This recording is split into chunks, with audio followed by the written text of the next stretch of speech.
Hey there, Zeno. Hey there, Ed T Dragon. I hope you guys are doing wonderful tonight. Thank you so much for joining me today as we begin the next case in Great Ace Attorney. I'm very, very excited. Bry Guy! Hello, Bry Guy. Thanks for coming by. I hope you're doing great. Happy Sunday, you all. I hope you all are doing absolutely magnificent. I hope you guys are doing really, really wonderful. Let's continue this weekend with solving some new murders. This time in the big UK. Let's do it. But I'm gonna set up a little bit, maybe go to the restroom, and then I'll be beginning very shortly. Give me a second.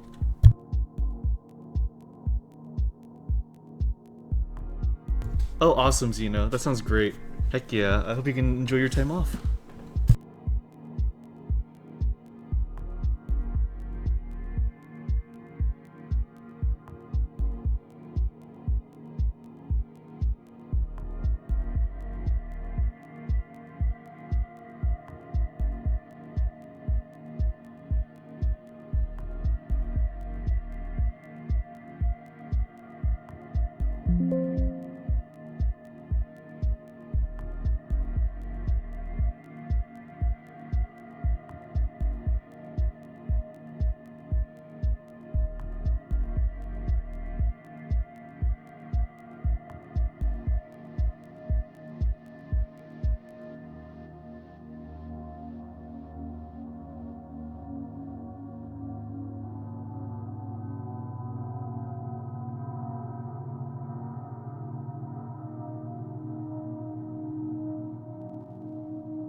I am back. Don't worry about that, King. You don't have to worry about that. It's good to see you here, King. Thanks for joining. Okay, let's do this. You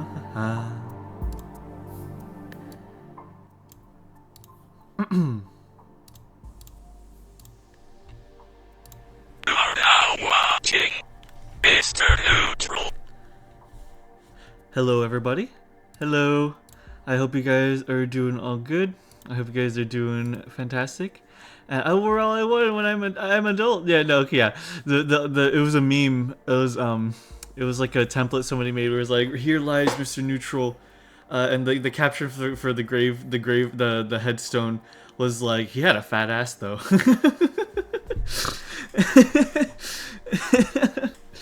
Oh. But yeah, I hope you all are doing fantastic. Happy Sunday. Just the break, my little time off continues, and I hope you all are doing absolutely wonderful. Over after yesterday, we reached our 200th follower on this channel, which is huge. I could have never dreamed that I would be at 200 followers in only a year streaming. I'm so grateful. Thank you all so much for being here and supporting me. Genuinely means the world to me. Like I'm very grateful, very thankful. I feel like I've done I've done a lot of things that are just so fun, and I'm very happy to be here. Thank you all so much for supporting me so far. It's really cool. Yeah, it is, isn't it? 200 cool guys. Yeah, you all are so cool. Here lies Mr. Neutral. He died as he lived, full of beans. I do like beans. I do like beans. Speaking of beans, England today. Okay, let's alrighty.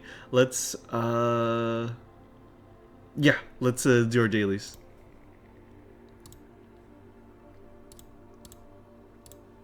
I'm feeling full of beans. Exactly.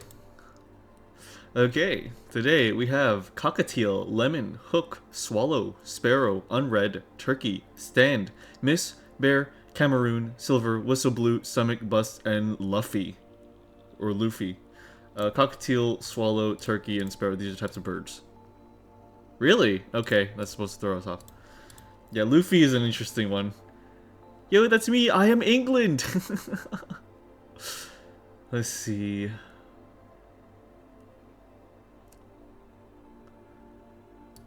Here, let me change the title of the stream to Deduction of Crimes in England.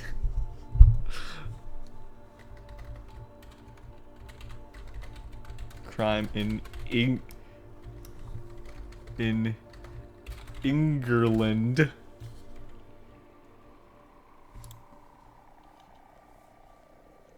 Okay. Miss a bust.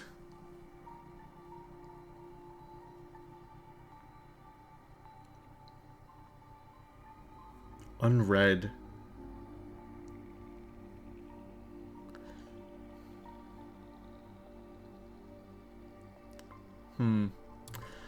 Stomach, bear, swallow, and stand. Like, it's like, I can't bear it, I can't stomach it, I can't stand it, I can't swallow it. Like, to take something. Tolerate. Woohoo! Yippee! Cockatiel, sparrow, turkey. No, we just tried that one, Dartuza. I don't. Yeah, it didn't work, unfortunately. Silver. Unread.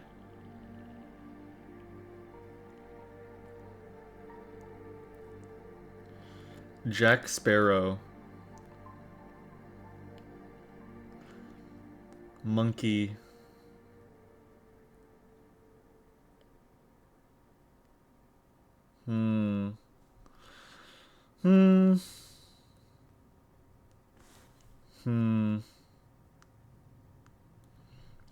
Miss, turkey, hook, and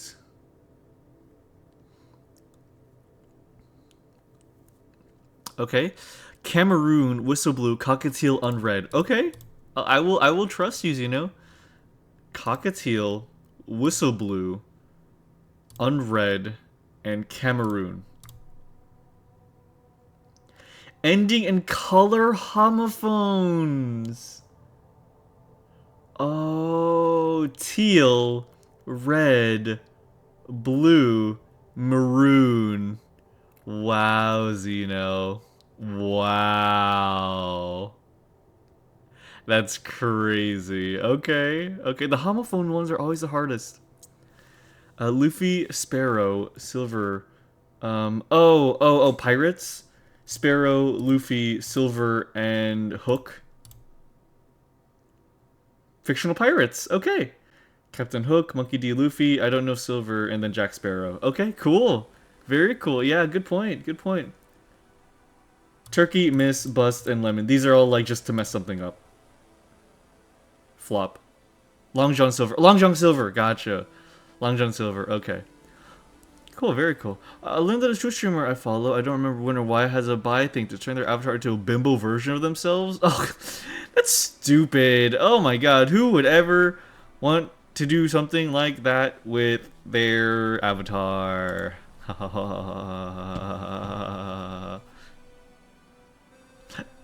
Anyways, Gandalf.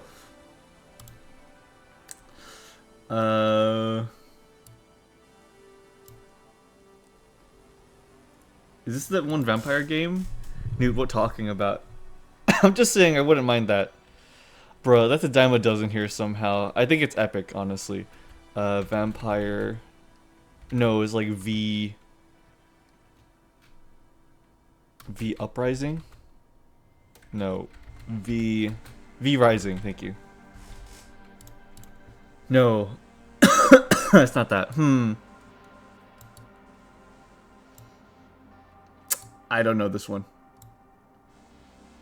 The last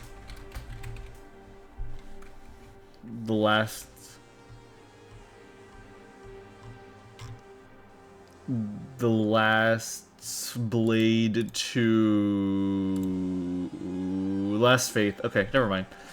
This exact game got us like a while ago too. This is Monster High.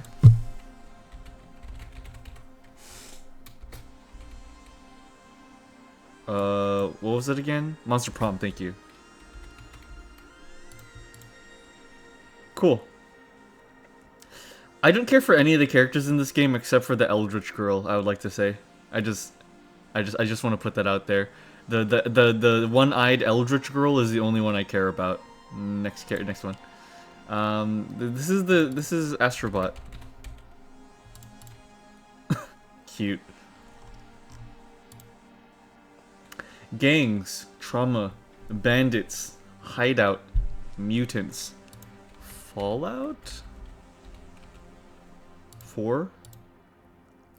Astrobot, he's so cute. He is very cute. Campsite, sacrifice, companions, fatherhood, flashbacks to the forest. Right? No, I mean, I don't, probably not, but... Kidnapping, permadeath, post-apocalyptic, limb loss, pain mode. Oh! Oh, this is Lisa the Painful. Yeah! Awesome! Heck yeah. Okay. Armored Core. Yeah, that game. Okay, it's a third-person game. Alrighty. Third-person game. What else? Let's, Gears. Newer than 2011. It's not a shooter. Fable.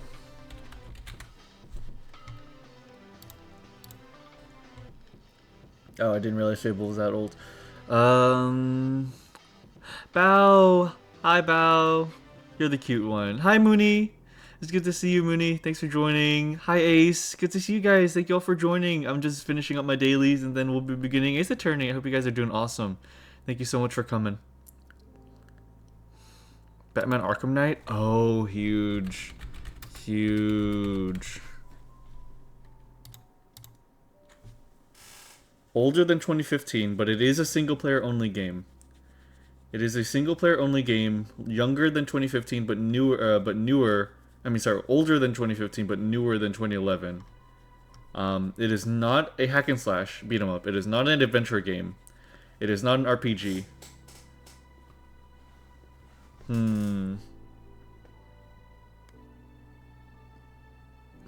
Maybe it's Journey. Though I don't know if Journey is truly a single player game. 2012. Okay.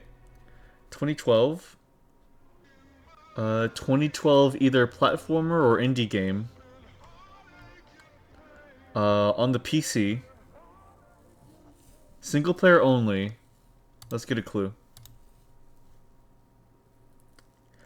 By Kilu Games and Saibo Games. Okay, what's Saibo Games done? Oh no. Oh no.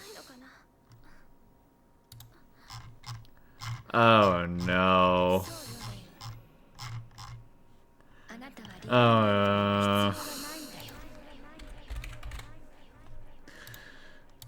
Subway Surfers. Subway Surfers. Oh no. Yes, there is speaking in the music. I'm sorry, Zeno. I completely tuned that out. Sorry about that. The music samples Lane. That's my bad. Oh my god. That's so upsetting. Anyways, to the game. Oh my god, is lower bottom game in all those games. Yeah.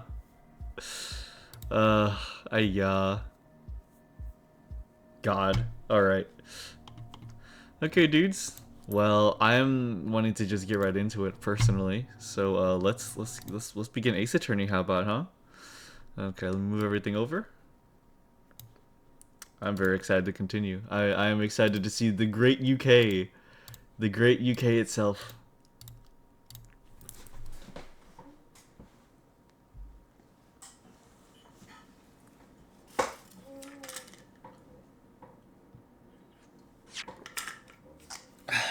Alrighty.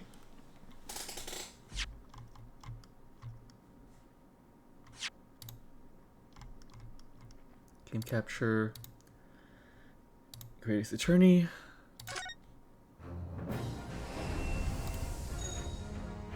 Filters. Crop. Yes. Why are you there? Let me move you around a little.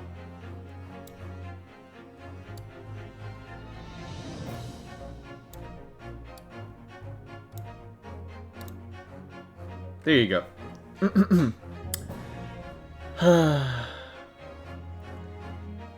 Oh yeah, because of Sewer Slut. Funny enough, I barely listen to her music, but I watch both her Halo retrospect. Oh, that's awesome. That was not Sewer Slut music though. That was Echo Chamber.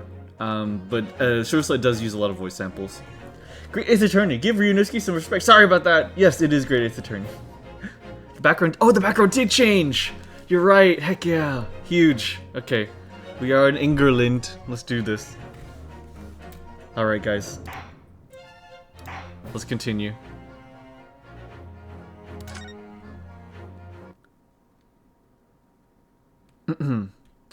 Alright. Should we, I kind of want to restart the chapter just to see the cutscene again, though, real quick. Hold on. Back to title. Here.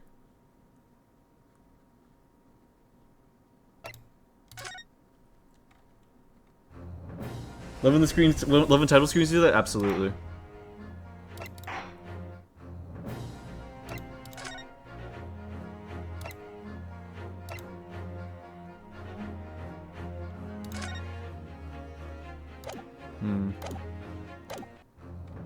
The menu to select that from is a little weird. It's fine. Let's just continue then. All right. 18th of February, 9:21 a.m. British Supreme Court, Lord Chief Justice's office.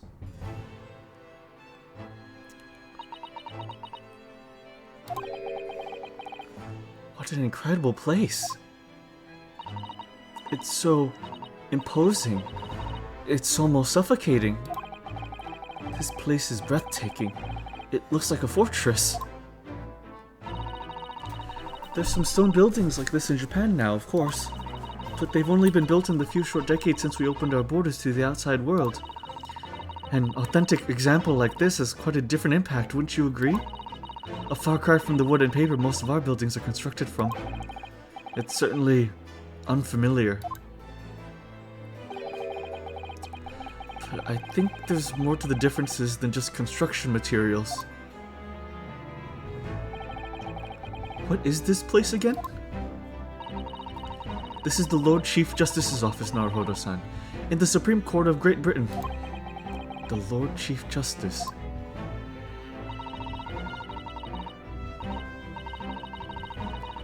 We had instructions to report here at this time if circumstances were different. We were supposed to let the Lord Chief Justice know that we had arrived from Japan. But Kazuma can't. No. So instead, we are here in a different capacity. As envoys to report the news of Kazuma-sama's death. Yes. And having delivered his or her message, an envoy's duty is done. So, we'd have to return to Japan. If we want to remain here in Great Britain, I have to take Kazuma's place as the law student selected for the student tour. Yes, which means you need the requisite qualifications as a lawyer, which is what I've been studying for. Here in Great Britain, it is the Lord Chief Justice who appoints lawyers. So that's the second reason why we're here, to have you officially recognized as a lawyer. It's the only way that we'll be able to remain here in London.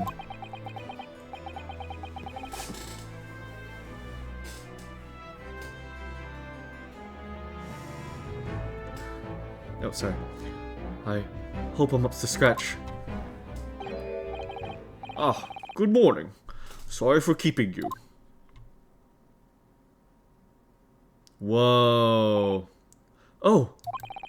I trust you aren't too exhausted after your long voyage from Japan. It seems I'm 1 hour, 12 minutes, and 47 seconds late. My apologies. Oh, no, don't mention it. We're never happier than when we're standing around with nothing much to do. How fortunate. So, introductions. I'm Miles Strongheart. Miles Strong. Okay, I see what you're doing. I'm Miles Strongheart, Lord Chief Justice of the British Empire. And I feel like a little mouse under an elephant's foot. Come on, Mr. Naruhodo, don't be a mouse. Oh, it's an honor to meet you, Lord Chief Justice Strongheart. I'm Yunosuke Naruhodo from the Empire of Japan. Well, Mr. Naruhodo, welcome to London, the capital of our glorious British Empire. Yes, thank you. He is definitely a fellow. Wow, what a guy. Love that this guy is Naruhodo. So stupid. Naruhodo is a great name. Phoenix's Japanese name is that too. Yeah, having a guy's last name be OIC is really funny. Converse. London. So, what are your impressions of our capital so far? How do you like London? Oh, help! I've been so nervous ever since I got here that I can't remember a single thing about the city. It's simply splendid, isn't it, Mr. Naruhodo? Oh? We had a wonderful view of some of London's streets from the carriage on the way here from the station. Everything is so impressive and grand. I must say I'm almost lost for words. I'm glad to hear you like it. The city boasts tramways, piped water and gas, even cables supplying electricity. We spearhead every revolutionary new technology in the world. Every visitor to London is astounded. Oh, yes, astounded is the word. Thanks for saving me there, Susato-san. And everyone seems so jolly and full of vigor. Yes. There's much excitement about the upcoming Great Exhibition we'll be hosting here in London. Great Exhibition? Cultural and technological achievements from around the globe are to be exhibited here in our great city. It will be the greatest spectacle of its kind in history, and will make Paris's World Fair look like a toy shop. Gosh, I can hardly imagine how magnificent it's going to be. Great Britain's capital city is nothing but magnificent. London is a center of the modern world. Even if you do say so yourself. The sun will never set on our great empire. Perhaps it is fate that in these progressive times we welcome visitors from the land of the rising sun. Huh, cool. Law student. Lord Chief Justice, I think you were expecting a student of law for the study tour, weren't you? Absolutely. Mr. Kazuma Asogi, if my memory serves. That's right. The British government has already been telegraphed a full report on the situation. I understand the young man lost his life aboard the steamship bound for our shores. That's amazing. The news reached him before we even arrived. My country naturally extends its deepest condolences to yours. Oh, thank you. And you honored this appointment specifically to inform me of the news? Yes. We are here in the capacity of envoys from Japan to report the sad news in person.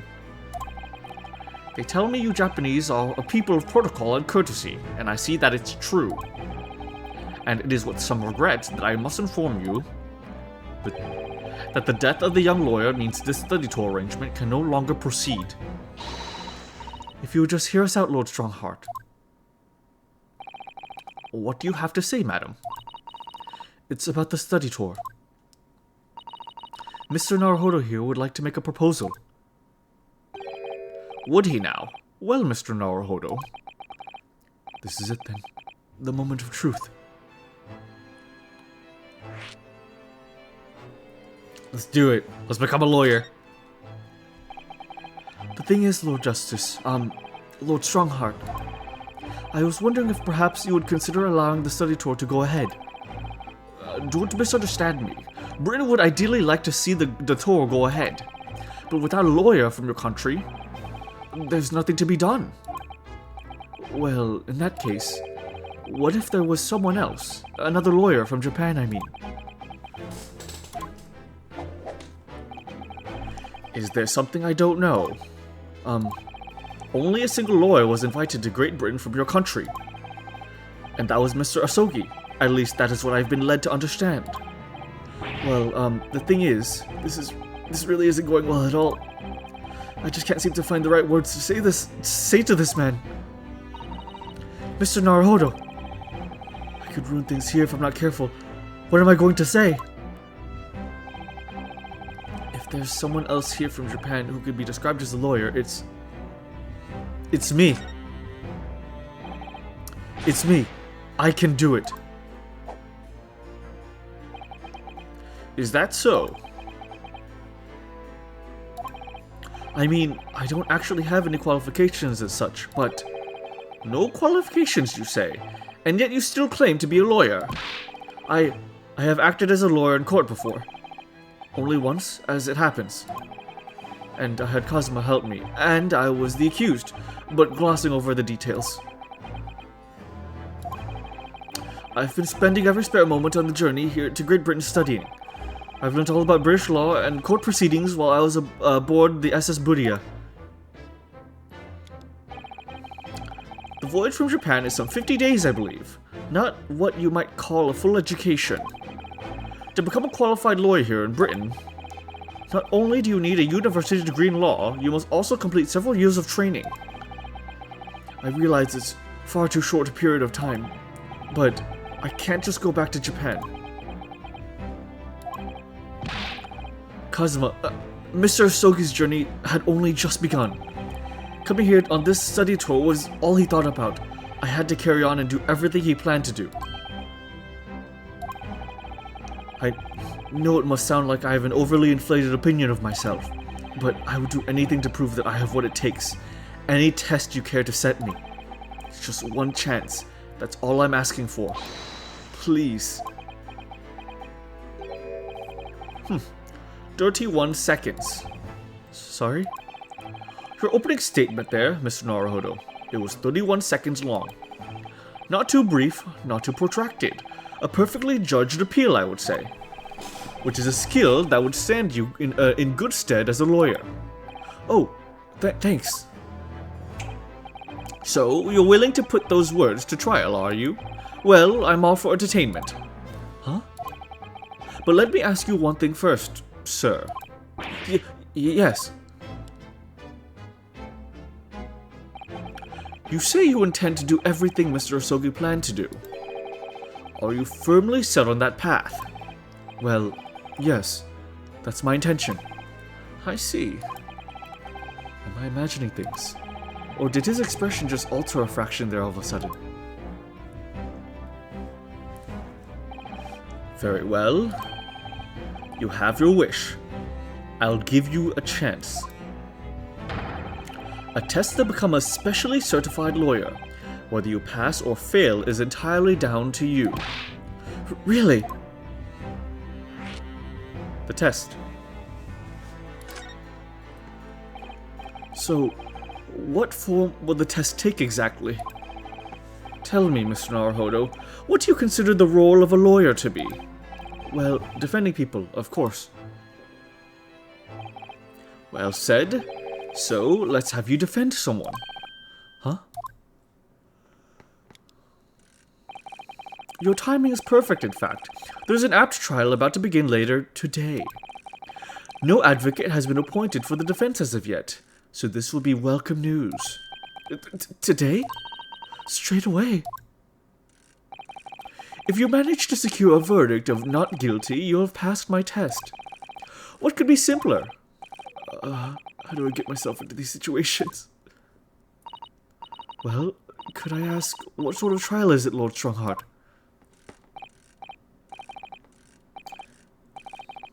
That means you gotta give him foot rubs, don't it? Is this guy's name a pun or something? I believe it's a pun. So male Strongheart, I believe, is a pun on the term maelstrom, like a ravaging storm. You know, a maelstrom, male Strongheart. Yeah. Ah, yes. Good question. Ah, I remember. It's a murder trial. Fuck. Of course it is. A murder. An extremely simple case, I understand. You really can't lose. That's easy to say. But I should mention, just in case, if the defendant is found guilty, he will, of course, be sentenced to capital punishment. Capital punishment? He'll be put to death? Here in Great Britain, murderers are sent to the gallows without exception. Presumably, you read that much in your short C-based introduction to British law. We can't possibly agree to such a test. We would be toying with the man's life. I'm the Lord Chief Justice, and I've decided it's acceptable. But you can't do that, can you?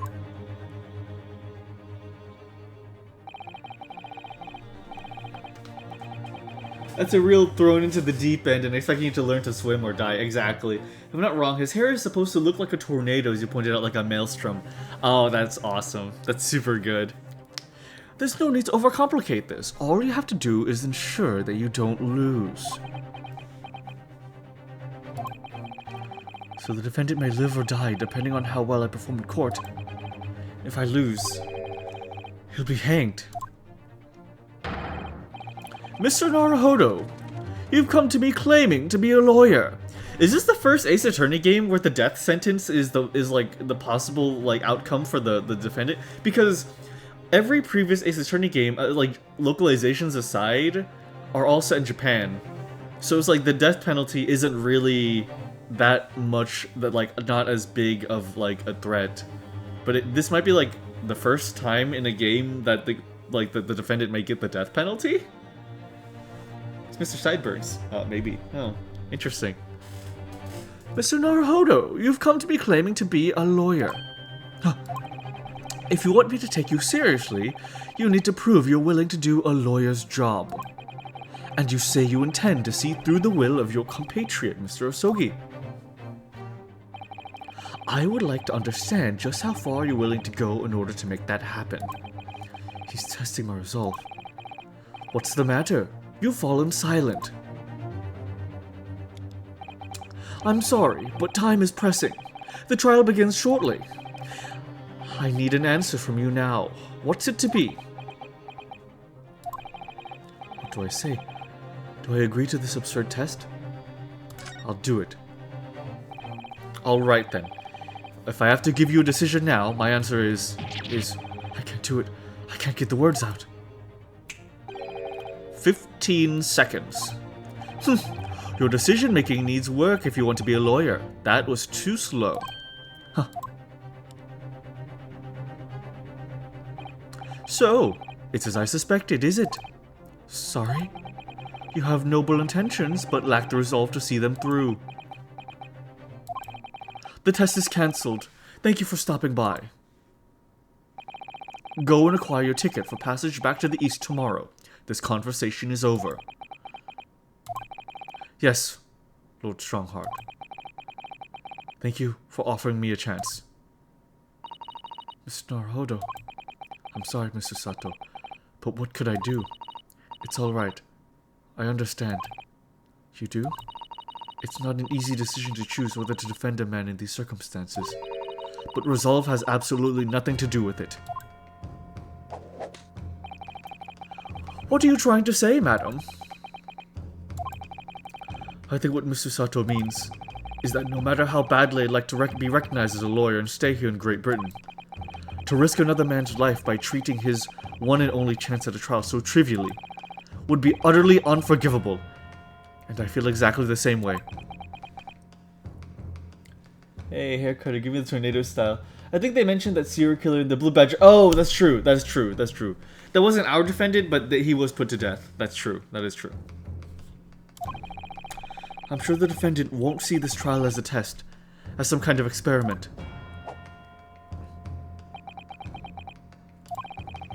A lawyer may fight for his client in a court day after day, but for each one of those clients, the particular day they stand in the dock may be the only chance they have to fight to prove their innocence. No, I was wrong. I'm not qualified to do that job yet. I'm sorry for wasting your precious time, Lord Chief Justice. Wow. Wait, Mr. Naruhodo. Oh, was there something else? It's approximately 20 minutes by carriage to the Old Bailey from here. If you leave immediately, you should still be there in time.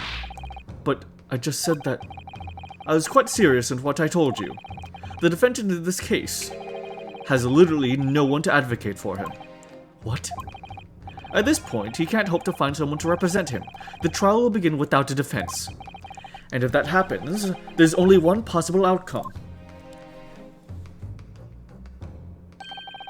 He will receive the most severe sentence the judge can pass down. But that's awful. But that is the truth. Why does it have to be like this? Please don't expect an answer to every question. The cold, hard truth of the matter is that there is only one person now with a chance to save this man from a very miserable end. And that is you. I'm really his only hope. So, what do you say now, madam? Me? What do you mean, Lord Strongheart? You said it wasn't an easy decision to choose whether to defend a man in these circumstances, and I agree. But in my estimation, it is purely and simply a matter of resolve. Oh. Our time is up here. I have a meeting to attend. I must leave in 2 minutes and 16 seconds. So, venture into a great city and enjoy yourselves.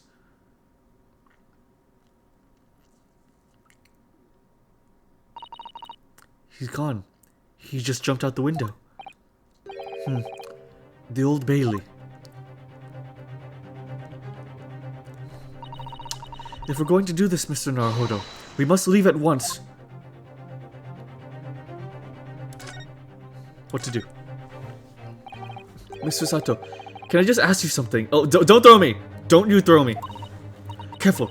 From this position, I can perform a Susato takedown in an instant. I know. Mr. Naruhodo, you heard Lord Strongheart. The trial starts imminently. If I need to throw you, I will. You know, you could just say, I think we should hurry to the courtroom. If you need to ask me anything, it had better wait until we're at the Old Bailey. That's her beating pose, look out! Okay, to the Old Bailey. London's highest criminal court with an illustrious past. The Old Bailey. This is where I'm to take my test and prove my worthiness as a lawyer. If we hurry and catch a cab, we may just be able to make it to the courthouse in time. Cool. 18th of February, 9:45 a.m. The Old Bailey. Defendant's antechamber. Oh, thank goodness. We're in time. There's still 15 minutes until the trial begins. I never knew a horse-drawn carriage could go so fast. I thought my teeth were going to rattle loose. Did you hear what I said to the driver when we climbed aboard?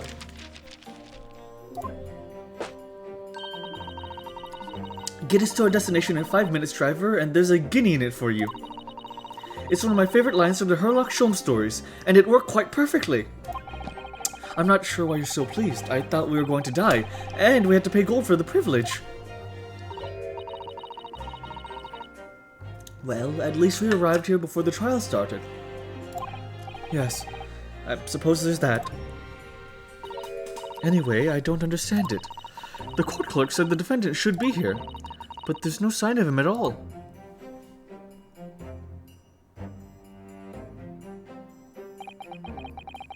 So this is the Old Bailey. Even if this room is for defendants to wait in, even this room for defendants to wait in is grand. Are you all right, Mr. Naruhodo? I'm feeling tense. That's all. This place gives me the same sense of foreboding that I remember from the Supreme Court in Japan. An oppressive air, almost as if the building itself is going to crush whoever is to be sentenced. It feels like only yesterday that I was the one about to be crushed. Yes. Whoever the man you're defending is, I imagine he's feeling very alone at this moment. Top of the morning to you, madam! Sir? Oh. What are yous doing following me here? Things are fair desperate, aren't they? Sorry? Would you look at those expressionless faces from the east, are yous? We're from Japan, yes. Ah, Japan, is it? Right, see no more. So, how much do yous need? No, we're just here because... No need to explain, fella. I've been here myself, so I have. No place to go, nothing to eat, barely a penny to your name, and all while strange, faraway land. Well, actually, we haven't found a place to stay yet, no. 'Tis grand, 'tis grand! Let me start by giving you 1,000 guineas, say nothing now! 1,000 guineas? Please, Mr. Sato, you don't have to shout. But 1,000 guineas is enough to build an entire mansion in the most prestigious area in Tokyo! What?! 'Tis nothing to me at all. I like to ensure I have sufficient funds to weather a rainy day, you see? I have enough wealth to buy a city of London 2 or 3 times over. Let me see. This theme goes hard. Okay. Guinea is a coin, I think? I think so. Good to see that the UK and Japan have the same layout for this room. Yeah, I mean... Yeah, it's like left and right of the courtroom, so it's just, yeah. All it is just a room with a door on the left. Could that much rain even fall in one day? I mean, you're in London, brother. Well, even so, I couldn't possibly accept such a large sum of money. That hit me in the eye! Willy Wonka! Don't get me wrong, fella. I'm not giving it to you, no strings attached. I'll be wanting you to do something for me. Oh. To be honest, 'tis a little embarrassing. The trial that's about to begin, you see, is for me good self here. I'll be in the dock. So now, what I want you to do is come along with me and stand there beside me. Officially, and you'd be my lawyer, but that's just a little detail now. Oh, well, the thing is, Don't worry about a thing. All you have to do is stand up there next to me, nothing more. Otherwise, you see, the trial's going to start without me having any kind of representation at all. So it was true. The Lord Chief Justice wasn't just making it all up. I'm terribly sorry to have to ask, but does that mean you're the defendant in this trial? Blizzard Blazes! Do you not know who I am? Me, one of London's biggest names? No, sorry. We've only just arrived in the city, you see. I see. I suppose it altogether possible, or impossible. Well, just next to Hyde Park there in the center of London is another beautiful park. Sorry, a park? What? 'Tis called McGilded Park, full of blossoming flowers in the spring and singing birds and whatnot. I donate to the city, so I did. An entire park in central London. A city of smiles, that's my vision for London. There's nothing Magnus McGilded wouldn't do for the city and its queer old people. That's amazing. I mean, really extraordinary. Oh, but... No, they've the gall to say I'm a good-for-nothing criminal. Me, Magnus McGilded. What in the matter of London police, I ask you?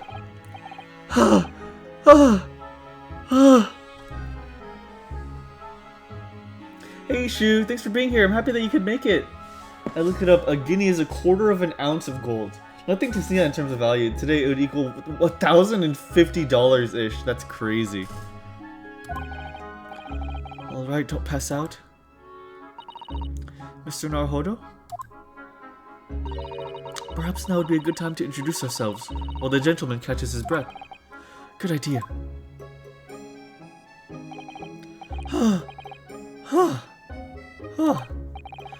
Mr. McGilded, the thing is, we're actually here in London to study British law. We're law students on a study tour from Japan, you see. So, if you don't have a lawyer for the trial yet, and you'd be happy to put yourself in our hands, we'll do our best. What was I after saying, you daft idiot? I've given you 1,000 guineas to stand up there next to me, haven't I? Well, yes, but it wasn't really offering to just stand up there next to you. Oh, I think I see what's going on here. Sorry? I know what you're thinking. This chancer of a fella to have more money than the Queen? But if that's true, why the blazes can't he hire the finest lawyer in all of England? Because he did it! That's the only explanation! Well, not at all. Not at all. Although, it is a little strange, to be honest. Why, you don't have a lawyer, I mean. That'd be the fault of the Reaper. Sorry? Did you just say the Reaper? Aye, the Grim Reaper of the Bailey, Lord Baroque Van Zieks. He's the prosecutor. Oh, fuck.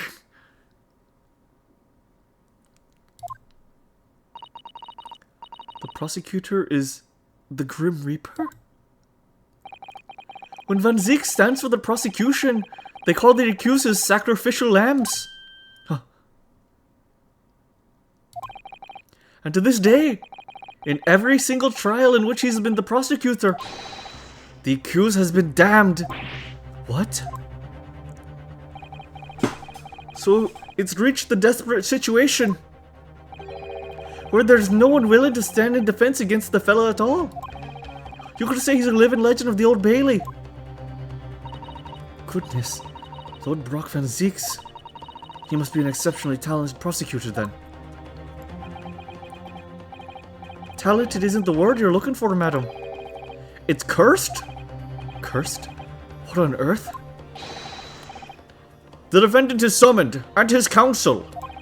Please make your way into the courtroom. The trial is about to begin. His counsel. That would be me. Before we proceed, let me grab a new drink, because I am out of water. Give me just a second. Oh, for a second, I thought they would say because he's Irish, thinking too real here. Oh yeah, I mean, I think his Irishness is outweighed by his richness in this case. Let me grab some water, give me just a moment.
Okay, I'm back. Sorry, I ended up making myself a sandwich. Okay. Alright. Okay, I think everything's ready. I think I'm good to go. Let's do this. His counsel. That would be me. Shall I have this trial? Oh, 'tis time. Well then, fella, don't let me down. But I don't know anything about the case. You haven't told me what happened. What kind of sandwich? Just some baguette bread, some turkey, some cheese, and mayo. Excuse me. Until you showed your face here. I made up my mind, so I had. Sorry? I decided I'd have to defend my... I decided I'd have to defend myself here. Huh. How would that have worked? But then you'd made an appearance. Sooner or later, wouldn't you know? 'Tis no accident, I can assure you that. 'Tis fate. So don't get cold feet now, please. Wow, he believes in us.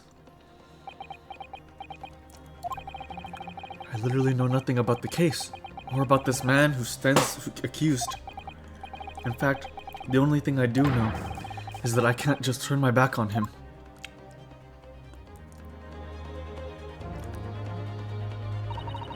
Mr. Naruhodo, the man has no one.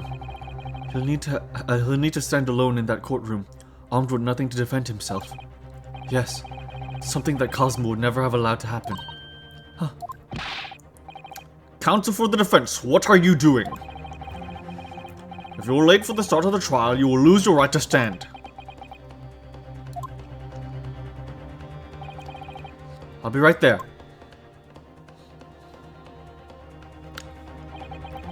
It's happening then. My first trial in British court. I hope you're watching over me, Cosmo. Because I have no idea how I'm going to manage this.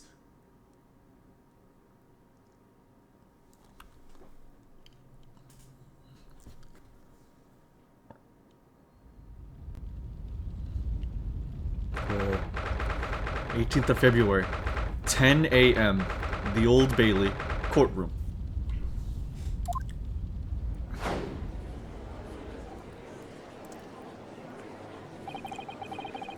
So this is the highest court in Great Britain, the Old Bailey.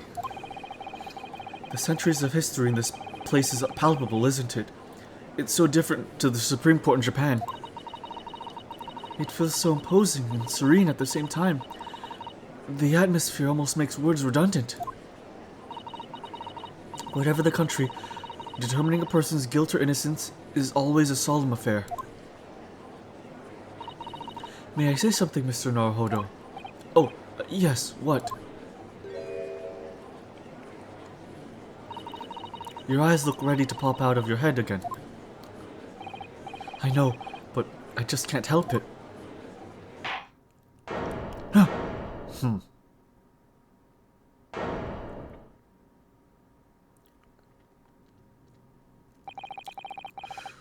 In the name of Her Majesty the Queen, I hereby declare this court to be in session.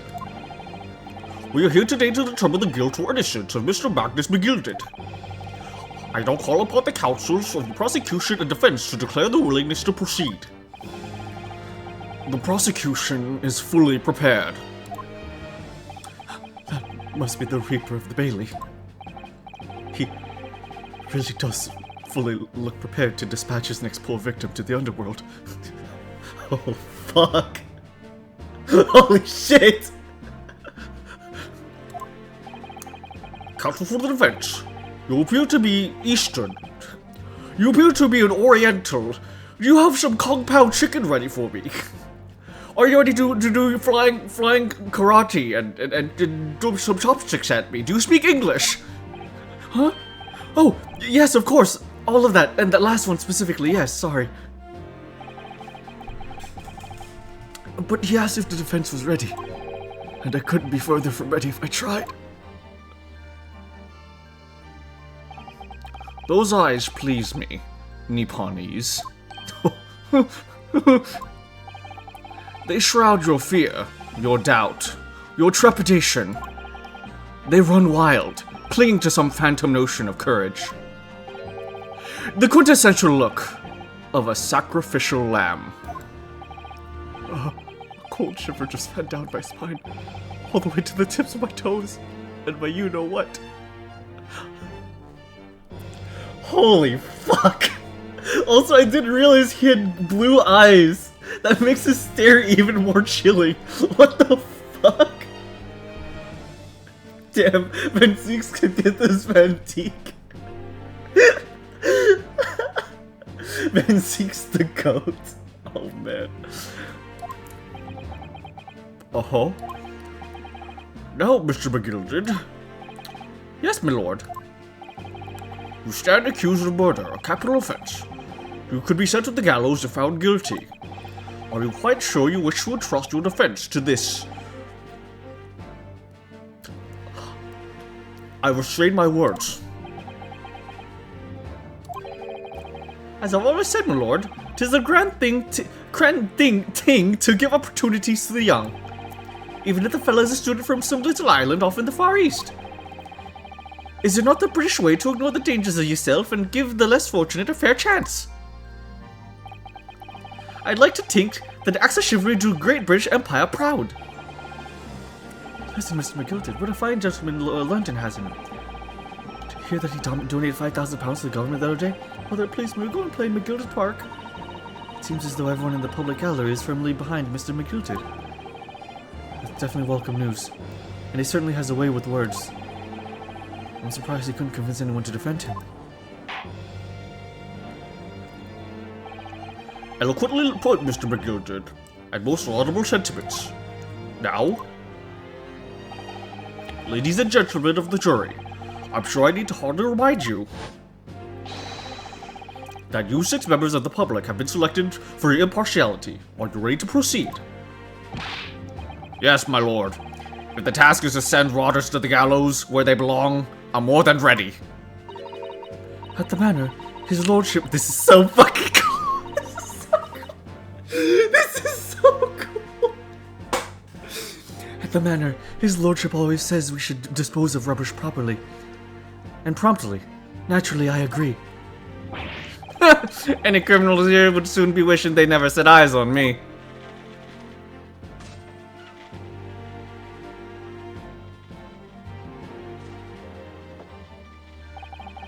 I feel a chill. Oh, don't mind me, my dears. I'll just be getting on with my knitting. Must finish these mitts for my grandson. Ah, Mr. Naruhodo, those people are... The jury, yes. That's something we don't have in Japan yet. That's right. I've only ever read about it. But here in Great Britain, the court's final verdict depends on the opinions of these 6 jurors. The judge passes sentence according to the law, but the jurors determine guilt based on common sense. So the defendant is ultimately judged from 2 completely different points of view. But how exactly do the jurors give their verdict? That I don't know, but I'm sure it'll become clear as soon as the trial progresses. Yes.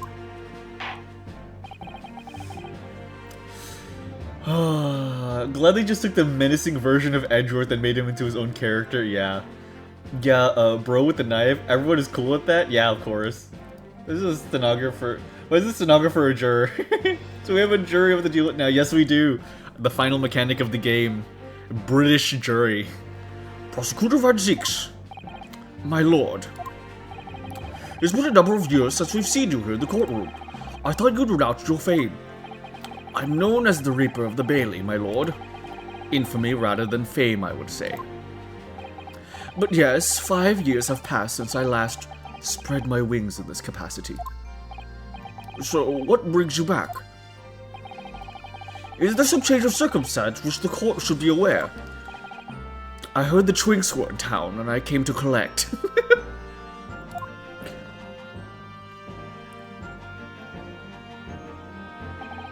I leave that to your imagination, my lord. So the Reaper has been out of action for 5 years. Why did he have to choose today of all days to make a comeback? Don't lose heart, Mr. Naruhodo.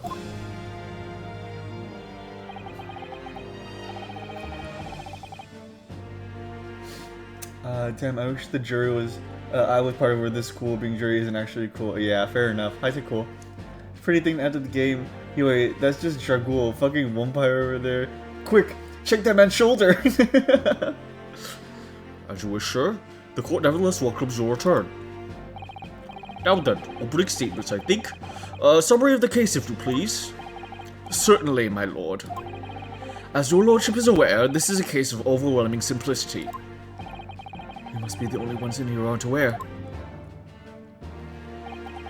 The incident took place in the late evening, 3 days past. The hour was some minutes before 10.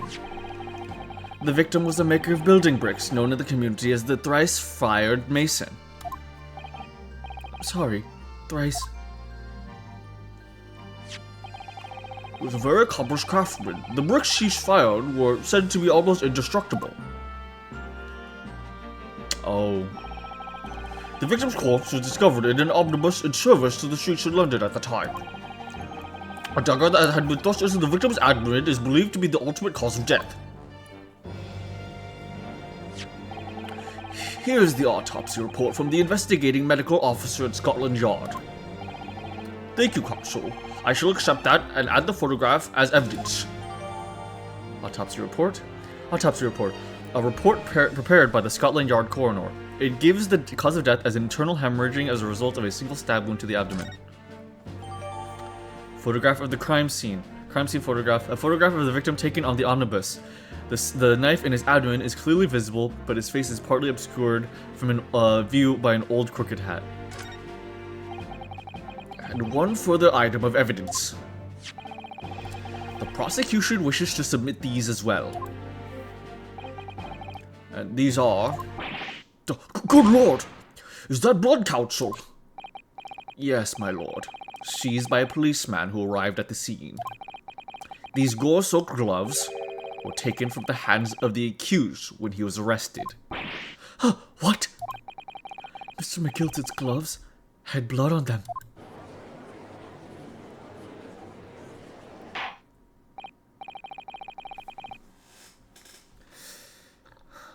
Oh. The defendant's leather gloves have been entered into court record. Gotcha. Let me click off for a second. Yeah, I hate to cool. Damn, maybe if it wore his own bricks, he wouldn't have been stabbed. Yo, wait, they had horse-drawn buses back then? Horse-drawn buses. Okay. Defendant's leather gloves.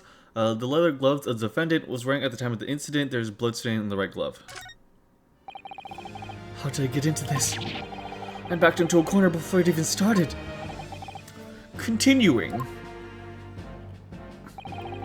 According to the driver of the omnibus, there were only 2 passengers traveling inside his vehicle at the time.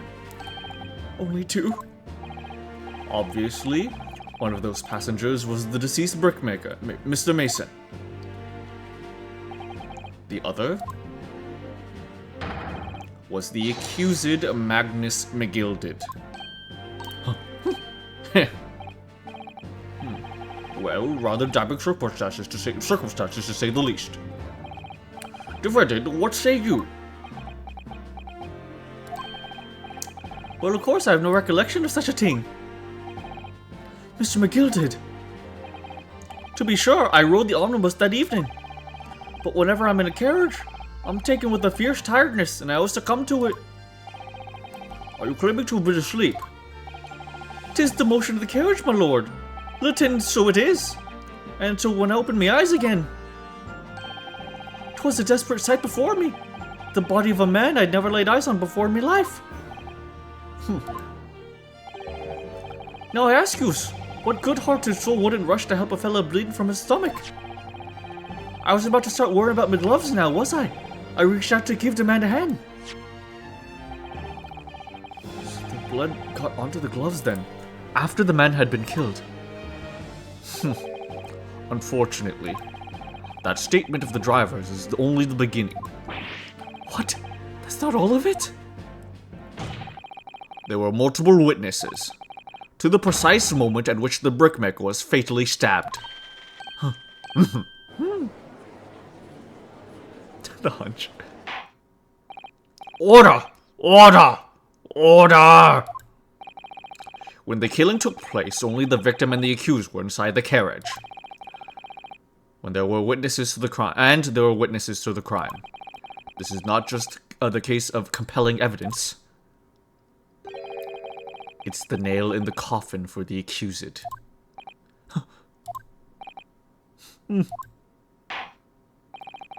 Thank you, Counsel. The circumstances of the crime have been made quite clear.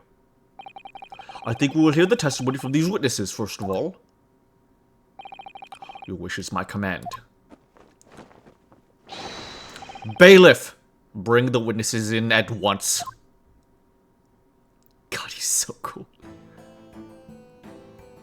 3 of them. He's so cool. A man has died in Lego City. Build the courthouse to prove the killer is... Hey! Quickly build the courthouse. Don't pull out the stab wounds. The first case in the UK in London is a knife crime. This game is so realistic. Hey yo! Shesmo! Hi Shez! It's time for us to lure the shit out of this trial. Heck yeah, Shesmo. You know it. You know it. Thank you for being here. Thank all of you guys for being here. Witnesses, your name and occupations. My name is what everyone calls me, Beppo. I drive an omnibus in East England. Bruce Fairplay. I'm a banker in the city. My name's First. Lady First. I, make hats for gents. Let's begin by confirming the facts. 3 days ago, at a short time after 10 o'clock in the evening, all of you present at the stand were in an omnibus, witness to the aforementioned incident. Is that correct? Yes, sir. Quite right. Yes, sir. That's right, sir. Very well then, let's proceed to your formal testimonies, please. Each of you will tell the court precisely what you saw. Witness testimony. What the witnesses saw. It was the last bus in the evening, so I had a few customers. I remember it well. The victim and the man accused of killing him were sat next to each other inside the bus. Then, out of the blue, the accused just reached over and plunged a knife right into his guts. That's right. He stabbed him. I screamed, I did. I couldn't help it. What a twink. As soon as I heard the scream, I stopped my... Oh my god, he's his whip. Francesca PTSD. As soon as I heard the scream, I stopped my bus. And then I saw it too. Ooh. That first also makes sense for chance. How do you come up with this shit? How do you come up with this Dark Tusa? Oh my god. Unambiguous testimony, I must say. Exactly, my lord. These men witnessed the incident in the omnibus with their own eyes. I'd like to ask a question, if I may. Yes, counsel. Well, this testimony makes absolutely no sense to me whatsoever. Why not? Well, the incident took place inside a moving carriage, didn't it? As has been clearly stated from the outset, yes. Well, in that case, how could those 2 witnesses possibly have seen what happened? There's no way they could have seen inside the moving carriage.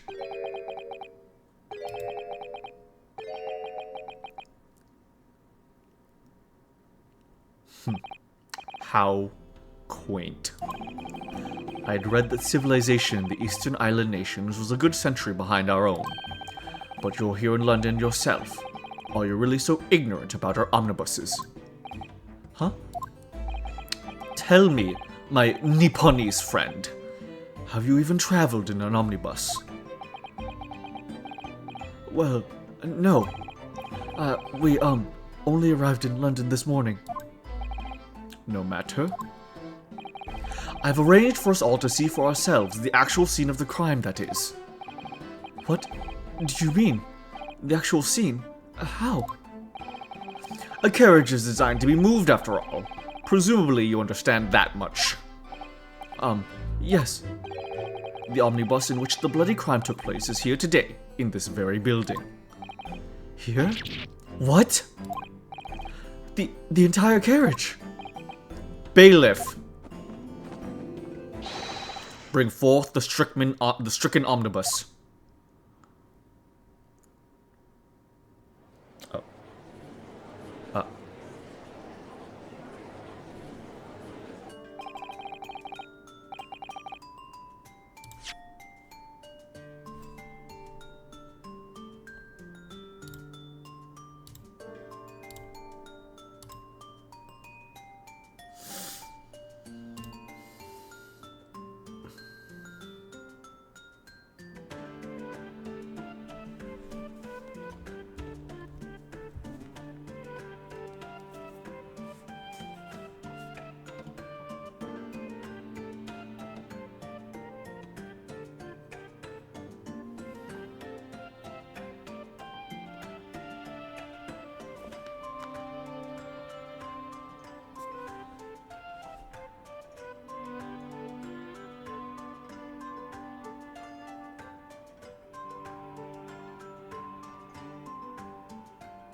I think I'm back.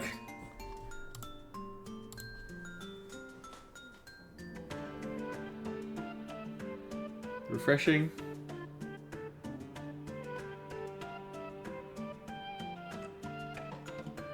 Okay, gotcha.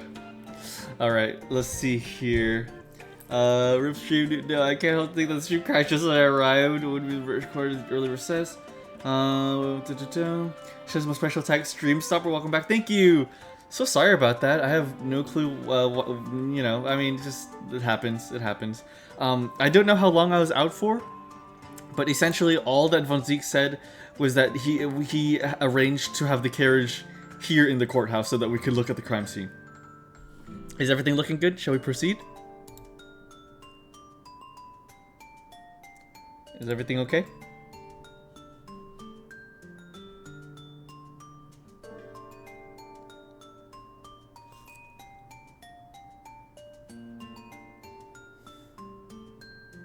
Good to be back. Thank you. I think we can proceed. Let me know if everything is okay. Let me take off my jacket, by the way.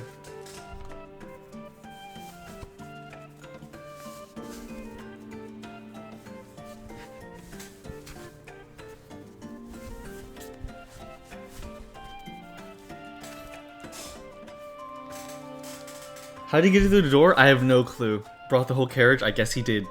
Let's continue. Let me know how everything is. So, that's an omnibus. The omnibus. Welcome back, thank you. I can't believe they could bring something so enormous in here. Great Britain's courtrooms are amazing. As you can see, the omnibus is pulled by 2 horses and can carry up to 8 passengers. 4 passengers seated inside the enclosed cabin, and another 4 on the rooftop deck above. Every Londoner knows that the best views of the city's architecture and sights are to be had from the top of an omnibus.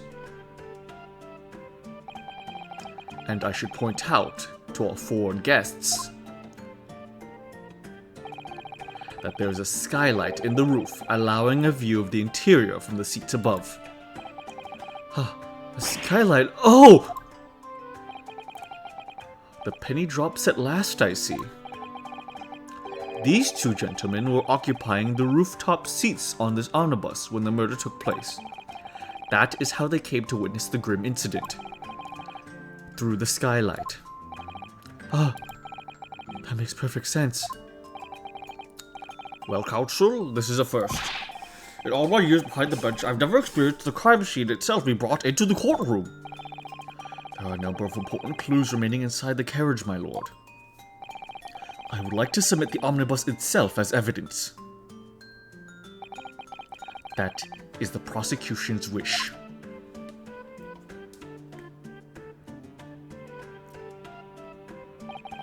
Very well. I see no reason why not. This omnibus is hereby formally accepted as evidence. The omnibus has been entered into the court record. Omnibus, the 8-seater omnibus that was the seat of the crime. There were passengers both inside the carriage and on the roof deck that night. Taking your jacket off in the courtroom, not very professional. I need to vent myself. Feels like a Code Geass Britannian. His regalia, much language conveys so much authority. Yeah, I kind of see it. I can't believe it. The entire crime scene entered as evidence? Yes, Great Britain is simply extraordinary. I could help myself a lot by giving the omnibus a thorough examination, seeing as it's here. Let us continue with the proceedings then. Your cross-examination, counsel. Bray, don't expect this Nipponese stray to understand the intricacies of a British court's cross-examination rights.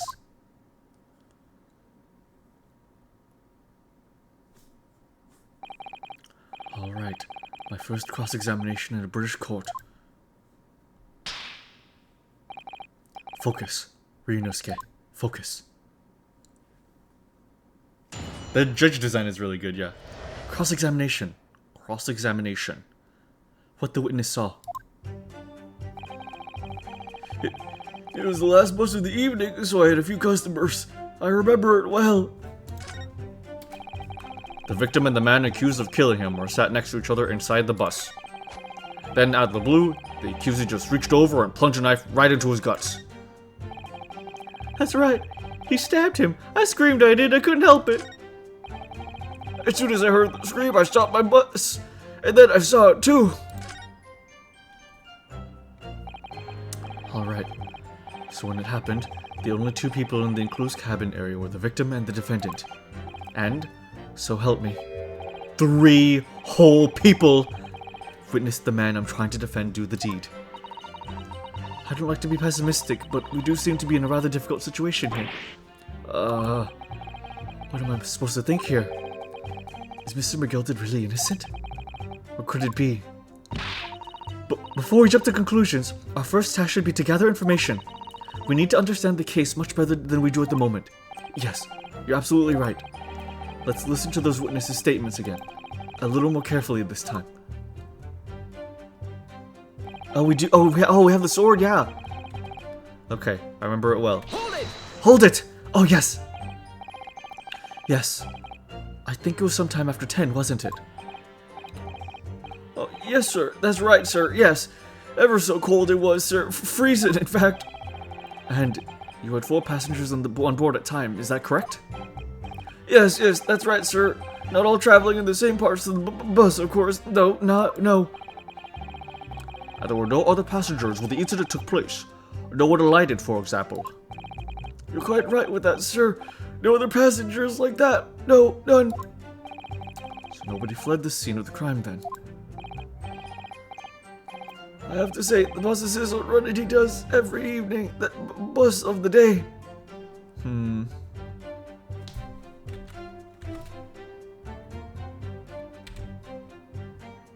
Yep. What? That last bus of the day. But I wonder sometimes it's altogether worthwhile. Yes, sorry to say. What do you mean by that? Well, what with being so cold and everything, the old making 20 pence on the run, you see. Yes, I spent that much at the pub on the way home just trying to warm up again. Okay. The victim and the man accused of killing him were sat next to each other inside the bus. Hold it!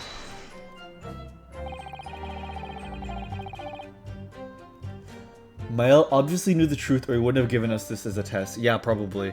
Mail doesn't strike me as some sort of corrupt person. He seems a bit more just elusive as an individual. We'll have to see. And you saw them through the skylight in the roof of the carriage. That's right. When you sit on the top deck, the window's right there at your feet. Oh, cool. There was a lamp on the inside. There's a lamp on inside, so I had a pretty good view. The two of them were wearing hats, and I couldn't exactly make out their faces.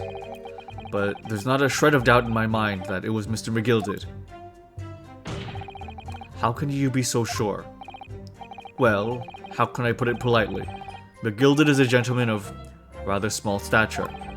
I couldn't have mistaken him for anyone else. Let's not forget when the vehicle came to a halt, the only people inside the enclosed cabin were the deceased Mr. Mason and Mr. McGilded. There's no room for doubt here. I really wish there was. Then out of the blue, the accused just reached over and plunged a knife right into his guts. Hold it! You actually saw the exact moment it happened. Didn't I already testify to that? Or are fair dinkum, hard-working city bankers not considered trustworthy these days? Oh, no, I didn't mean that. This is no good. I've really got his back up. Perhaps you could just tell us what you saw in a little more detail as... My lord! Juror number 3, what's the meaning of this? My mind's made up, my lord. Completely and utterly made up.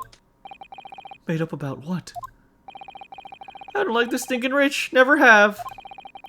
They're always up to something. Other than they should be. Every one of them. And that little leprechaun of a man is no exception. Well, he can't fool me.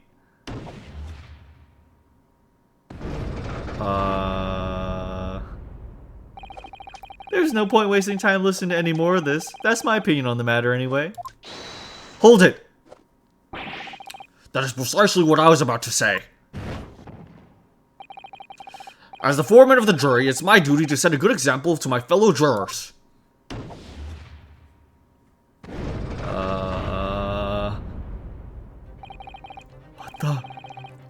What's happening here?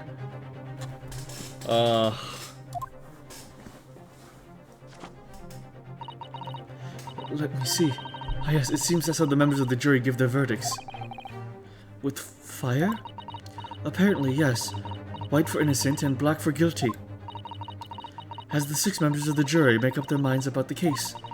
One by one, they each cast a ball into the fire. Into the great scale of justice, as we saw a moment ago. So if those enormous scales fall completely to the black side, does that mean... Let's do our best to make sure that doesn't happen. I'm even more worried than I was before. Very well, the court acknowledges the change in the jury's stance.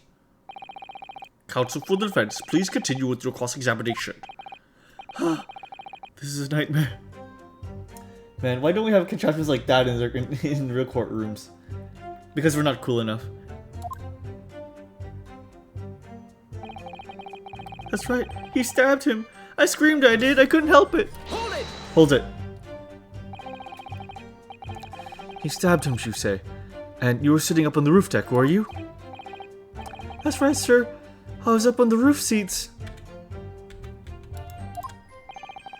I remember seeing the little gent sitting next to the fellow that was stabbed. I had been thinking about a new hat design, you see, so I was just gazing absentmindedly around. But then I happened to look down through the skylight. It was sticking right out from his belly. That huge great knife.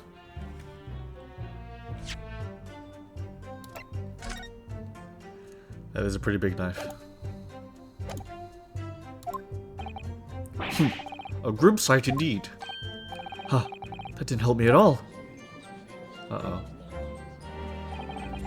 The jury look like they're even more convinced my client did it than they were before. Oh no. It appears to have made everyone even more dubious that Mr. McGilded is telling the truth. If only we had some evidence to counter their suspicions. Mr. First. Oh, yes? Yes, sir. Is this the knife you saw? Oh, good grief, yes. That's it. The very one, sir. Is that... Yes, counsel. This is the blade that was driven into the victim's belly like a stake through the heart. Something I'm very familiar of.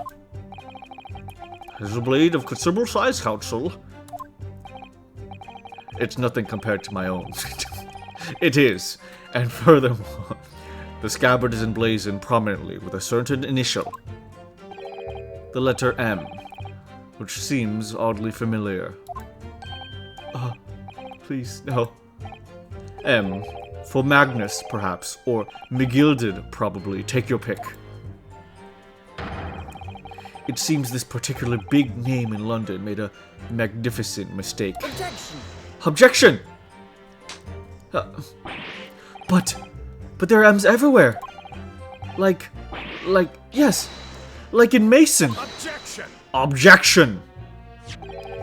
This blade is far too extravagant for a poor brickmaker to have owned. No.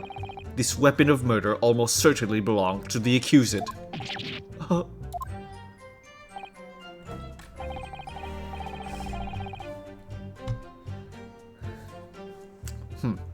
But not conclusive, but certainly compelling, counsel. The murder weapon has been entered. Murder weapon. A large-ish knife that was found lodged in the victim's abdomen. Its quality and fancy ornamentation suggests it must be quite valuable. My lord, if you'll forgive the interruption. Journey number 2. Go on. Mr. McGilded is a pillar of society and a gentleman. And a gentleman's word should be sacrosanct. However, those of us in service know we must accept hard truths. Wait, what are you about to do? Dispose of the rubbish!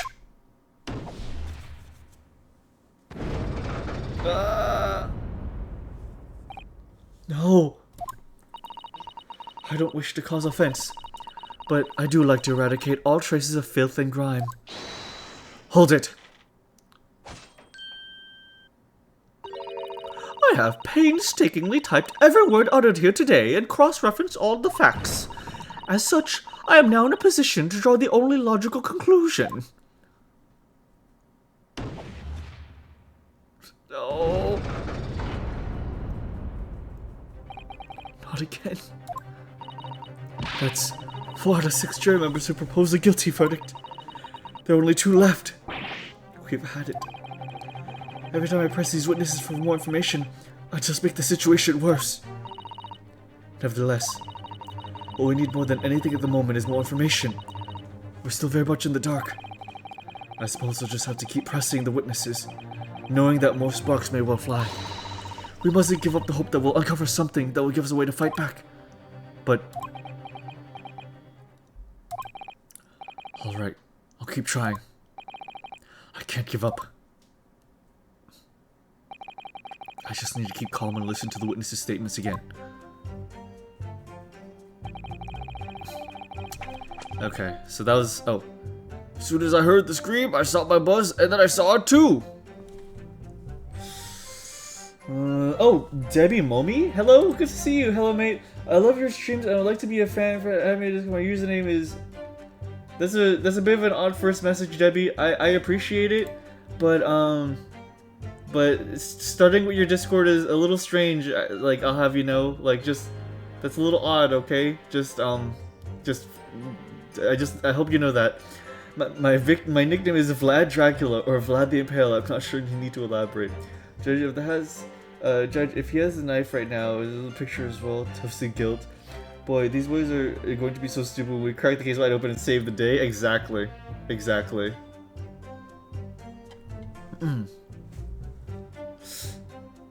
Okay.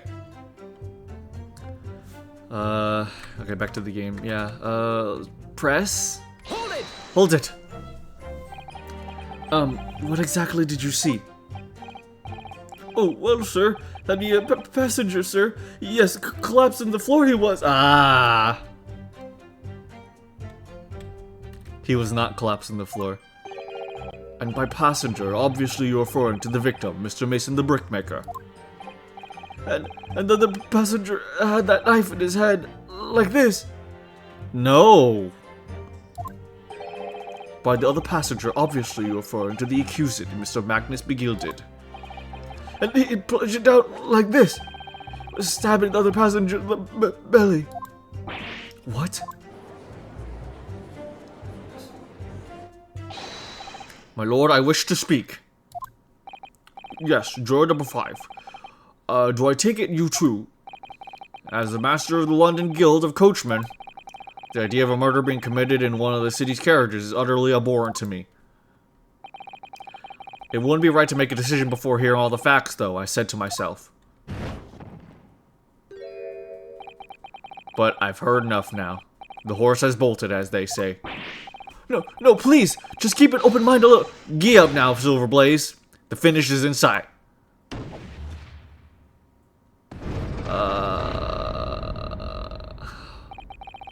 Beppo is a long-standing member of the guild, and I trust what the man says.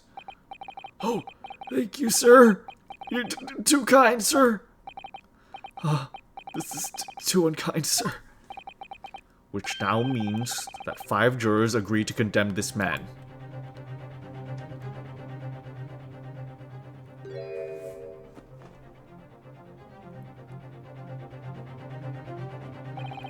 Madam Juror number 6. Yes, dear. What can I do for you? You have heard the testimonies of the witness in the stand. Oh, yes. I certainly have. Still got my hearing, you know. Then, pray tell, why are you yet to announce your leaning? Well, dear, the thing is, I'm a creature of habit, me. I always go to the park around this time of day and sit on a nice bench and get on with my knitting. There's a lovely little park just near where I live. McGilded Park, it's called. The gentleman donated it to the city, you know? To put a smile under his face, he said. I can't imagine such a fine young gentleman would have it in him to take on another man's life. He's always doing wonderful things for the city. That's right. A man like that won't stab someone, surely. Mother, maybe we'll go to McGilded Public Library later and borrow some more books. How many Londoners live with their heads in the clouds? Do you people not know what kind of a man Magnus McGilded really is? What kind of a man is he? The philanthropist Magnus McGilded has enough wealth to purchase the entire city he claims to value so highly. But where did all the wealth come from? Your client is a Shylock, sir, and one with the very darkest of souls. What? Stone to the crows! McGilded lends money at extortionate rates of interest, so his victims have no hope of repaying him. When they default, he takes possession of everything they own. He is a vulture that preys on the weak. I've never heard mention of that before. Your faculties haven't deserted you, I'm sure, madam. So, has this thought not crossed your mind? Would a man wealthy enough to buy London in its entirety not have a carriage of his own? What possible reason could this man have had to make use of a public omnibus service? I'm sorry, I'm tripping over my words. Zeno, I have to call it a night. You have a good one, Zeno. Take it easy. Thanks for being here. Thank you so much. Give me a second.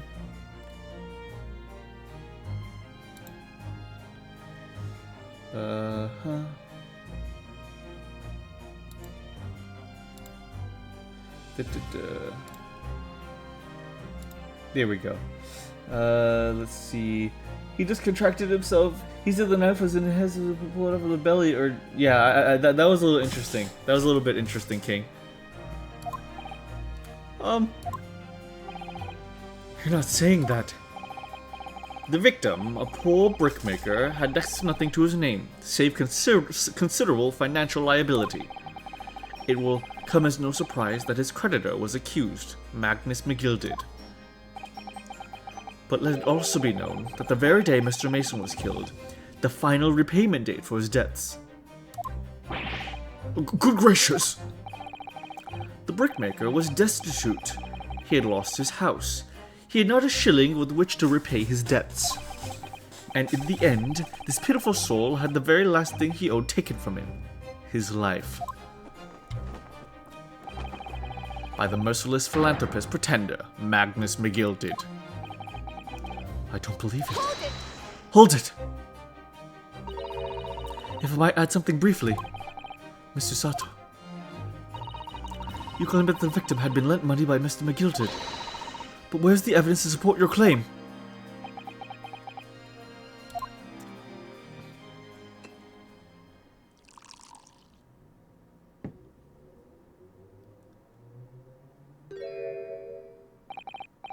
Pray forgive the discourtesy of filling my hallowed chalice in a court of law. Aha, there it is. Lord Van Ziek's hollow chalice. How can this be considered acceptable? But I find myself in unexpectedly good humor. I heard ladies from the Far East could show great courage, but I didn't expect to experience it myself. As judicial assistant to the defense, I'm simply doing my job.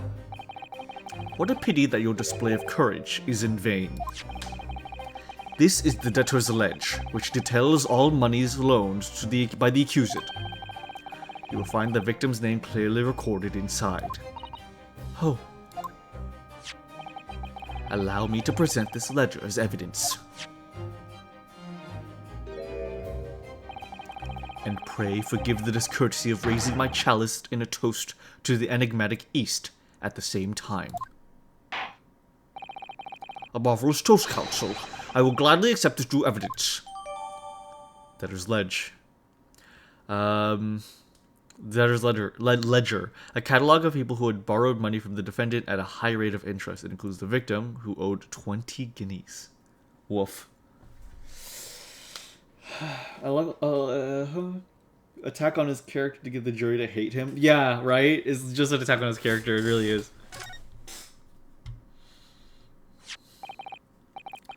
Ah, yes, 20 guineas.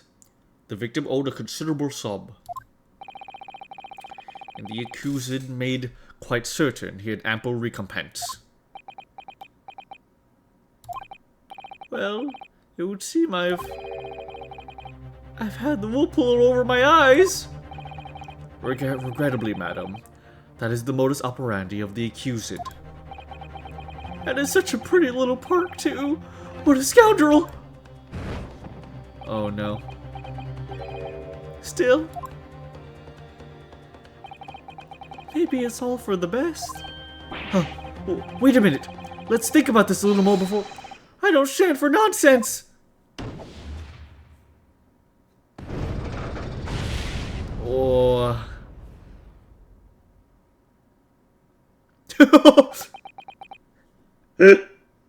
Zai, hi. Hey Zai, I hope you're doing good. It's good to see you. Happy birthday cake. Happy birthday. Happy birthday to you, Zai. I hope you're doing wonderful. Happy birthday. I hope you have a really wonderful birthday. It's so good to see you. I hope you have a really wonderful year ahead of you. Birthday's tomorrow? Oh, it's starting early. Heck yeah, then, Zai. Well, I wish you an early happy birthday, my friend. Please take care of yourself and have a good one. Enjoy that cake. Thank you so much for being here. Thank you so much for stopping by. It's so good to see you. Thank you so much. That was it. The last juror's decision.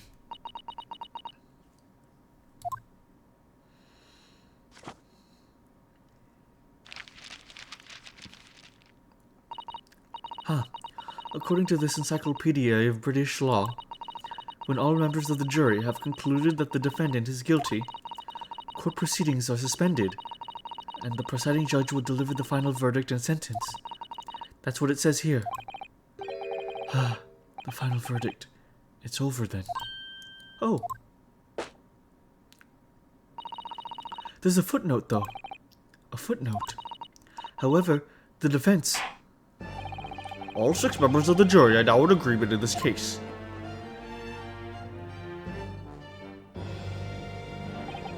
Allow me to convey my respect for your swift and righteous decision. According to the laws of this country, I will now conclude the trial by delivering my final verdict. I trust there are no objections.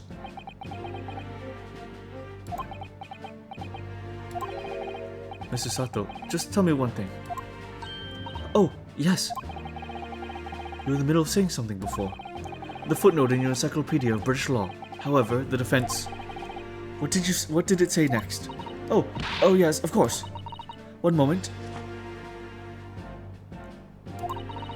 When all members of the jury have concluded that the defendant is guilty,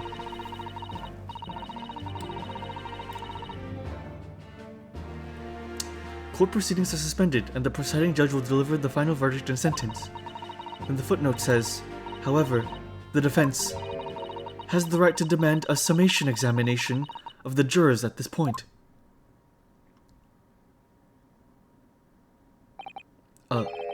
Summation examination? Objection! Objection! A summation examination. From which century has that tome you have there been resurrected? Huh. Judging from the binding, I would say the book is at least 50 years old. Any modern text on British law wouldn't even give such an antiquated procedure a mention. It's a relic, long forgotten and certainly no longer practiced. So you're out of luck. Oh. What even is it, Mr. Sato? This so-called summation examination. Oh, one moment, and I'll read about it. You would demand the right to a procedure before you even understand what it entails. Typical Nipponese. Alright, Mr. Naruhodo, I think I understand. It seems that under this procedure, we will be able to appeal to the members of the jury. To do what exactly? Appeal to them to change their leaning and reverse the decisions. And it says here that, if successful, the proceedings of the trial must be resumed. Make them reverse the decisions. Yes, in times gone by, barristers would use a summation examination to attempt to influence the jury's decision. But that procedure became something of a formality with no practical benefit, really, so it rather fell out of use. I wonder why. Because it was devoid of purpose. Changing just one member of the jury's mind would be hard enough, let alone several. No self-respecting defense barrister would even assert his right to try in this day and age. Still, I don't see any mention of the procedure actually being formally revoked. What are you suggesting? I'm suggesting that although it may be antiquated and largely forgotten, it isn't yet extinct. Huh. What do you think, Mr. Naruhodo?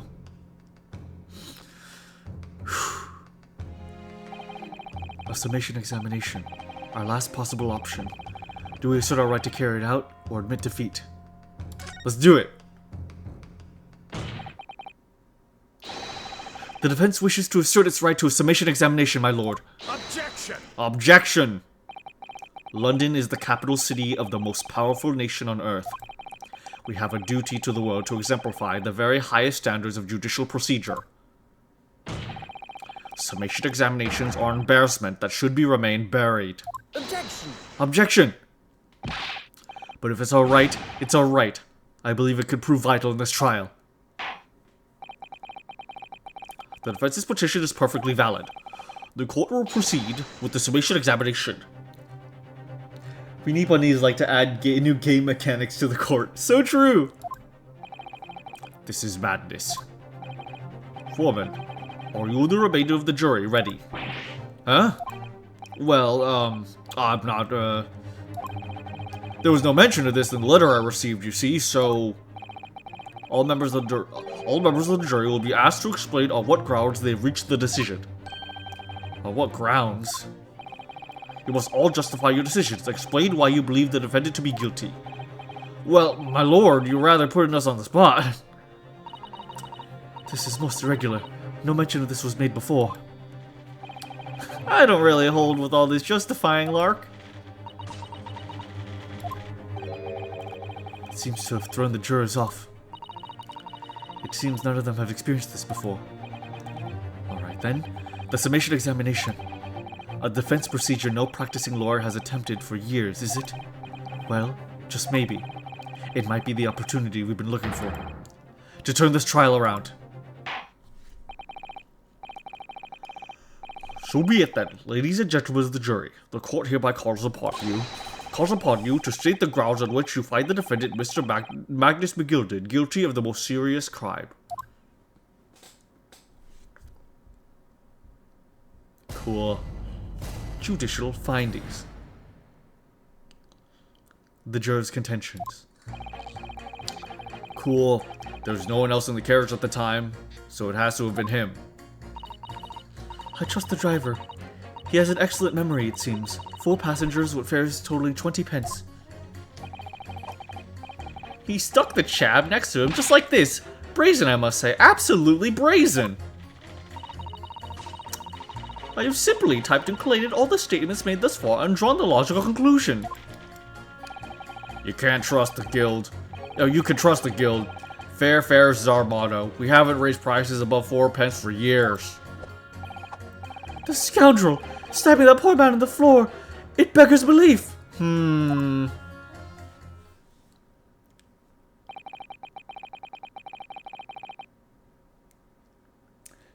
to explain your response is pretty good for the jury. Yeah. The work of 6 angry British jurors is filmed in front of a live studio audience! I'm starting to wish I hadn't pushed this far now. Some of the jurors don't seem to have wonderfully formed arguments, though, do they? Do they? Well, let's see what we can do. We need to get these 6 people to change their minds. I'll have to throw everything I can at them and use some very persuasive language. Just a moment, Mr. Naruhodo. According to my book, that's not quite how it works. Oh? I thought I was going to have to thaw their icy minds with some heartwarming rhetoric about the defendant. Unfortunately, once the jurors have decided the defendant is guilty, they're unlikely to heed anything the defense says.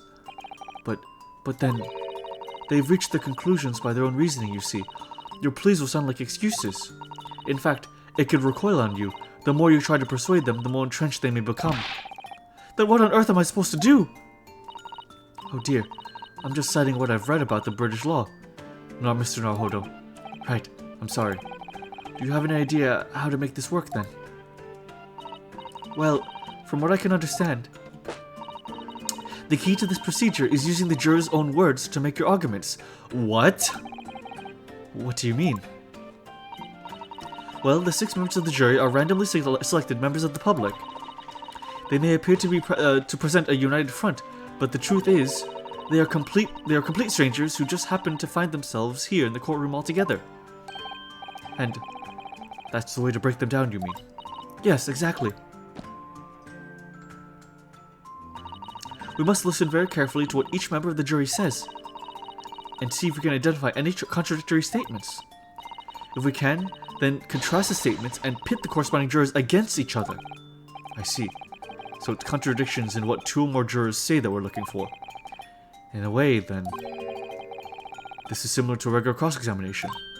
Oh, yes, I suppose you're right. Cool. Cool. Yeah, exactly, Zai. Exactly. Stabbed next to him and stabbed him to the floor, huh? Exactly. Yep.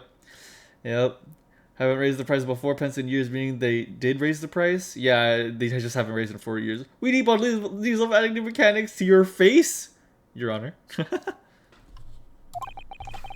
Find contradictions in their statements, and pit the jurors against one another to break them down.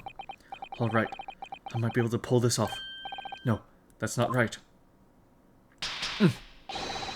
I have to pull this off. Can we start proceedings, counsel? I would ask you to take the stand for this. I'm expecting a clear, concise rebuttal. Yes, my lord. Oh, cool. God. Jury examination. The defense's rebuttal. Oh, I'm so happy I have his sword. Oh my god.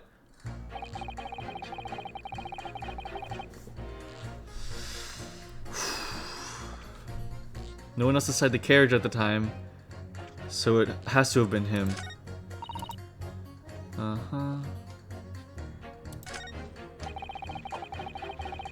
Yeah. Let's see what happens if I press. Hold it! Hold it! Certainly, the testimonies we've heard suggest the victim and Mr. McGilded were alone inside the carriage. Precisely my point. But, could there be some other explanation? Something we haven't considered yet? Such as? Oh boy. Well, perhaps that's something we could, all work out together now. Now listen here. Maybe you don't know how things work around here because you're from foreign climes. But we're here to form our opinions as individuals, and I have. Oh dear. He doesn't appear to be in the mood to consider an alternative point of view, does he? No. I'm going to have to pit the jurors against one another. Like the Sato-san said. Okay, yeah, I'm just gonna do that. Finding contradictions in these 6 people's assertions is the only way I'm going to succeed. Cool.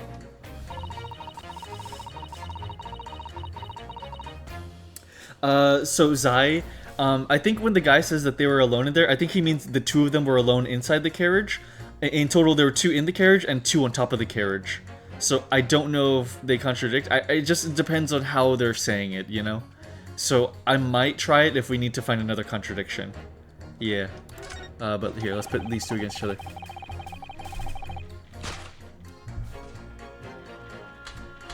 Oh, that is so cool. That is so cool. That is so, oh, I see. The fair total doesn't make sense with the horseshoe guy. Oh, interesting. Oh, that's a good point. Okay. Objection! Objection! Those 2 statements are completely contradictory. What? Explain, counsel, post haste. Oh, dearie me, I was only knitting a jumper for my other half. What's all this claptrap? What does contradictory even mean, I ask you?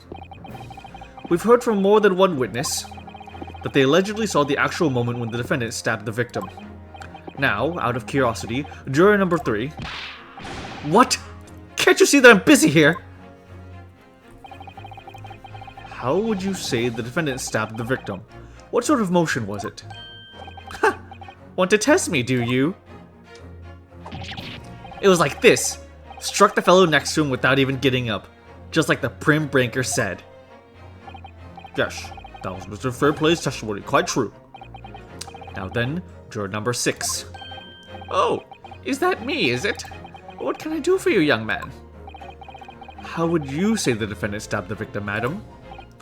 Oh, well, dear, as far as I understand it... It was like this!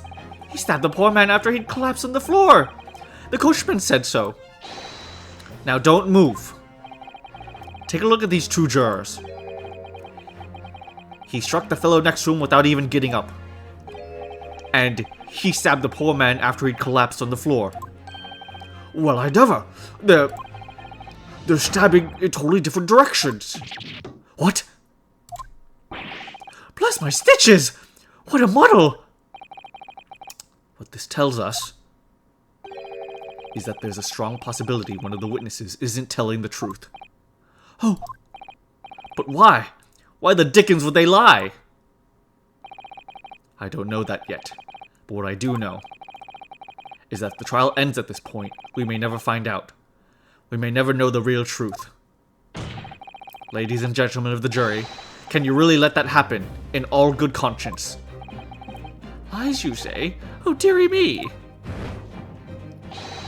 I can't abide people telling lies. Oh, thank grace. Yeah. Objection, I'll show you how to stab someone through his katana. The scales. I don't believe it. Hold it. Wait. Now hear this, my fellow jurors. I warn you, you cannot listen to this man. Look at him. In his black suit, he's clearly some devious Eastern sorcerer using magic on all of us. If I could use magic, do you really think I'd be putting myself through all this? Answer me this, dark Jinx. What did you just call me? Oh, Jinx. Me? What exactly is the problem? What if the 2 witnesses have slightly different recollections of events? What of it? Let's say the Shylock did stab the victim as he was sat next to him in the omnibus, and this young lady and this young dandy saw him do it. And now let's say the victim collapsed on the floor and the Shylock stabbed him again, and this lady saw him do it. Well, what to say it didn't happen like that, Who are you calling a dandy, sir? And why should I take this? And I should take this knife to you. Don't threaten murder in a courtroom. Who are you calling old? Why, I'll take this needle to you! Are they ready to kill each other now?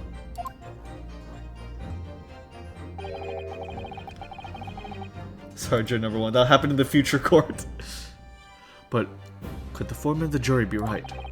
The two witnesses see two different moments of the same crime. It's out of the question.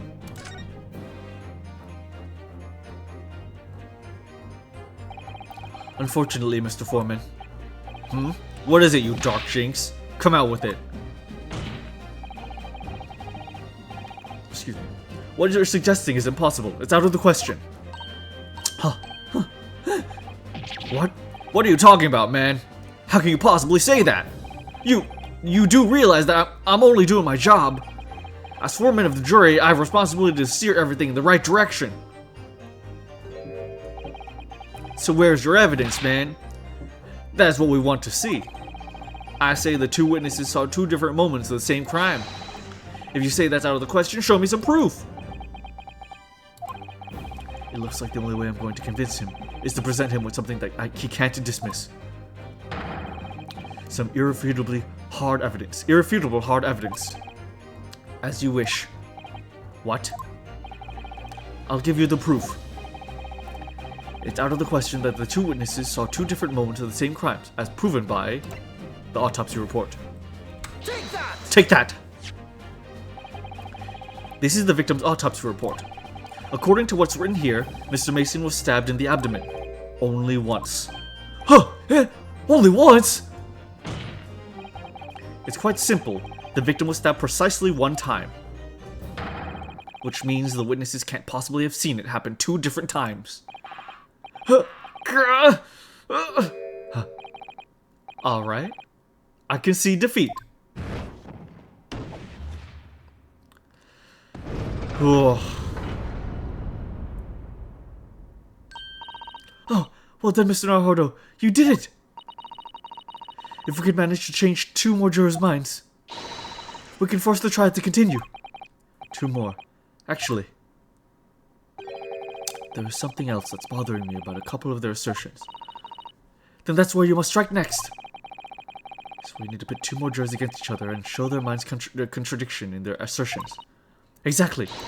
You can do it. Well, the scales of justice have shifted, but they still weigh heavy on the side of guilt. Counsel, you have the floor again. Continue with your summation examination.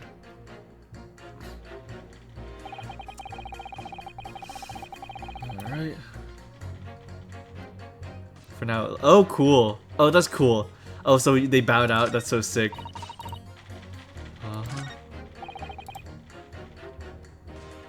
Yeah. 4 pence.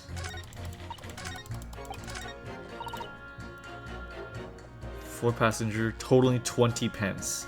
That's 5 passengers.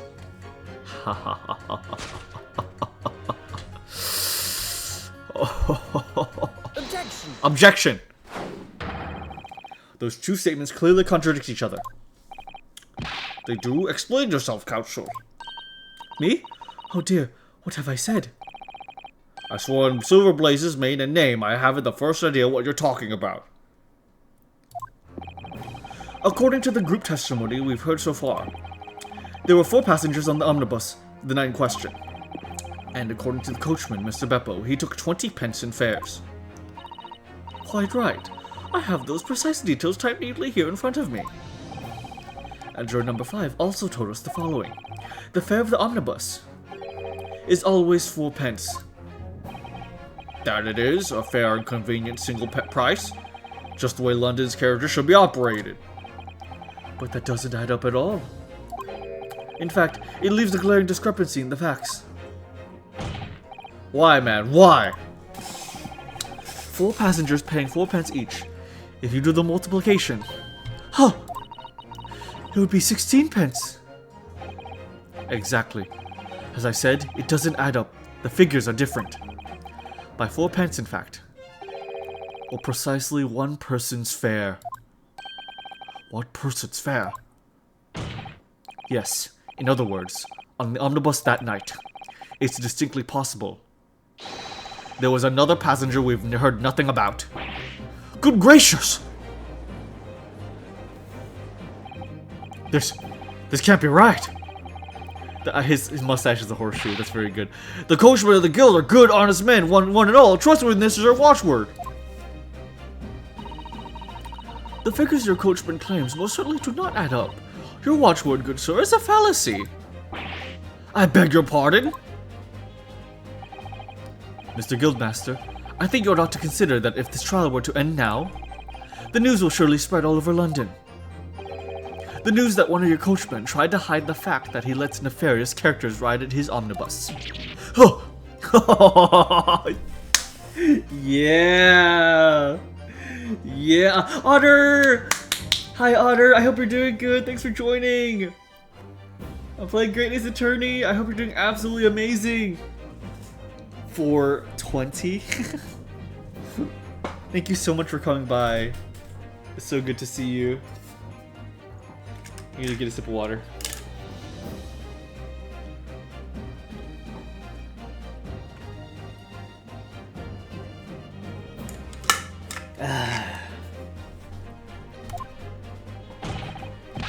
Alright then. How do I make it so the miserable trial doesn't end then, huh? Well, according to my book here, you simply launch a ball of fire into the innocent side of the set of scales. Now hold your horses here, coachman.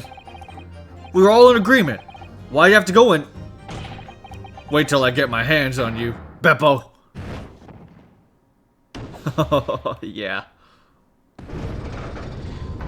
Nice. Ah, this is all very irritating. Begging your pardon, sir. I'm going to do the same.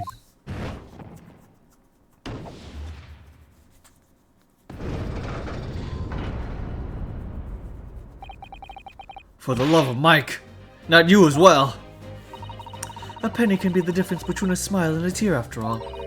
I certainly can't put my trust in someone who doesn't follow my exacting standards in financial matters. Oh, really? I, for one, think it's only proper that we hear from the witness again. Wait, that means 4 jurors are now leaning to not guilty. We've done it, Mr. Naruhodo. We've won!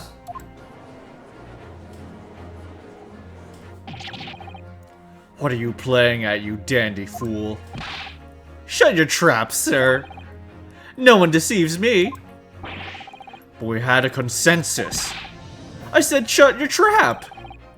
I know a liar when I see one. And if the chap ever dares to cross the threshold of my shop, I'll take this razor-sharp blade and shave every last hair off his head. Please tell me he's a barber.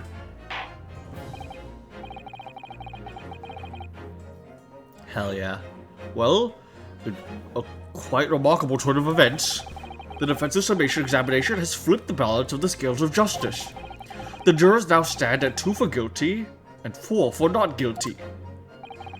Accordingly, there is no longer a larger enough majority among the jury for me to abdicate, and the trial must continue. Awesome. God, that's so fun. I hereby ask the defense, prosecution, and witnesses to return to their places. And I call upon all of you to continue to pursue the truth. Yeah, that's true, Kay. He is only fighting the guy with the knife. So, Lord Van Zeeks, continue to substantiate the case for the prosecution, if you please.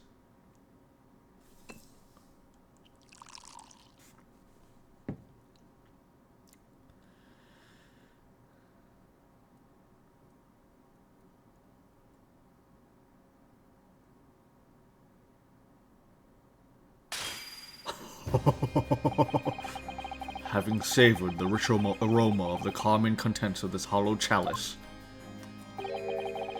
it may seem crass to crush it to dust. Pray forgive the discourtesy. Lord Van Zeeks! Is it cold in here, or is it just me? As your antiquated tome no doubt says, the prosecution may not speak during a summation examination. So I honored the deathly silence and listened to the charade. It seems I overestimated the intelligence of the jury. Well, no matter. There's nothing so hard to prove as a self-evident truth, it would seem. No, and why else would he grace the courtroom with our presence after all? So, let us proceed to the next round of battle. Oh, bring forth the witnesses once more. Phase 2. Fuck! Witnesses. I trust you heard the summation examination we have just had to endure. Yes, sir. That I did, sir. Of course I heard it. Yes, sir. I heard it. You saw the coachman. I believe it's Beppo. Yes, sir. My lord, sir. He's too good. He's so fucking cool. He is. He is. He's so cool. He's so cool. He's so cool. He's so cool. He's so cool. Ah. Oh my god.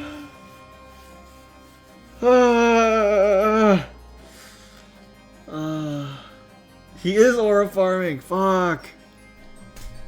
Oh my god, I teared up how cool he is. If it transpires that in your previous testimony you were attempting to veil the presence of a fifth passenger on your omnibus, you'll be found guilty of perjury. You are advised to bear that in mind, sir. Oh, mio dio. Mio dio? Are you Spanish? Now then, witnesses, I hereby call on you to testify before the court again. You will explain the various misgivings brought to our attention by the defense's summation examination. Witness testimony. Various misgivings. I only carried 4 passengers that night, I swear. But Well, I for one was told I had to pay 5 pence for the bus. He fiddled us on the fare, he did. And then I saw that blood curdling sight as well. It's all too much. I tell you, I saw Mr. McGilden stab that man. Everything I said before stands. Oh, yes, he stabbed him. Yes, he did. I think so, yes. Counsel, make sense of this for me, please. The phantom 5th passenger conjured into existence by my learned Eastern friend never existed. The confusion has arisen from the coachman's sly little cozenage. Beppo, explain yourself!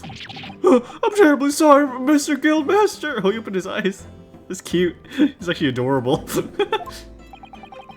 The guild's fare is 4 pence across the board. You know that. Am I to understand that you've been overcharging our passengers by a penny a fare? It's so cold, and the last front of the day is always half empty. You have been dishonest, coachman. I'm sorry. You're a disgrace, Beppo. A disgrace. And your selfish actions have brought dishonor in the entire guild. If I may, sir, I had to pay 10 pence on the bus just last week. What? 4 passengers at 5 pence each is, yes, 20 pence. I've done the arithmetic the 10 times already, but I just can't make the result come out differently. No, that figures. Well, it would appear that one of the aforementioned misgivings has already been explained. So, counsel for the defense, your cross-examination, if you please. We've already had the pleasure of a protracted summation examination today. I see you intend to continue the parlor games. Absolutely. Oh, man. Cross-examination. Cross-examination. Various misgivings. I only carried 4 passengers that night, I swear, but, Hold it! I wish the bus was still 4 pence. Sorry, King. So there were only 4 passengers on the carriage, but you didn't charge them the standard 4 pence fare. Is that right? It's impossible to make the last run of the day pay! It was so cold. It was all I could do to stop myself from passing out. I'm getting chillblains just listening to you. It was just terrible, so I wanted to give myself a pat on the back for keeping the bustle running. Doesn't a dedicated coachman deserve an extra penny per passenger? You're digging a deeper hole for yourself here. If only there were a fifth passenger on the omnibus that night, we would have had another suspect.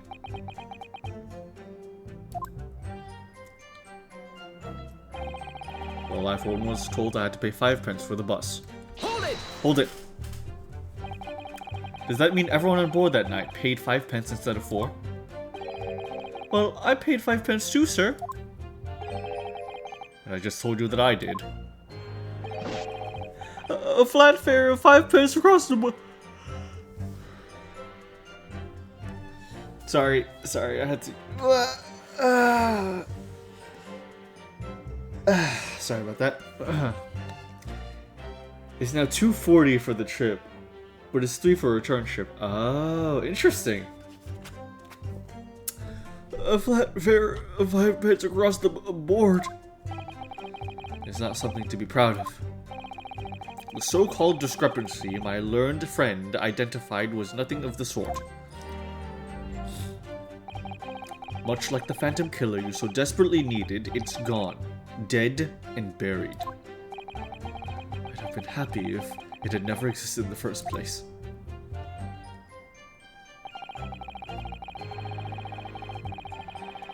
He fiddled us! And he also fiddled us on the fare, he did! And then I saw that blood curdling sight as well. It's all too much. It's nothing to... yeah.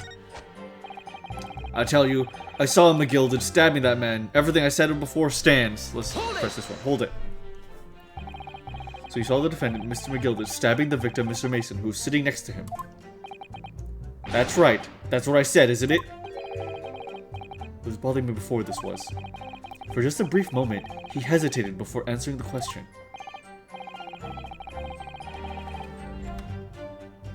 Why do you look like that? Excuse me. Excuse me. Mr. First. Oh, how can I help you, sir? That last statement, did it trouble you in some way? Oh, not particularly, sir, no. If anything, he's troubling me now with that hat of his. Has he greased his head? Oh dear, sir. I hope my hat's not troubling you, sir.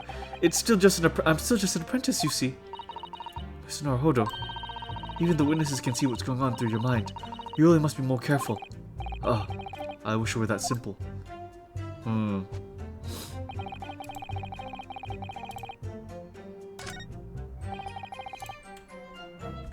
Let's press again without interrupting.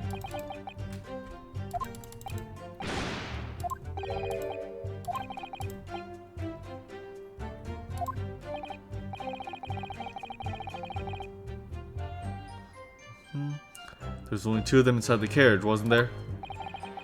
There's been much talk of a 5th passenger, but as of yet, 0 evidence. Then what are we wasting all this time for, huh? It's black and white. The man's guilty. Something about Mr. Fairplay's testimony just jars with me. I wish I could work out what it was.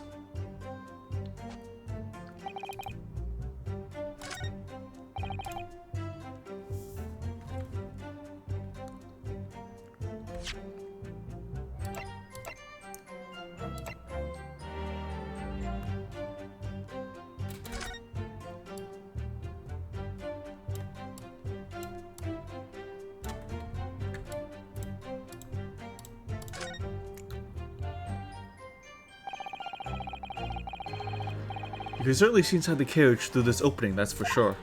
Yes, and there's a lamp on the enclosed cabin, so I'm sure that the witness would have been able to see quite clearly. That's not good for us.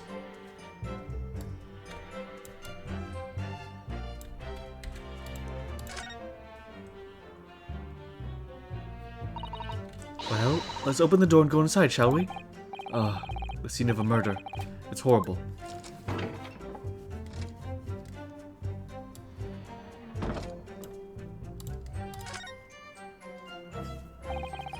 That's blood that soaked into the seat. The victim's obviously. Yes, and that seat would be clearly visible from the roof deck. Would you really stab someone in full view of the other passengers like that, I wonder? Well, it was after dark, and there's a lamp on in here, so perhaps the culprit couldn't see anything outside through the skylight. Whichever way you look at it, it doesn't seem like it was a planned attack.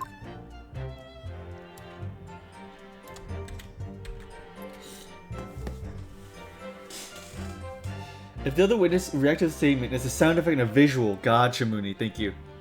I don't know how someone in the front bench could see through the skylight. Yeah. Huh. That's a poster for the great exhibition that's due starting 6 months from now. There's a lot of focus being drawn to the Crystal Tower, the centerpiece of the whole exposition. Oh, the Crystal Tower. It's under construction already, I believe. People all over London must be fizzing with excitement at the prospect of such a grand event.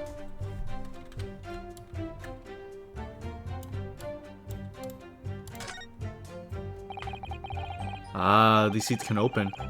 These seats look reasonably soft, but it's actually rather hard when you sit on it. And only just wide enough for 2 gentlemen to sit side by side, really. Of course, an English gentlewoman would be dressed in such finery. It'd be quite impossible for her to climb up to the roof deck, so she'd have to be seated in here. A woman in a kimono would have the same problem. Women's clothes sure are impractical, aren't they? What's this? The seat has a handle, so it seems. Yeah.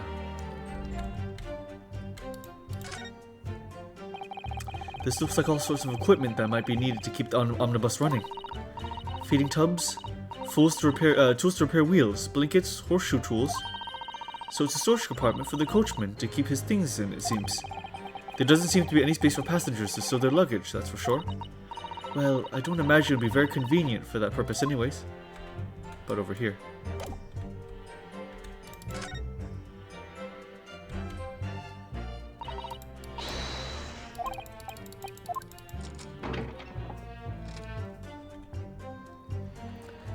Can't believe the Alligans are in London now too. The Alligans? Who are the Alligans?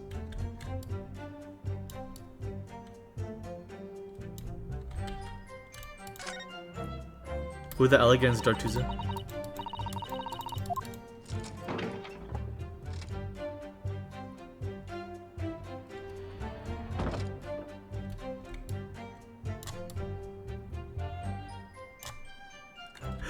Phoenix Wright Omnibus. Cheeky motherfuckers.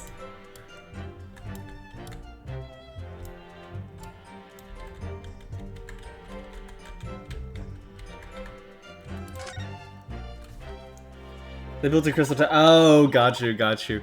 Okay, I thought you were doing a Smiling Friends bit. I thought you were doing like a. Oh, it looks like the Renaissance men are coming to town. So this is the roof deck of the omnibus. Oh, you must have a wonderful view of London streets up from here. So people sit all the way up here on bitter winter nights with the cold air rushing past them, and they have to pay money to do so. Ugh, I can't imagine how cold they must feel. That just made me think of something horrible. Can you imagine being dragged around the city in the freezing cold as punishment? Perhaps that is the real price you pay to stay out late.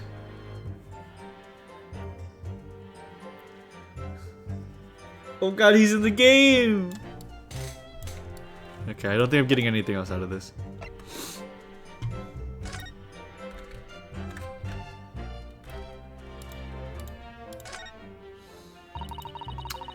Part of the sheath, isn't it? Are you alright, Mr. Naruhodo? Oh, sorry, yes, I just don't really like blades. Oh, those don't seem like the words of a man with a large katana slung from his waist. That's not a blade, that's Cosmo's soul. Anyway, there's no sense in delaying it, let's see what the blade looks like. God, what a nice model. What an exceptionally pretty model, honestly. That looks a lot like blood. It surely is blood. The victims. An Englishman's blood looks a lot like a Japanese man's blood.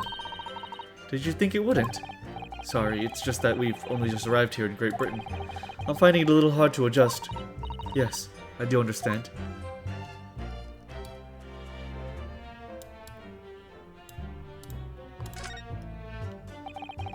An ornate letter M, undeniably Mr. Magnus McGilda's initial. And it's beautifully gilded too. It must be very valuable, I should think. Ah. What is it? Look at this M. If you turn it upside down, it becomes a W. This could change everything. A W? Yes. This is one of those, you know, turnabout cases, I'm sure of it. Oh my god, shush. Or a model that was a pervert for blades? Yeah, honestly, yeah. I'm afraid I don't know at all, but what I'm sure of is that this is an M. Oh, well, that idea was quickly squashed. Yeah, that's definitely not a W. I feel like it would be like the other, like lean to the other way.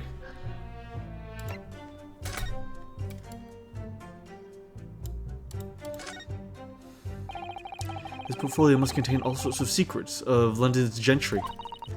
Oh dear, do you really think we ought to look inside? Well, it's not as though we know any of London's gentry personally, is it?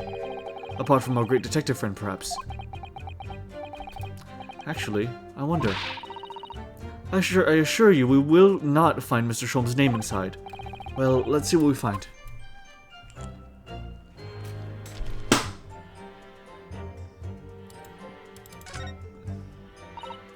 Gosh, it's crammed full of gentlemen's names, isn't it? Well, I suppose they're probably not all gentlemen at all, are they? After all, not everyone in this country is well off. Ah, goodness! What is it? Look at this! Do you see the name here? Bruce Fairplay. Should that mean something to me? It does sound strangely familiar, actually. Bruce Fairplay! The witness testifying at this very moment! Oh, yes, of course! The banker! Why is his name in here? Ah, he borrowed 20 guineas, did he? And look, the repayment date is fast approaching. It's possible that this is just a coincidence, of course. But this could be very useful information. Ooh. Ooh, big. That's huge. That's huge. Imagine it's the defendant in the middle of a cross-examination, just walks up in the carriage and looks around. Yeah, true.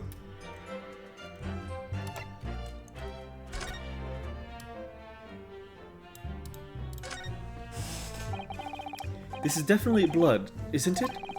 Not the most pleasant sight to be confronted with in our day and age in our first day in London. Well, nothing will come of grumbling now. No. By the way, is Mr. McGilded right-handed? Yes, I believe so. He was toying with the coin in his right hand a little earlier. Ah, pity. If only he'd been left-handed. I think blood in either glove would be fairly incriminating, really. That's actually a really good point, yeah.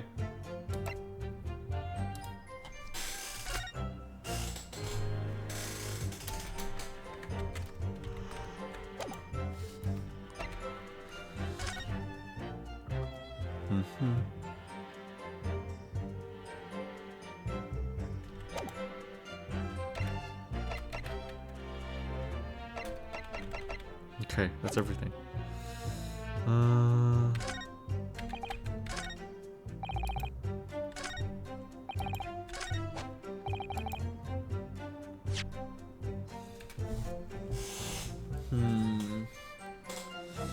Let's just press the last statement.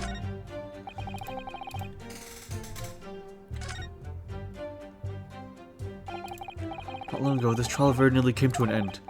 Somehow, we've managed to keep our chances alive here. I can't waste this cross-examination. I have to use it to bring some new facts to light. If you're not careful when you press these witnesses, the danger is that the jury will end up believing something unhelpful, as they did before. Maybe. But we can't let the fear of that happening stop us from uncovering important information. Yes, you're so right. I need to pay careful attention here. I don't want to miss even a flicker of a reaction among these witnesses. Remember, if you happen to spot one of the witnesses reacting in a strange way, there we go, yep. Don't hesitate to pursue them as to the reason. Okay, let's do it.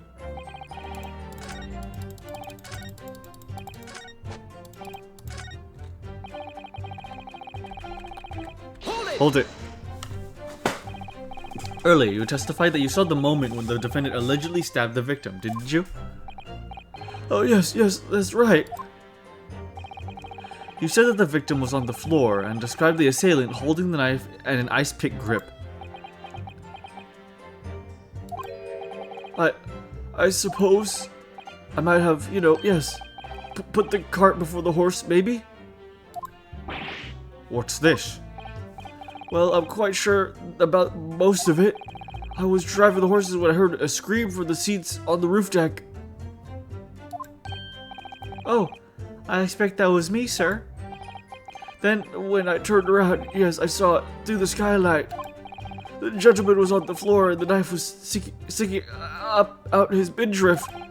That's right, yes, and the fellow holding the handle was the famous man, yes.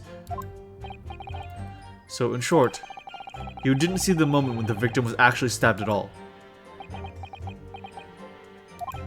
I really thought that I did, but when I go over it again in my head, no, I suppose I didn't actually see the precise moment the stab. I didn't see the precise moment of the stabbing, did I? Excuse me. Excuse me. Do you have something to say about that, Mr. Fairplay? Now you listen to me. I know what you're thinking. He didn't really see the exact moment the fellow was stabbed. What are the chances of that? Huh? Eh? Oh, eh? Are you asking me or telling me? Beppo, get the ice cube out of your butt and focus. So true, Otter. So true. Tell him like it is. He's getting flustered. I might be able to extract some new information from him if I answer him cleverly. Could he have just happened to see the exact moment the crime was committed? Some days are like that. No chance.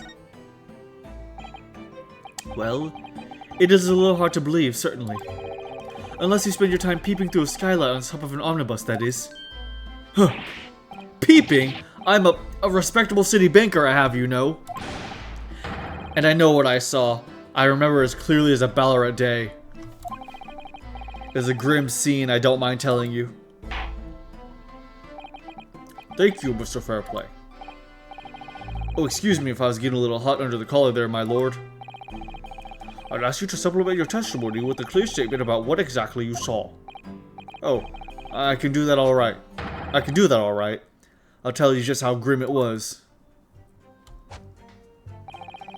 You think I'd forget the sight of those blood-soaked hands after the butcher stabbed the man? Blood-soaked hands? It's not that much blood.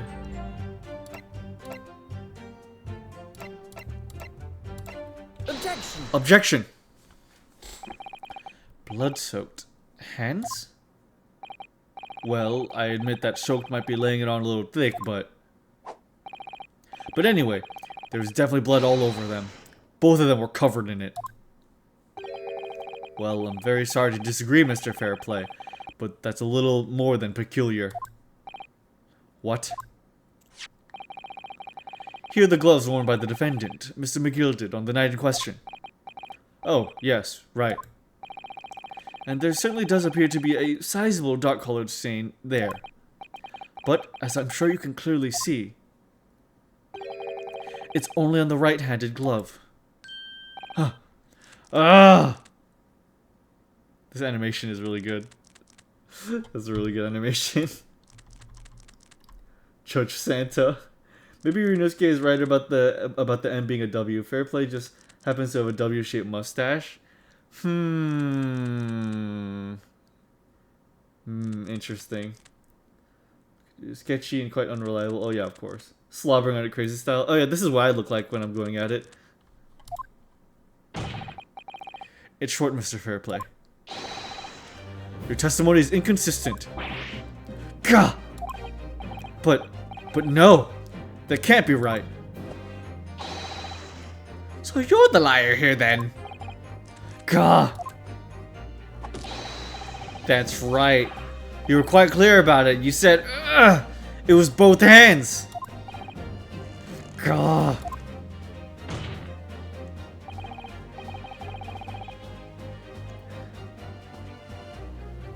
Newt with the delicious corned dog. I could use a corn dog with your pointed teeth. I do have pointed teeth, don't I? That's actually a very good point. Ew. Let me scratch my head real quick.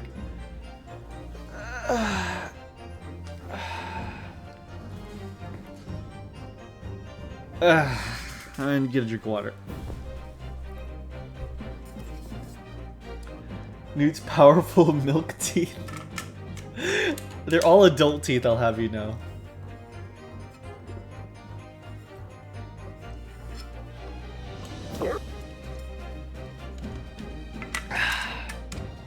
Thank you, Otter. Thank you so much.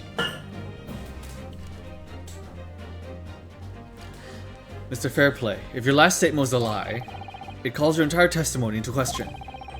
If you say you saw the moment the victim was stabbed, but is that really the truth? Gah! Objection! Objection! It was a simple mistake. You can't justify accusing this man of lying. Yes, it wasn't both hands. It was only one. But the fact remains. The victim's blood was on the accused. Objection! Objection! No. Mr. Fairplay categorically stated that he saw blood all over both hands. Which means there's a strong possibility that this witness was deliberately trying to mislead the court. Gah! Why, I'm a city banker, for pity's sake. My word should be the gold standard. I'm a gentleman, not some gutter snipe. Upstanding members of society don't prevaricate. He's claiming to have no reason to lie. But is that really the case? Mr. Naruhodo, if we had some evidence to explain why Mr. Fairplay might be lying, it could turn the tide in this trial completely. Something to show this man has a compelling reason to lie in this testimony. There is evidence. Yeah, but they're made of milk? They are? Oh wow, I guess that's lore now. My lord. Yes, counsel. Oh, I see, because calcium. Yeah, fair enough. Everyone in this court can't stop moving around. True. The defense is ready to present evidence. By Jove, are you sure? Yes. Evidence that will clearly demonstrate why Mr. Fairplay had reason to lie in his testimony. Gah! Very well. I hereby call the defense to present its evidence. The evidence that demonstrates a motive for the witness's alleged deception of the court. Take that! Take that! This is a list of the debtors who owe money to Mr. McGilded. Yes, a list of innocent victims crippled by the accused's extortion. The point is, among the name of these debtors is your name, Mr. Bruce Fairplay. Gah! What? Mr. Fairplay, are you currently indebted financially to the accused? No, well, it's barely worthy of being called a debt. According to this ledger, you owe 20 guineas. Not an inconsiderable sum of money, wouldn't you say? Well, what of it? Let's suppose Mr. McGilded were to be found guilty of murder. What would become of your debt in that case? These documents state the loan agreement is forged between two individual parties. Therefore, with the creditor, the defendant here, to be sentenced to a capital punishment, all outstanding debts which were owed to him will be annulled. They would cease to exist. Cease to exist? Mr. Fairplay, is it not the case that you claimed in your testimony to have seen something you never in fact saw, in a devious attempt to annul your debt of 20 guineas to the defendant? Go! Go!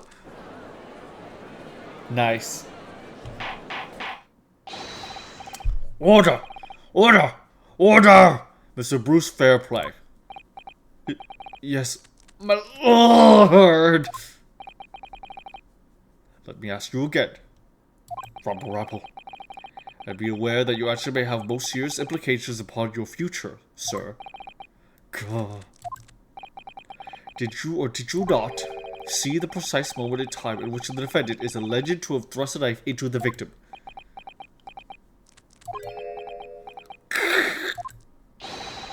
Your silence speaks volumes.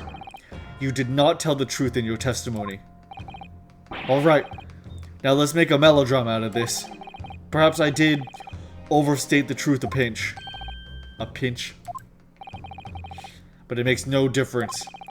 I definitely remember seeing blood on McGilld's hands. Objection. Both of them. Objection! And yet, only one of the defendant's gloves, which we have here as evidence, is stained. God, that's what you keep saying.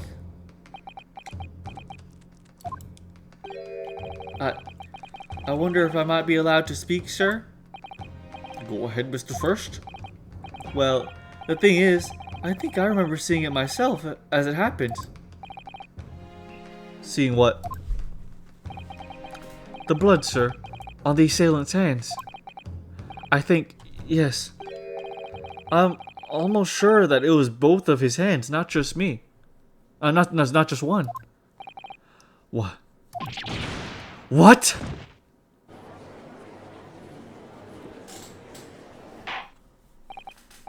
It would appear that we're going to need further testimony from all you witnesses.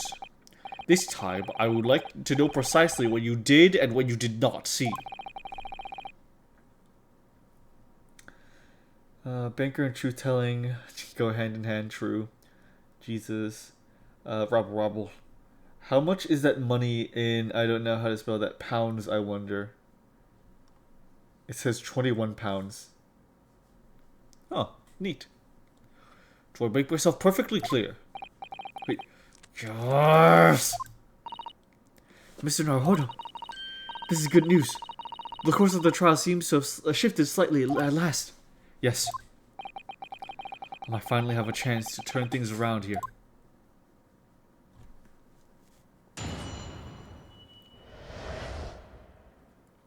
Witness testimony. What the witnesses really saw. There was blood in both hands of the assailant. I sincerely and distinctly remember that. However, I suppose you might say that I didn't see the exact moment of the stabbing transpired, if that matters. I remember seeing the knife, and I remember seeing both of the attacker's hands with blood on them.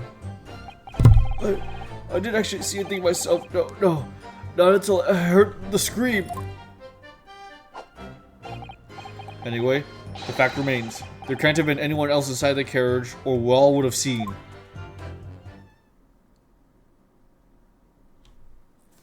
Gotta let this guy die for 27 USD. Well, lo and behold. In truth of the fact, not one of you was the witness to the crucial moment the crime was perpetrated. I apologize, my lord, but honestly. Gah! There was no one else inside that carriage, and the man's hands were covered in blood. God, that much incriminating evidence is tantamount to saying that we saw the man do it. That's really not what the testimony is about. Really not what testimony is about. Let us examine the interior of the omnibus once more. The victim's fresh blood is clearly visible in the sheet, corroborating with the witness's accounts. In other words, there's no substantial nor scientific change in the facts of the case.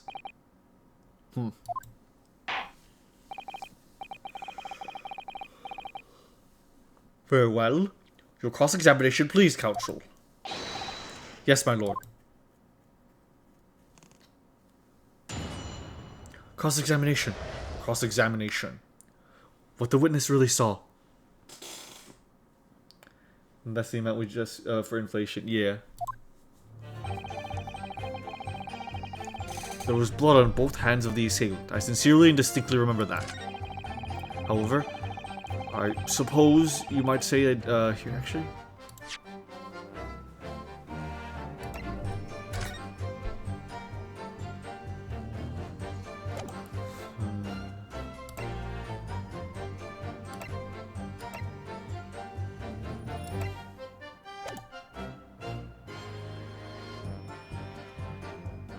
Okay.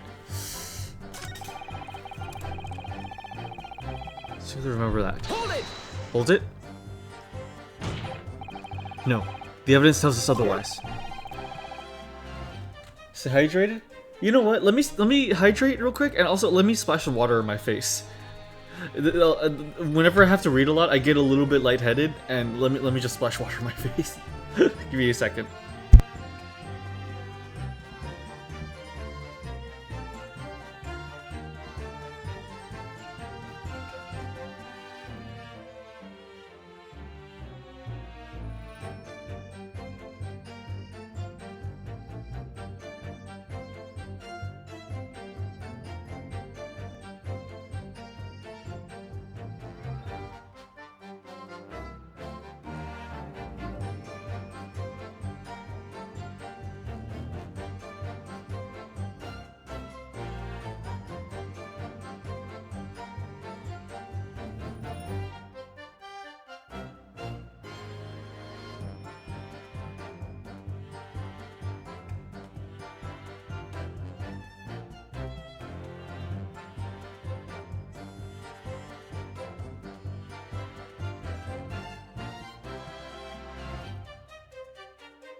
Oh, it's gotten cold again. Time to put my jacket back on. It is actually a Bucky's sweater. I'm wearing it underneath my attorney suit, you see? It's very handy.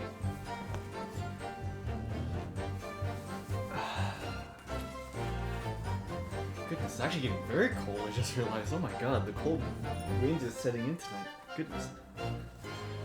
Okay.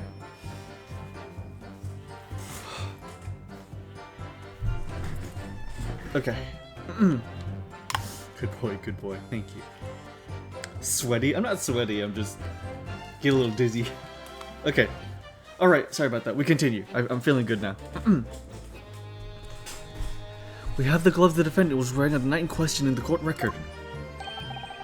I'm well aware of that, sir, but nevertheless, I know what I saw and I stand by it. The man had blood in both his hands. He's defiant, even in the face of hard evidence. He's steadfastly refusing to admit what he might be mistaken about what he saw. But why? Your reasoning is dire. One hand or two, the salient point remains unchanged. Minutes after the grim crime, the victim's blood dripped guiltily from the accused's fingers.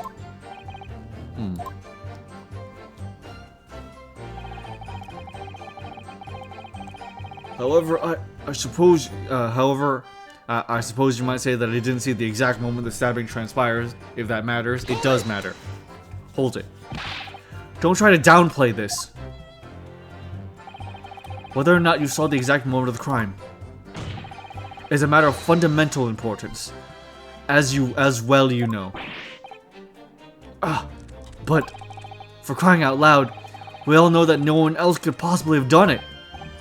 I was just, trying to save us all some time. You have a loan of 20 guineas outstanding with the defendant. Do you not? Had you hoped to release yourself from that financial burden by ensuring the defendant was found guilty? Well, that's not what I was hoping for. I just lost a little guinea, or 10 when I backed the wrong horse in the derby, that's all. I was going to win it all back. There's a fixture this weekend, that's a sure thing. A little guinea or 10? Banker, no one bats an eye if I borrow a little spending money for the weekend. I think you may have revealed rather more about your character than you bargained for, sir. This witness's scruples are not on trial here. Proceed to the next witness. Is that really how it's supposed to work?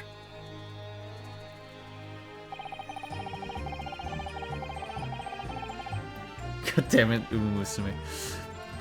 I remember seeing the knife, and I remember seeing both of the attackers' hands with blood on them. Okay, this is the big one. Hold it. You definitely saw that too. Blood on both hands. Yes, sir? I mean, I know what you're going to say. Only one of the Mr. McGillicuddy's gloves has any signs of blood on it. That's right. The thing is, as far as I remember, sir, when I looked down and saw Mr. McGillicuddy sitting beside the other fellow, I don't believe he was wearing any gloves, sir. He wasn't wearing these gloves? That's correct, sir. And I saw the blood on both his bare hands quite clearly. It's true that a dark-colored stain in the dark leather gloves wouldn't have been so easy to see. I should point out that the police officer who apprehended the accused on the night in question reported that there was no trace of blood on Mr. McGillicuddy's gloved hands. There wasn't blood on his hands? This is puzzling indeed. This must be significant somehow, I'm sure of it. Weird. I didn't see actually anything myself, no. Not until I heard that scream. Hold it! Hold it. You didn't see anything. Oh yes, sir. That is to say, no, sir, I didn't. Very sorry. Sorry, I just realized I gave him the wrong voice. Very sorry about what I said before, sir. Very sorry, yes. It was very wrong of me to make up stories and say I saw him stab the man. Wouldn't you agree, sir? I know what you're insinuating, but I certainly wasn't making up stories. Still, to say you saw nothing isn't right either, is it? No, sir. I saw nothing at all. Mr. Beppo, you were driving your horses. At the very least, you must have enjoyed a good view of London streets, no?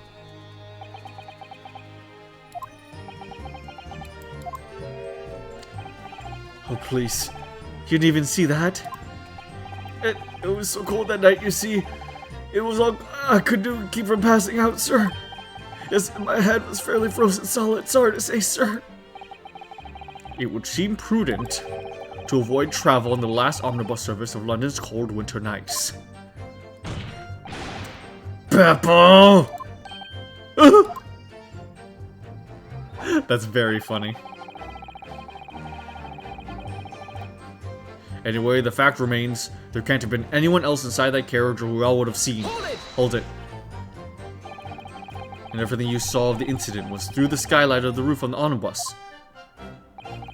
That's right. It was fiercely cold that night, but the glass wasn't frosted over. Oh yes, I remember I was shivering. It was so bitter. Which rather begs the question why the pair of you were sitting on the roof deck in the first place. Well, I don't know about this young fellow, but I couldn't enter the cabin. Oh? Why not? It was locked from the inside. I tried knocking, but no one opened the door. It was locked. That's right. And there's a public bus service for pity's sake. And that's not what I call fair play. Yes, I had exactly the same experience. I tried knocking, but the gent inside just gestured at me to clear off.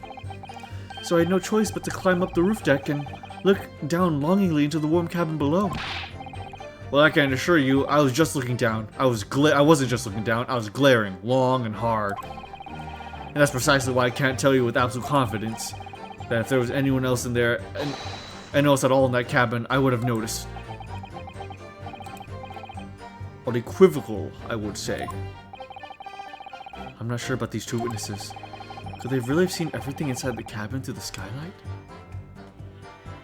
They might not have been able to, yeah, of course. What about if you were in the front seat? Allow me to confirm one thing, Mr. Fairplay. You were riding this omnibus and witnessed the events in the cabin through the skylight in the floor of the upper deck, is that right? That's right, yes. In that case, there is a portion of the cabin interior that would have been out of sight from you. What? By golly, really? Obviously, at this stage, we can't say for sure. But the possibility cannot be denied. that at the time of the incident, there could have been another passenger in the enclosed cabin of the omnibus. Objection! Objection! Enough hypothetical meandering, my Nipponese friend. The prosecution demands that you substantiate your claims. After all, the scene of the crime is here, in the flesh.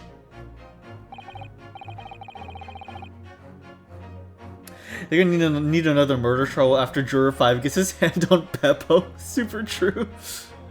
Very well, I will uphold the prosecution's demand.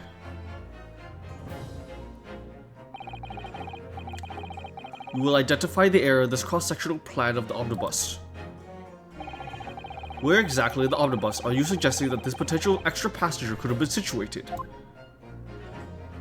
Well, assuming they're sitting here and glaring down, because this is where they were located. So it was probably here, right?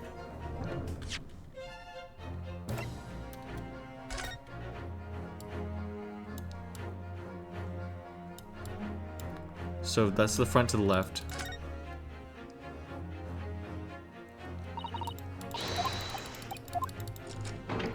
So they were seated on the front side. Okay, they were seated on the front side. So if they were peering down at the front side, then they were sitting right here, and so they would have missed over here. Present.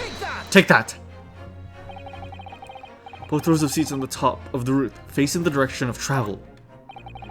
Whereas the seats in the middle, whereas the seats in the enclosed cabin face each other. Which means the visible part of the cabin, which passengers on the roof deck can see through the skylight, is as I've drawn here. Ah. That's right, my lord. As you can see, the seat opposite to the one in which the victim and his attacker were sitting is obscured from view. In other words, if someone had been sitting on that seat, it's quite possible that the witnesses would have been completely unaware of it. Gah! Objection! Objection! It's quite possible some phantom was sitting there. You Nipponese have a forbidding habit of obscuring the truth with ambiguity. Huh. I concur with the prosecution's rejoinder. In a British court of law, evidence is paramount. I cannot entertain this conjecture, counsel. That is, unless you're able to put a name to this mysterious passenger to whom you allude. Can you, Mr. Naruhodo? I honestly don't know. Who could it have been? Who could have been in the other seat, which was out of sight from the witnesses on the roof deck?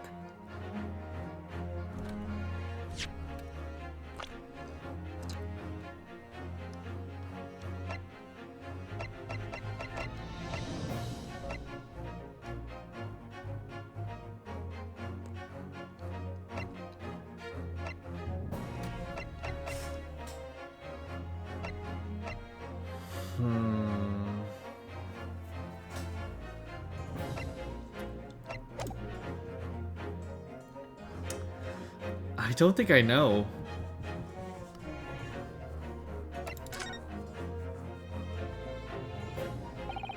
I have literally no idea. But as a proud citizen of the Japanese Empire, you will look to the sky and walk on, making sure all signs of tears are gone. Go on. This isn't just a case of going on, Mr. Sato. Alright then, I'll go on. The defense would like to put forward a name. You are a fool. That response was a desperate attempt by a man who has no notion of his own limitations. A toast to hard lessons not yet learnt. Let us not delay, counsel. The defense is still going to name the passenger on the other seat. This could be it. This could be the chance I've been waiting for to turn the trial in my favor. On that night, on the night of the murder, the person occupying the seat in the omnibus cabin that was obscured from view was...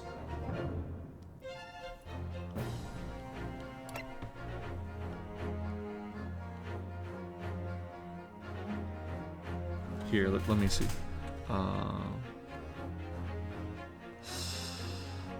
Uh...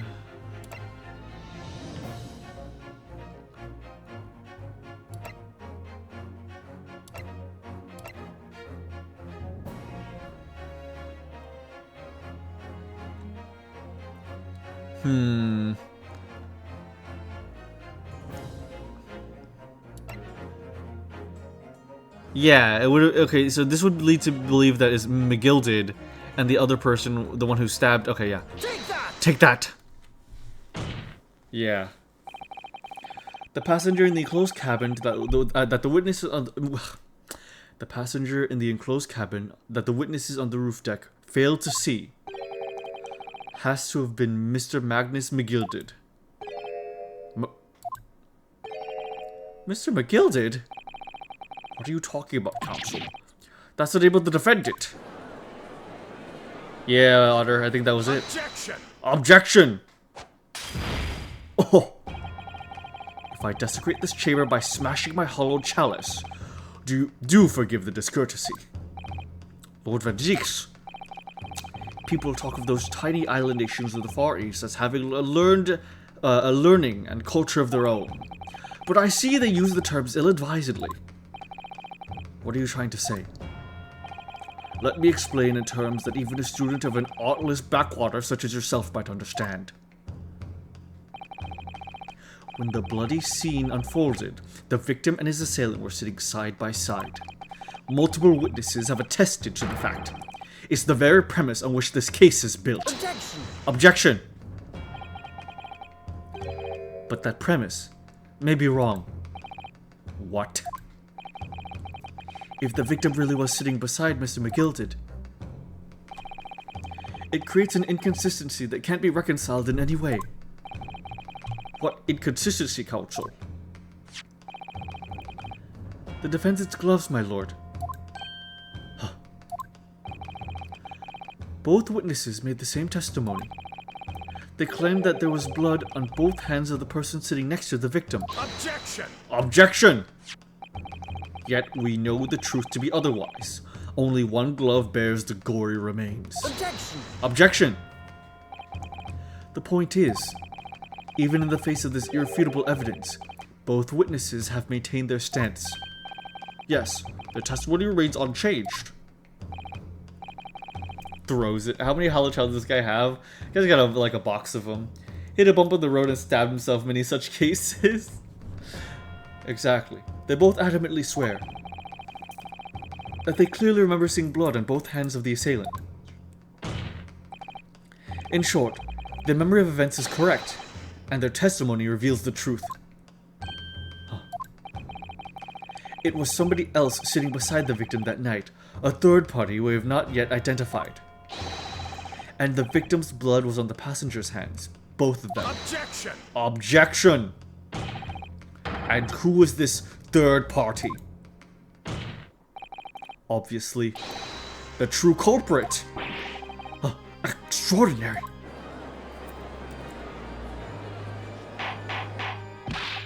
Order!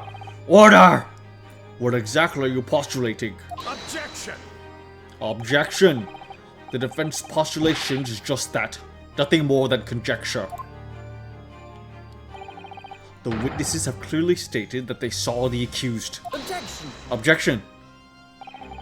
But when elaborating on his testimony, Mr. Fairplay said the two of them were wearing hats, and I couldn't exactly make out their faces. Yes. The tops of their heads were obscured by the roof. I could see the rest of them, though.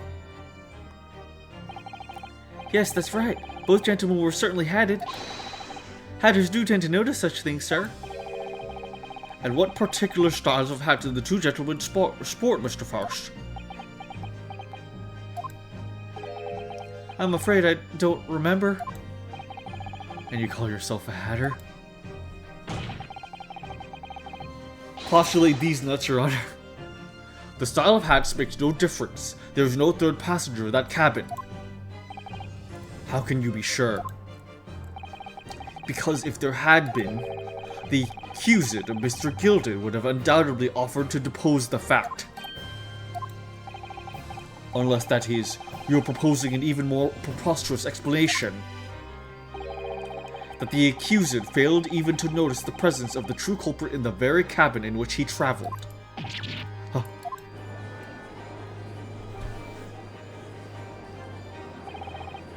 He's right. If there was another person traveling in the enclosed cabin of the omnibus, it's inconceivable that Mr. McGilded would have been unaware of it. Order! There's clearly a simple solution to this problem. Bring the accused, Mr. McGilded, to the stand. Well, what say you, counsel? The prosecution objects, my lord. On what grounds? As a suspect, he will have already made a false statement to the police. But what if there's some reason why he's unable to speak freely? Magnus McGilded is no uneducated ruffian. If it indeed turns out that the man has been withholding information, you can be sure it will have been a most deliberate act. Counsel for the defense, what is your opinion?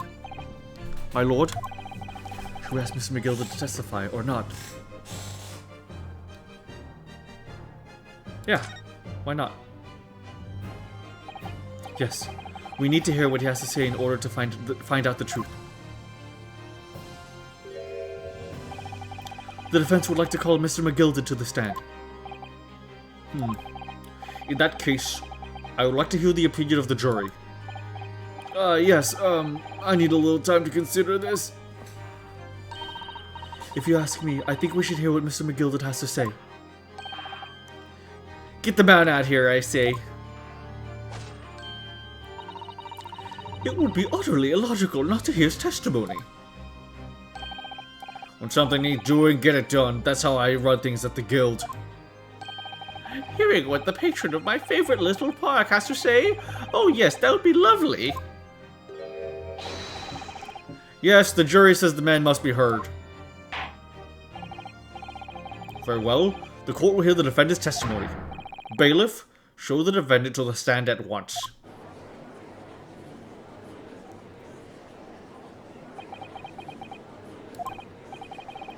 Now, maybe what actually happened that night will finally become clear.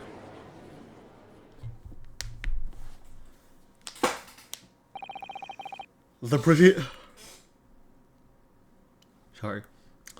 proceedings be resumed. Mr. McGilded, have you been listening to the discourse of the day? To be sure I have, my lord. There are now two matters to which the court desires to hear from you. The first is whether or not there was a third party with you in the omnibus cabin as proposed by the defense.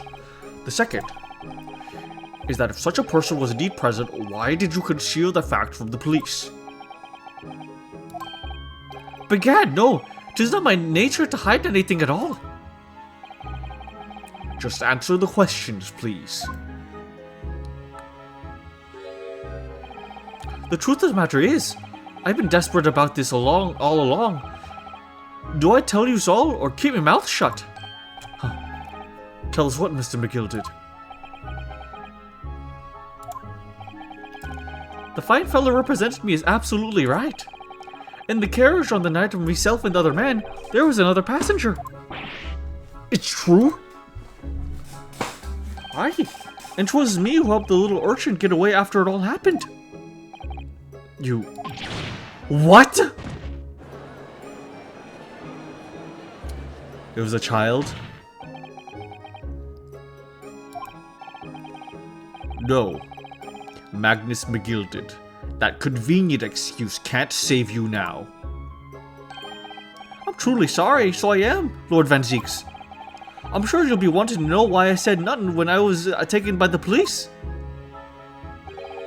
I do be having a very good reason, I assure you. Which was? Well, the little child was just in the wrong place at the wrong time, and not in any way involved, you see. What? If the police had known the wee one was there, they'd have assumed she'd done it. They'd have hauled her into this courtroom here just like myself. I was only trying to spare her that. Young hearts and young minds are easily damaged, my lord.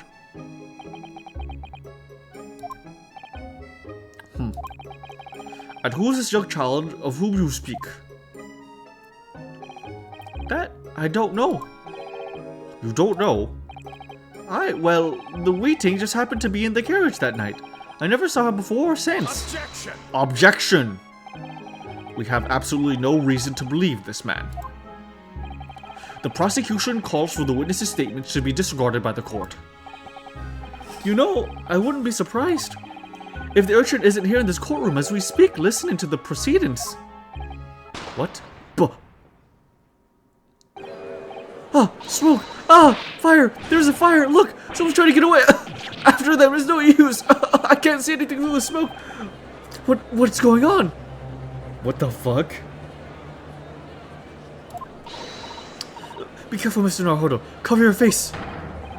Bailiff, don't let the accused escape. Secure the omnibus. I hereby call an emergency recess. Bailiff, ensure the defendants in custody and clear the courtroom.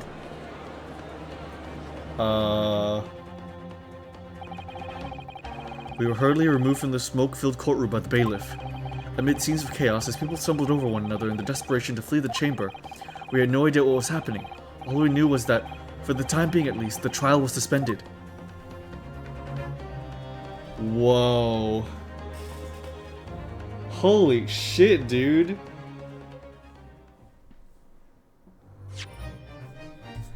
Holy moly.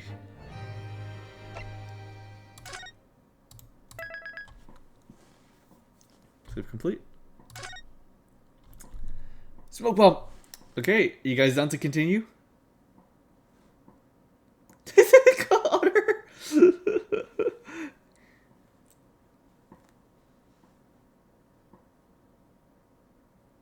Yes, awesome. Sounds good. Real quick.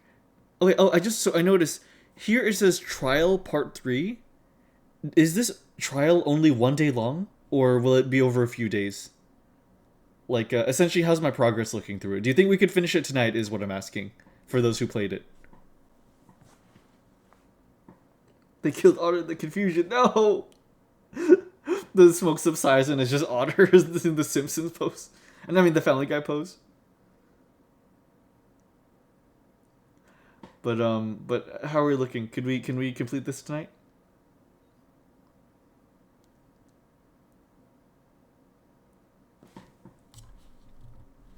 It wasn't me this time.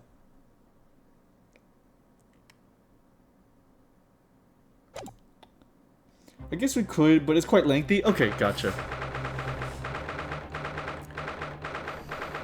18th of February, 12:52 p.m., Old Bailey Defendant's Antechamber. I'll probably go into the next save point then. What on earth just happened in there? You're a good way through it, maybe 2/3. Oh, okay, awesome. Okay, cool. Mr. Naruhodo, I've managed to find out what happened. Mr. Sato, I was told it was an advanced form of smoke grenade, a type of exploding device that releases smoke. A smoke grenade? It sounds like the sort of thing ninjas use. They're just making sure everything is safe now. I think the trial will start before long. But who would have done something like that? The police managed to catch someone who was trying to flee the courtroom apparently. Flee the courtroom? Why? Well, it's a young girl of around 15, I hear. A young girl? Then could it be the passenger that Mr. McGilded was talking about? What's up with the 15-year-old girls in this game? What's up with the freaking 15-year-old girls in this game? Jesus. My thoughts exactly. So he wasn't lying. Oh, what's become of Mr. McGilded, actually? There's so many things I need to ask him about, but he's not here. I think he was summoned to the prosecutor's antechamber to answer questions, along with a young girl. Who is she, I wonder? And what was she even doing here at the trial? She was taking a huge risk, and for what possible benefit to herself? There's another matter that's troubling me. What's that? The 20 pence. Oh, huh. 15-year-old girls, the source of all crime. According to the coachman, Mr. Beppo,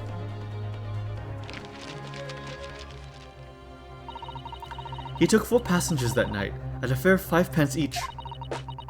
That comes to a total of 20 pence exactly. But now it seems there were in fact 5 passengers, which means the figures don't seem to add up again.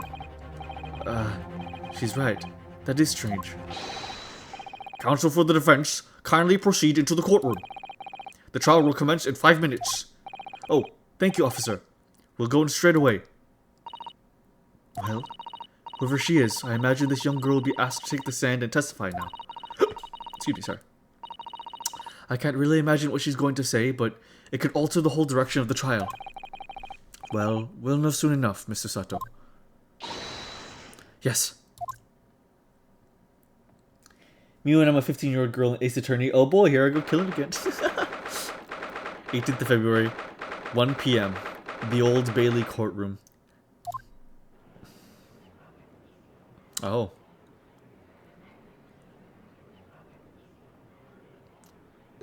Wow. There's the young girl next to Mr. McGilded. Look. She must have been the one who caused the disturbance before. Well, after that rather eventful recess, the court will now resume the trial of Mr. Magnus McGilded. Now then, Lord Van Zieks. My lord. I believe you've established the cause of the smoke which veiled the proceedings earlier. It seems to have been an advanced form of smoke grenade of the sort typically employed by the army. Good gracious, the army! What in the devil's name? It was an elaborate attempt by a young girl to cloak her escape from the public gallery, but she was caught, and now occupies the stand. Your name, girl? Are you responsible for the smoke grenade which induced such pandemonium here in my courtroom?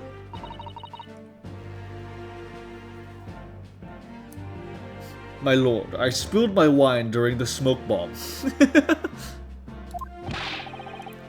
I was going to crush it in my hand, but it was spilled, so I just grabbed the nearest man by the head and just crushed his head. Stream? Hello? Okay, stream's good again. Okay. What is the meaning of this deplorable behavior? Ahem! If I may, my lord. Yes, Mr. McGilded. I think perhaps I ought to explain here why it is that this wee lass here in the first place, and why she tried to bolt like that. 'Tis all tied up with the events of last night, so it is.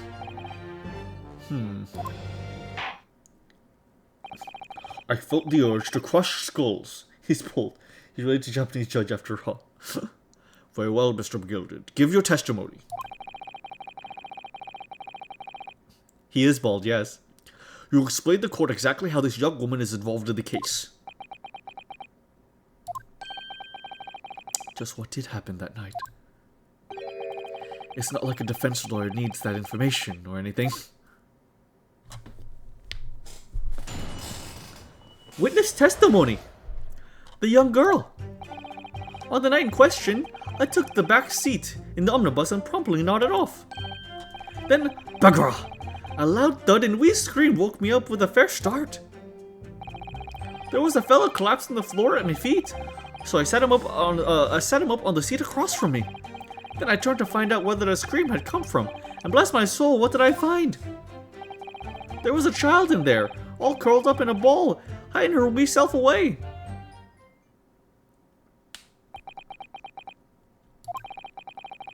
I remain somewhat baffled, I confess, but from what I gather on the night in question, this young girl was indeed riding in the omnibus, is that correct? 'Tis exactly as the defense counsel said. This last was the 5th passenger, my lord. Keep up, Judge.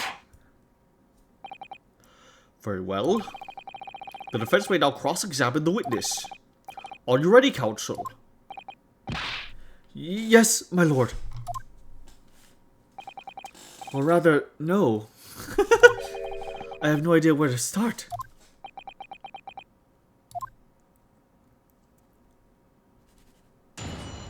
Cross-examination. Cross-examination.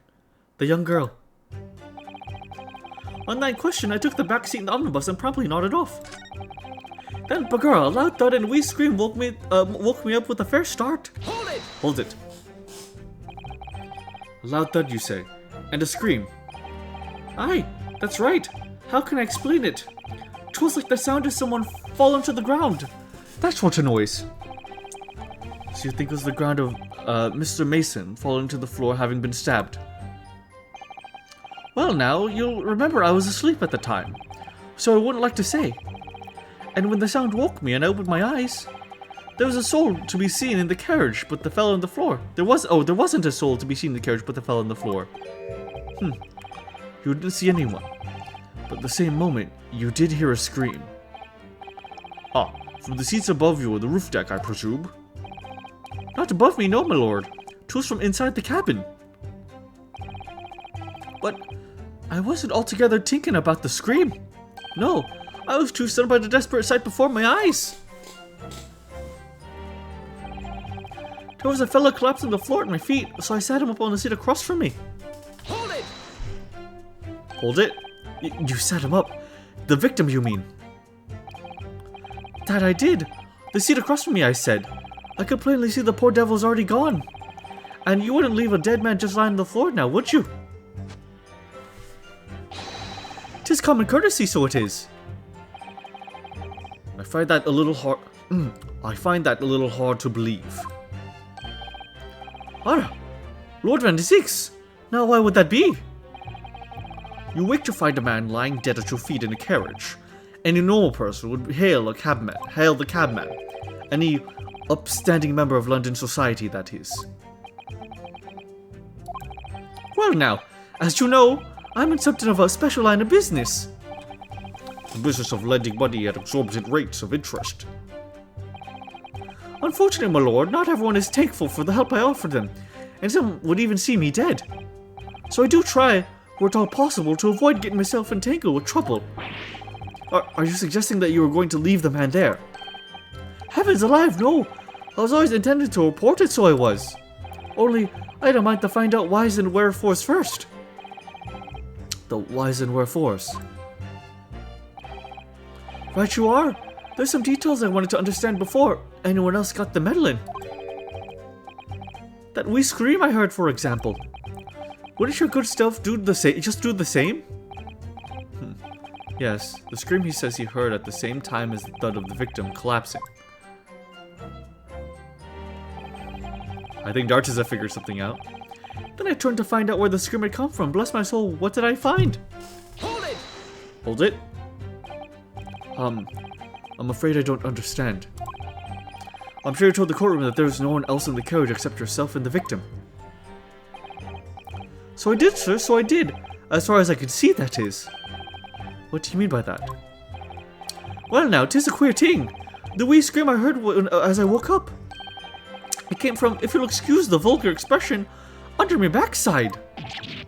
Good gracious! Under your backside? And when I lifted the seat on which I'd been sitting, I found there was a wee cubbyhole there for storage. Mr. Naruhodo, we can examine the omnibus ourselves, remember? Yes, of course. The whole bus was submitted as evidence, but we already did. This would be a very good time to have a thorough look at... Okay, well, let's go again just in case there's something new to say.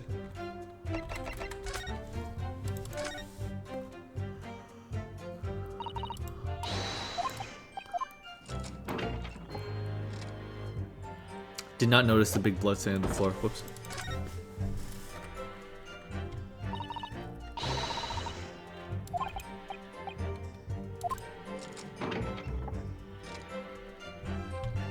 Okay.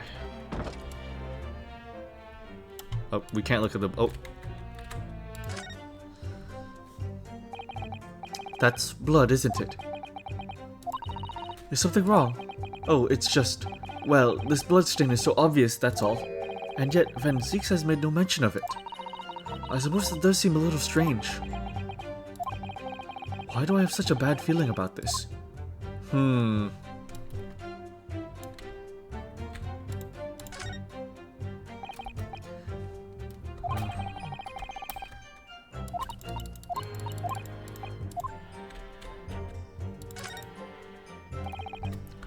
Candle...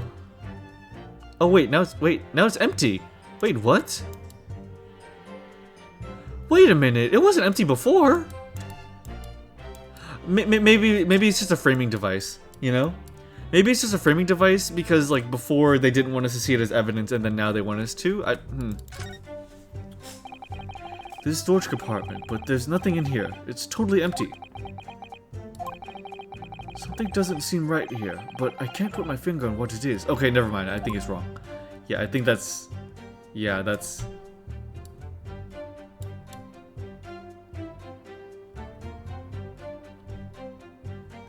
Okay, something's weird here. Something has changed here, and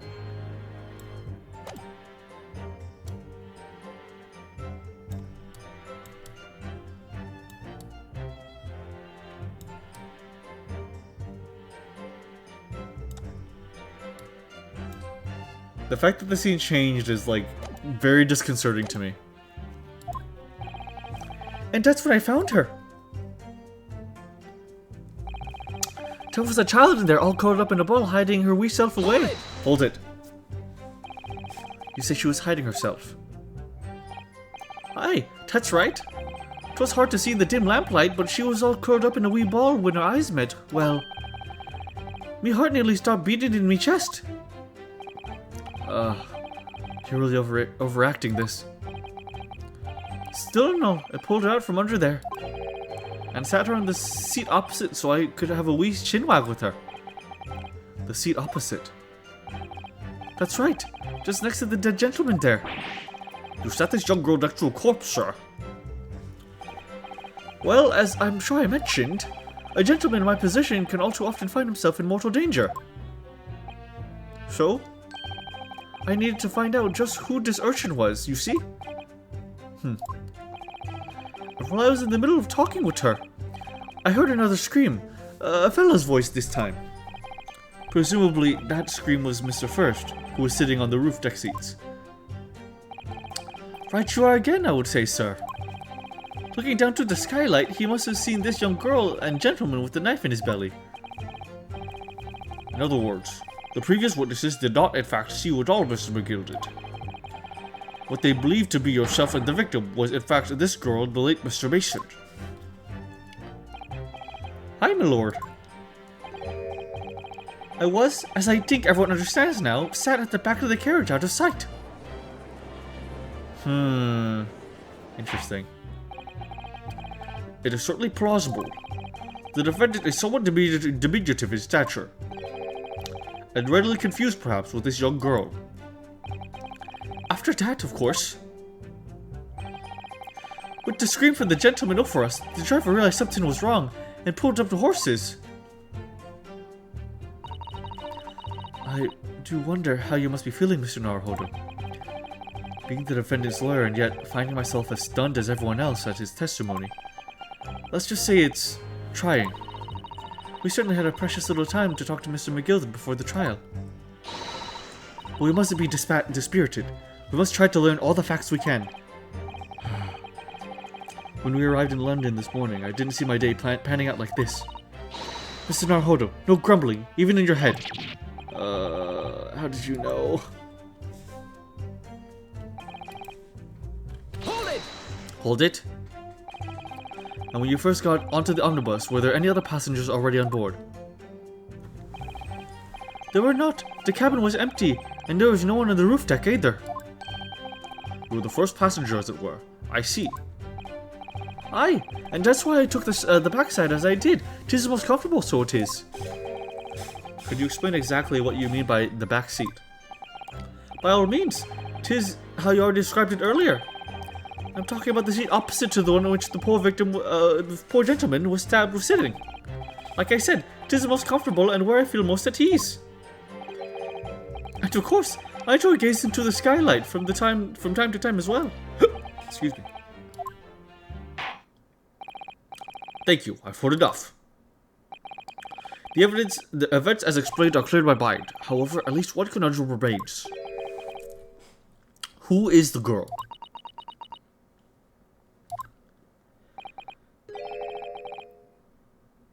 Excuse me, sorry, I'm trying to hold back a hiccup.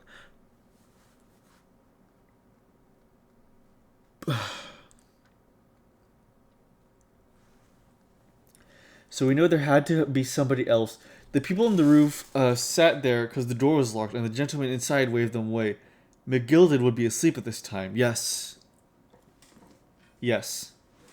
McGilded would not have been the one to have waved them away. Interesting.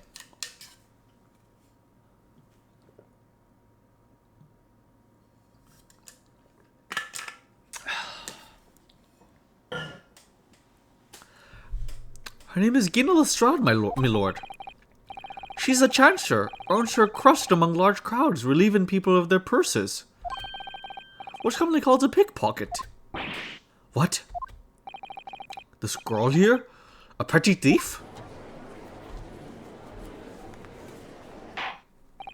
Order! Order! Is this true, Miss Lestrade? Miss Lestrade, you will answer the question. Oh!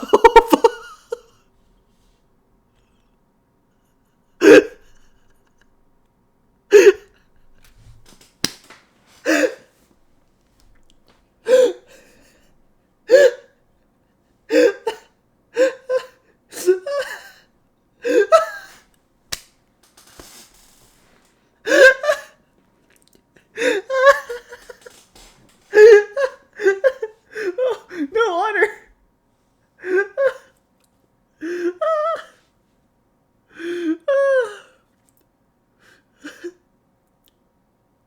Sorry, I just imagined fucking the gun, like the pink powder, like surrounding the judge, and after it dissipates, he's just like exploded. He's like gone in this circus court. Oh my god! How dare you? What's the meaning of this? Duh. Oh, the girl. She's gone. Open your eyes. I'm over here. Good gracious. How? What was the point of that little sidestep? I know what you lot are thinking. Grown-ups are all the same. 'Tis dirty little dipper, you say, slipping up and caught on the job. She got herself backed into the corner and she knifed the gent. Go on, that's what's in your head, ain't it? No, not at all. This is a court of law. We're here to determine the truth, not Oh!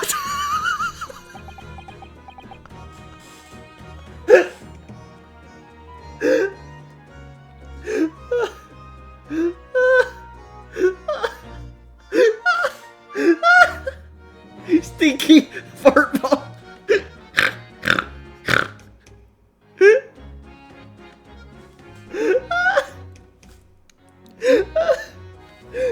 I'm sorry.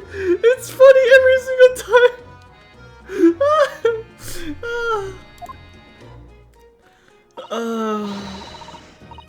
Look, knives are for cowards. Only thugs use weapons like that. All I need for what I do is these fingers. Her design is exceptionally cute. I'm a professional, alright?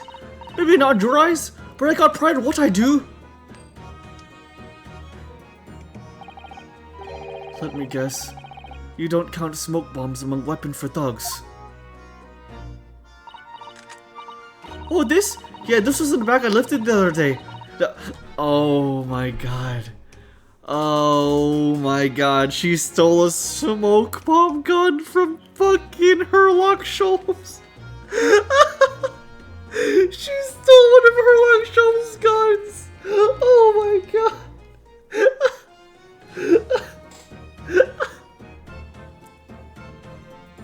Security at this court fucking sucks. You're like, you idiot. Oh, this. Yeah, this was in the bag I lifted the other day. Down where they keep the four-wheel drags. It's nice, isn't it? I like the pink best. Oh, do not wave that thing in my direction again. So, you admit that you were riding the omnibus the night in question.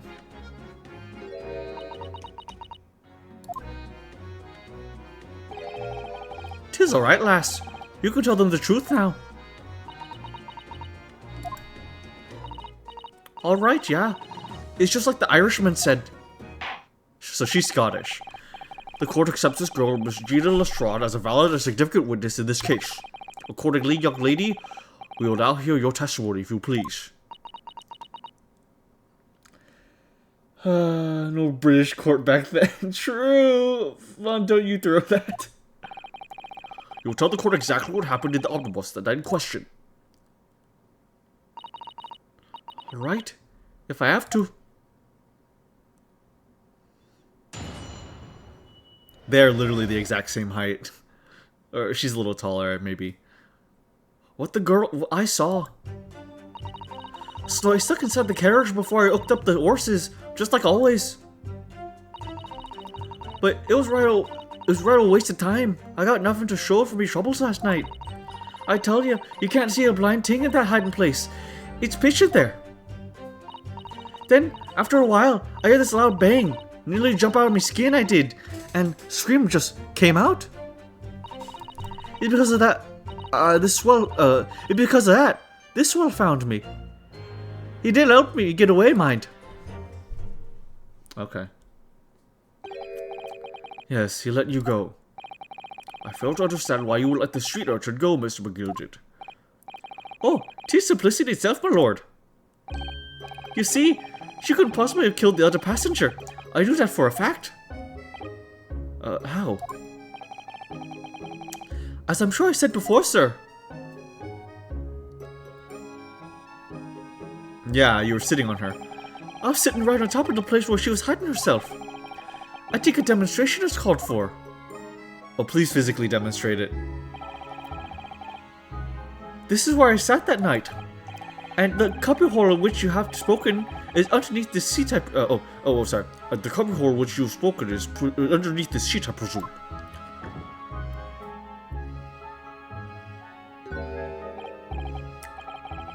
Yes. It does appear just large enough to accommodate someone of the girl's stature.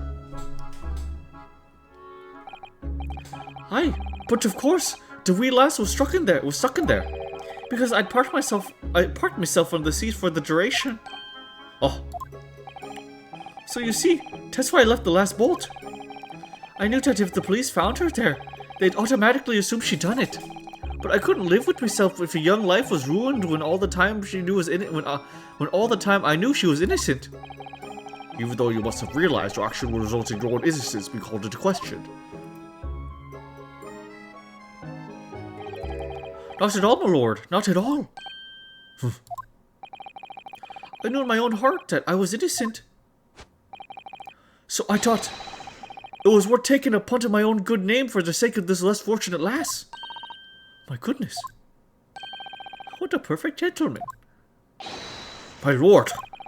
This fine example of a man cannot possibly be guilty of a heinous crime like this. I'm ashamed of myself for ever doubting you, sir.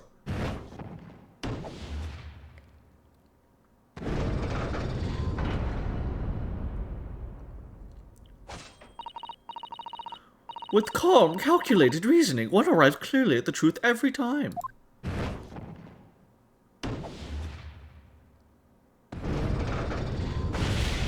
Whoa. Sakes alive! All 6 members of the jury consensual in their leading to a verdict of not guilty. Are we gonna have to prove him guilty? What? Wait, no way. That's too easy. Mr. Naruto, it must mean... It must mean what? That we're victorious! We've won? Are you sure? Objection! Objection!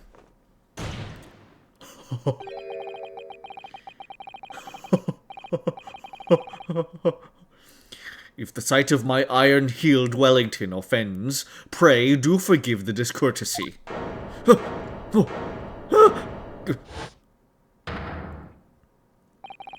This really is a consummate example of the one monumental flaw in British judicial branches.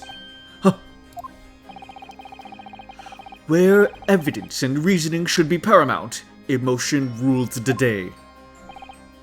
Emotion. The witness's latest statement gives us a clear insight into his true nature. What do you mean, his true nature? Do you really think Scotland Yard would have made such a glaring omission? After the incident, the omnibus was comprehensively searched by officers of the police. Obviously, the interior of this cubbyhole, as the witnesses put it, was included in the investigation. The compartment under the posterior seat was full of the coachman's belongings. It's noted in black and white here in the police record report. Oh, yes, that is accounted for. Okay. Yeah. Put that down. Put those feetsies away. Good lord. The evidence has been tampered with. In order to corroborate Mr. McGilden's story, someone has unlawfully removed everything from under the seat. What?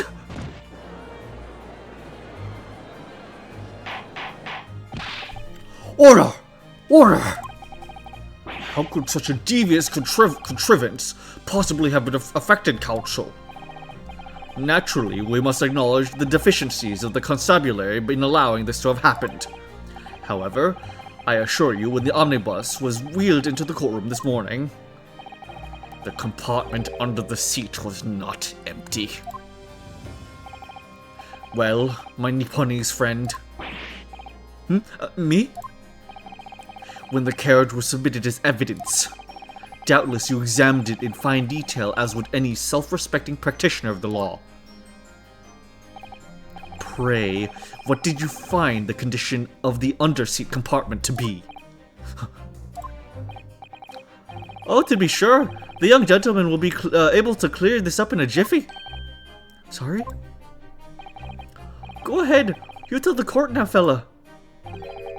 How this all an elaborate excuse by the desperate Lord Van Zeeks? Well, counsel, do you have something to say to this matter? How am I supposed to answer? What can I say about the state of that little compartment that under the seat in the omnibus?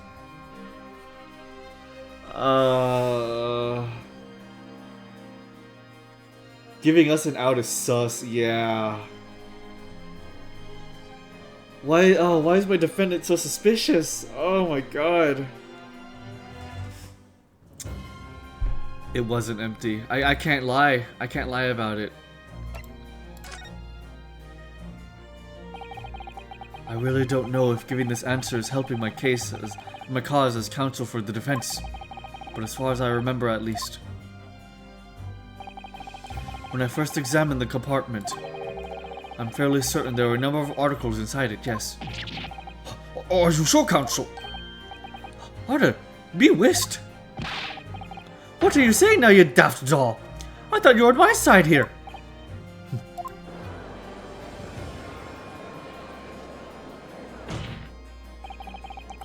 What game are you playing?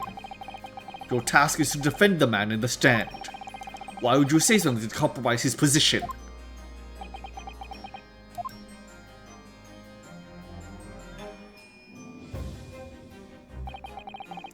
As the advocate for the defense in this trial, I confess I'm still not entirely sure where I stand.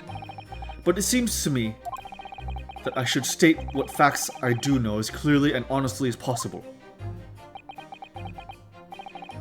Interesting. 'Tis not altogether pleasing, fella. I'm simply telling the truth, Mr. McGilded. Well, don't forget that you're supposed to be representing my best interests here, lad. Now 10. A fella's memory is a curious thing, and not altogether reliable. No, the court must consider the facts. That their cubbyhole under the seat is as empty as the devil's heart, so it is. You'd think perhaps it would be in your best interest now to admit that you might have been mistaken. Why? Why do I feel like something's not right here? I should like the jury to weigh on this matter, I think. Willy Wonka, yeah. The compartment is designed to house equipment used to maintain the smooth running of the carriage. The guild's rules state that the omnibus should be properly and fully equipped at all times. And so it certainly wouldn't have been empty on the night in question. Beppo isn't that irresponsible. That money-lending fleecer and the pickpurse are lying. Oh no.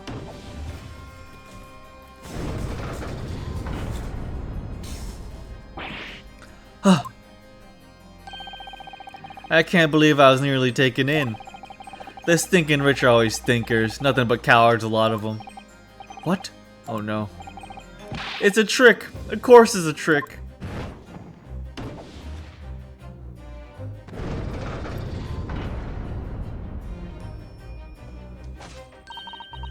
Quite so. I must concur here. She's such a bad bitch, though. With calm, calculated reasoning, one arrives clearly at the truth every time. Yes, but every time a different truth, it seems.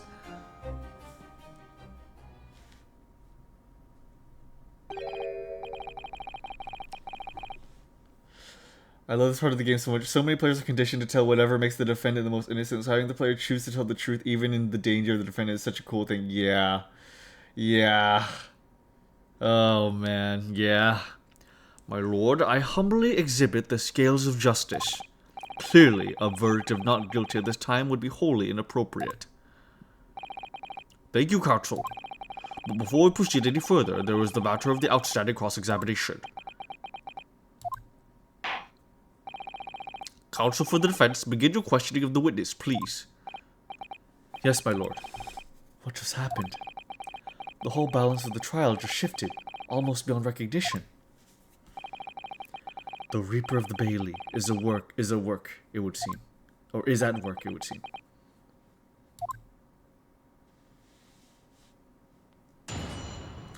Cross-examination. Cross-examination. What the girl saw.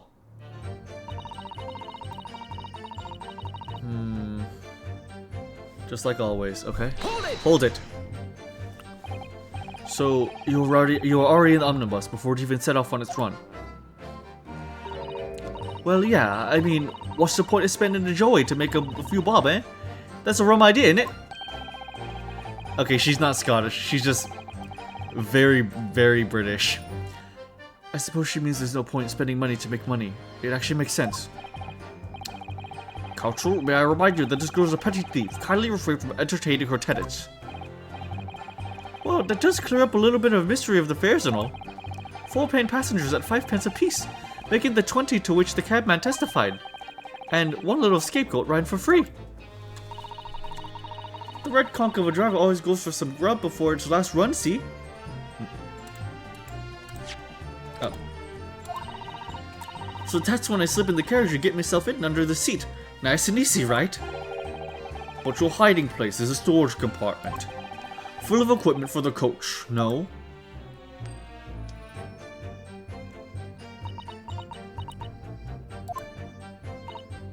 Yeah, just bruises and buckets and whatnot in there, sure. I always chuck all that out and cram in the corner somewhere. And no one ever seems to putter much. And yet, according to the report filed by the police officer who first arrived at the scene, the compartment was full of such paraphernalia. Well, I don't know nothing about that. Like I said, I moved all the stuff out so I could hide under the seat. That's all I can tell you. It seems we reached the end of that line of inquiry. Continue. Yeah, Cockney. Did she say she was curled up? She did say she was curled. Yeah, she was curled up. I don't know. But it was right a waste of time. I got nothing to show for my troubles that night. Hold it! Hold it. A waste of time. Why is that? Well, most nights I'm on my own in the God permit. Well, most nights I'm on my own in the God permit. At least some of the time. I beg your pardon. Did you say God permit? Yeah. Well, that's what my kind call it. You'd say the omnibus, I suppose. The point is, in a normal run, the carriage ain't got no one in it for a while. And that's when you come into your hiding place and get away. That's it. Only that night. This cove was sat on me seat from the start. And he didn't budge the whole way, did he? Not 1 inch. I was totally stuck. You mean to tell us you were present in the carriage for the duration, and you were under the seat the entire time while events unfolded in the enclosed cabin? Yeah. Right, mister. To be sure, to be sure. I was as shocked as anyone. You don't expect to lift the cushion you've been sat on and find a child now, do you? So this Miss Lestrade couldn't possibly be the culprit then. I'll tell you, you can't see the blind thing in that hidden place. It's pitch in there. Oh, in that hiding place. Okay. Hold it! Hold it. I do wonder if they would have us defend a man who was guilty and got off innocent because of us. That would be crazy. That would be crazy. So you couldn't see the cabin in at all? Not a jot. Most days I push the cushion up with me head and look out the crack. Then I can have a butcher's at what I'm gonna fiddle. I thought you were a pickpocket, not a butcher. I mean, I can't have a look. The seat I get under isn't push as the other one, see? So most of the time, the passengers find themselves opposite. But for some reason, that night, this here Irishman spent a whole journey right over my head. And for that reason, you weren't able to push the cushion up to peek out. I see. Truth is, I ain't too happy in the small dark places. Feel too much like being thrown in the clink. That's the only place to hide in them carriages, so it's Upson's choice. Why don't she just stick to picking people's pockets in the open then? I'd say there's some reason that she's not letting on, judging from her demeanor. So anyways, I was a bit scared, but I just stick it out under there. Nothing else for it. Then after a while, I heard this loud bang. Nearly jumped out of my skin, I did. And just, the scream just came out. Hold it. When you say a loud bang, do you mean the noise of someone falling to the floor? Could have been, I suppose. I don't remember so well. Point is, made me jump. And you let out a scream involuntarily. That's right. And then I felt the cushion over my head get lighter all of a sudden. Presumably when the defendant got up in order to help the victim, yes. Or not. It could equally have been the moment the accused stood in order to stab his victim, could it not? Well, girl, did you see what happened at that crucial moment? Yeah, I saw it. I pushed up the cushion at a quick butcher's while I had a chance, didn't I? The Irishman was sitting up the bloke what had fallen on the floor for the seat opposite. That matches Mr. McGillicuddy's account, of course. But then, the fella suddenly turns around and looks right at me. I sunk back down again, but it was too late by then. I should never risk looking. It's because of that. This one found me. He did help me get away, mind. Hold it! Hold it. That'd be a crazy choice for the case. Yeah, I'm kind of worried about that. And when Mr. McGillicuddy discovered you, he pulled you out from your hiding place. I was scared stiff I was. He dragged me out and sat me down, and seat and all. Next to the victim, Mr. Mason. Yeah, the bloke had a knife in his guts. He was still bleeding. Then the carriage lurched a bit, and he ended up falling onto me. How awful. Both my hands got covered in blood. It made me feel sick as a dog. Both her hands covered in blood. Must be what the rooftop passengers saw. After that, I believe you're talking to Mr. McGillicuddy for a while. Is that correct? This is mysterious because she was here the entire time.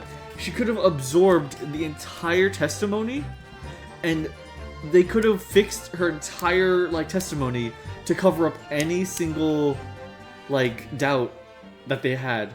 She is covering every single bit of contradiction in the previous testimony, and that's making me very nervous. That's making me very nervous that the testimony is just so perfect, and she seems nervous giving it. After that, I believe you're talking with Mr. McGillicuddy for a while. Is that correct? He asked me some stuff. Wanted to know my name and what I was up to in that. Then I heard something from up above. Someone screamed. Yes, Mr. First on the roof deck, one would presume. Well, I didn't want to see me. I didn't want no one seeing me face, so I didn't look up. And the horses were drawn up smartish, and 'tis your Irishman says to me, sorry, get back under the seat. I'll see that you can get away later. Almost like she was coached. Yeah, like she was coached. All 6 members of the jury had decided the defendant was innocent. One brief shining moment, yes. It's clear that they are still very unsure. If we could just find some conclusive piece of evidence among this new testimony, I'm sure we could clinch the verdict we want. Yes, I think you're right. I have this niggling feeling. Something's bothering me, but I can't quite put my finger on it. Did I miss pressing something?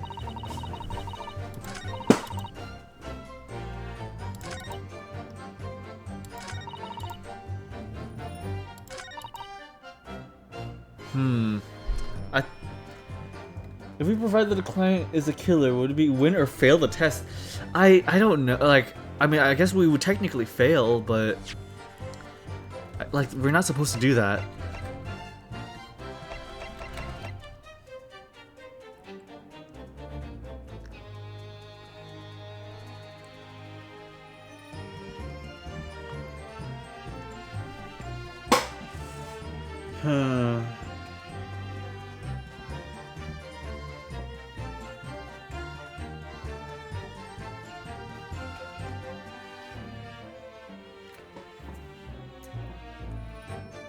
I think... I don't know. I feel like she's really suspicious. But I don't know. I don't know. I don't know.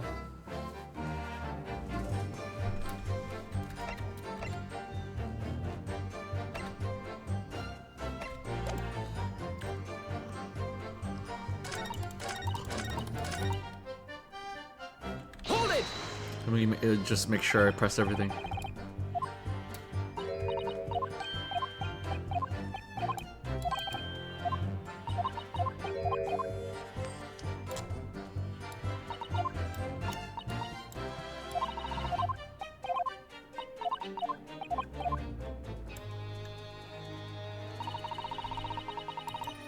Hold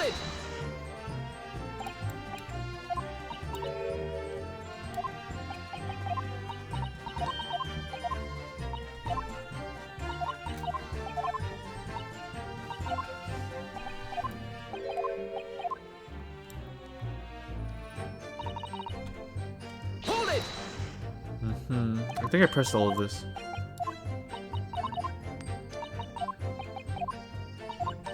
Well, now. Oh. Oh, wait, what? You didn't have that. Oh, you didn't have that response before? Wait, what? You did not react that way before. What? I ain't too happy in small dark places. Feels so much like being thrown in the clink.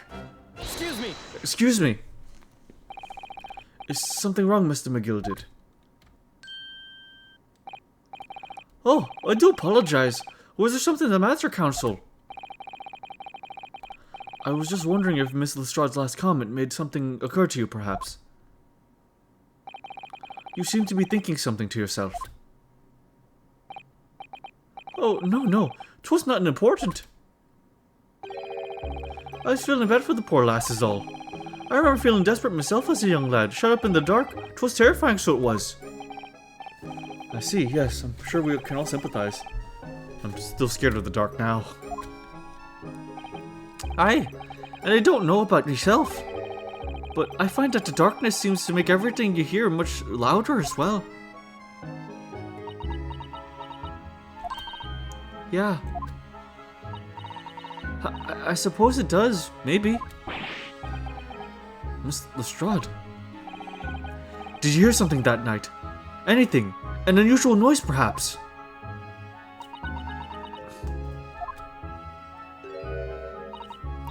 No, not really. All I could hear was the Irishman snoring. Bejabbers!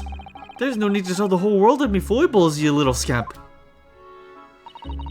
What a pity. If only Miss Lestrade had heard something, it might have given us a new vital clue. Yes, What should we make of that last statement of hers? It's important. It is really starting to stink. It really is starting to stink. If we provide that our... Also, I want a game to have a friendly and nice prosecutor. I think that'd be a fun twist in the game. I think that'd be kind of cool. Yeah. We'll see. I think one of the prosecutors in Apollo is kind of nicer. My lord. I believe the statement just made by the witness is profoundly important. Profoundly important? But all she said was that she heard nothing. Yes, which is the profoundly important point. I'm almost sure of it. I'm almost sure that I don't understand the inner workings of your Eastern Mind Council, your Oriental mind, your Kung Pao chicken mind, your karate piano lessons mind. Nevertheless, Miss Gina Lestrade, you will supplement your formal testimony by repeating the last statement, please. What? Supplement? What are you on about? I don't know how to do a fucking Cockney accent. Like, are you wanting it? Don't give me all your fancy talk. I don't know what you're trying to do.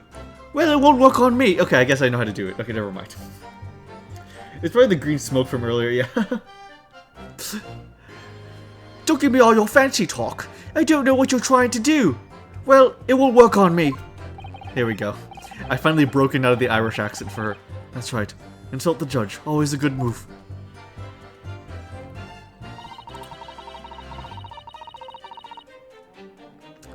I was straining my ears to work out what was going on, but all I could hear was snoring.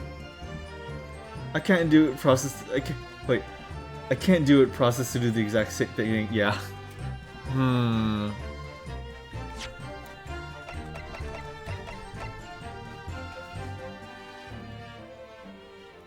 All I could hear was snoring.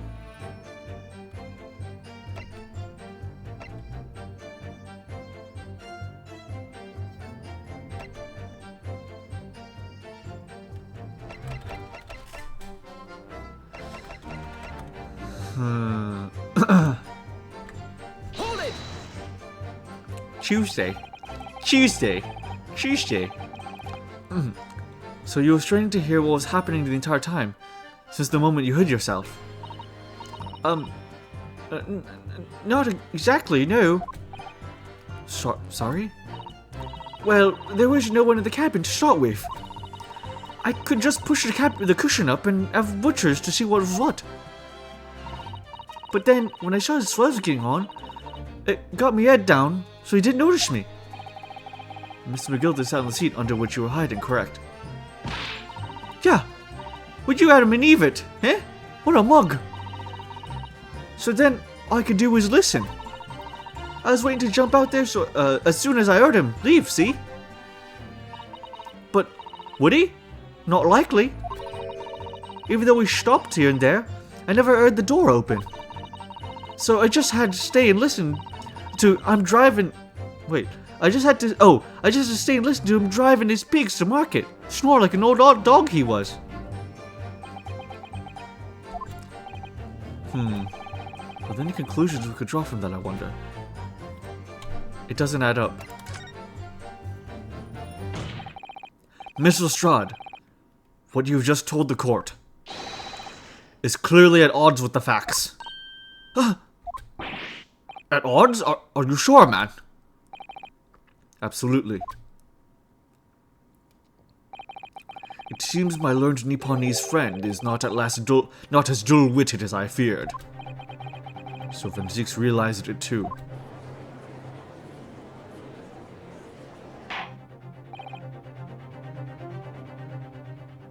She would have heard the knocking and the yelling, right? Is that what they're getting at? She would have heard the knocking on the door and the yelling of the other two passengers, maybe?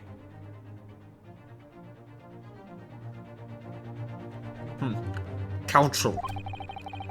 I must insist that you bolster your claim with evidence, or some complicit party's name at the very least. Yes, my lord. I expect you to demonstrate this alleged contradiction to the court.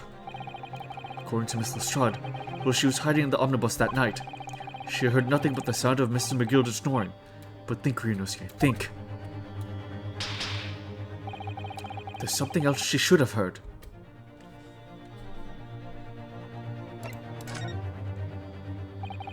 Very well, my lord. Allow me to elaborate.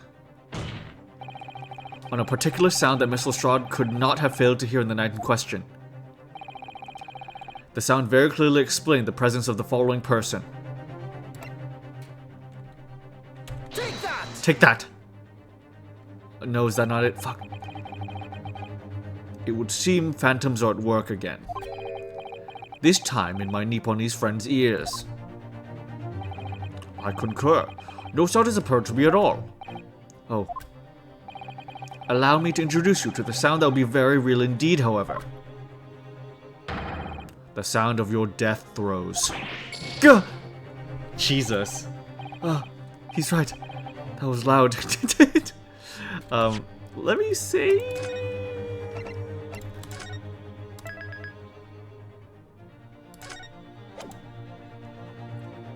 She might not have even been there.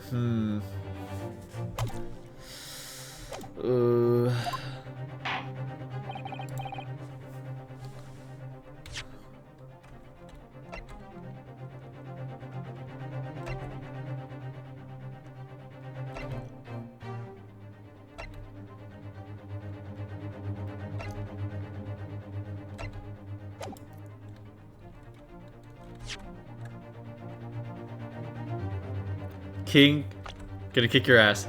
Let's see.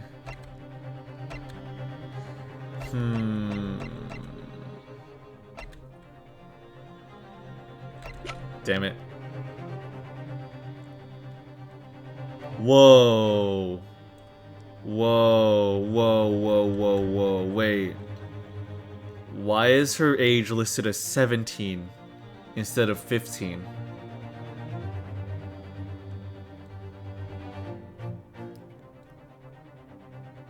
What? Huh. Why is she older than she claims she is? Huh.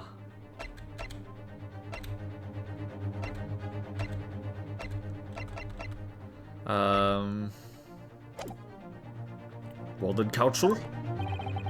According to Miss Lestrade, while she was hiding in the omnibus that night, she heard nothing but the sound of Mr. McGilder's snoring. But think, Renosuke, think. Okay, then she would have had to heard him get on. Okay, I see. Okay, she would have had to heard the other person coming on because she was alone, and so she would have to have heard him coming into the carriage. My bad, okay. I lost track of the events.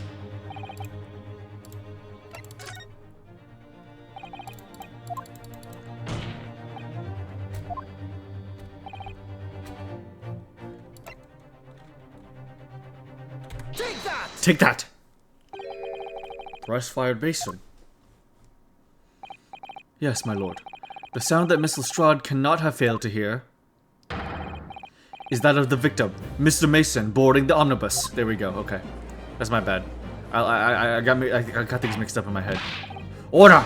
Order! Explain your reasoning, counsel. Miss Lestrade, allow me to confirm something. You claimed earlier that you were the first person on board the omnibus, is that correct? Yeah, of course I was. Gone a while after the driver was in the pub, didn't I? It's such a hard accent. Of course I was. Gonna get a cup of tea on a Tuesday. God, it sucks. It's hard to do. And the next person on the board omnibus was Mr. McGilded. That it was. Not a soul in the cabin when I climbed aboard. At least, not in plain sight. So, you were, to all intents and purposes, alone in the enclosed cabin of the omnibus at that time. Did I not just say as much? I was just traveling with everyone, with anyone else, if that's what you mean. Yeah, I saw him get on, remember? Through the crack under the seat cushion. It was on his own for sure. God, it's come back, damn it. I really like the animation for the characters. It's Monday, New Year Day, early for it to be Tuesday, silly goose. And from what I've heard, the carriage made a number of stops after that on its onward journey. During which time, did you not hear the door opening or closing at all? No, never heard it. That's exactly what I was listening for, wasn't it? Waiting for the swell to leave. In which case, When and how did the victim end up in the carriage? Huh. We know that the victim collapsed inside the enclosed cabin of the omnibus. Therefore, Miss Lestrange's statement about what she did or did not hear is at odds with the facts. Huh. Yes, this petty thief's statement was clearly flawed. Lord Van Beeks. Yes, he knew. He knew all too well that there was an inconsistency in Miss Lestrange's statement.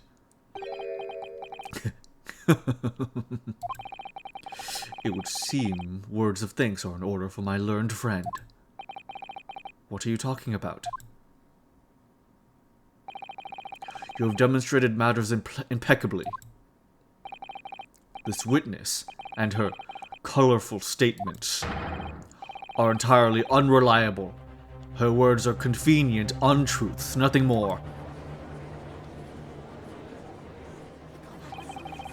Is that right? How could the victim possibly not have boarded the omnibus? That makes no sense whatsoever. And this girl's a pickpocket. Let's not forget that. Oh my god, the old lady's ready.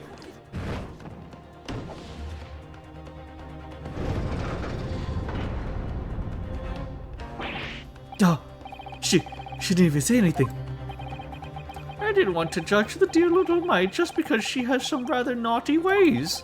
But I must say, I can't abide liars. And neither can I. Mr. Foreman. I didn't want to judge the girl just because she has some less than salubrious ways. But I must say, I cannot abide liars.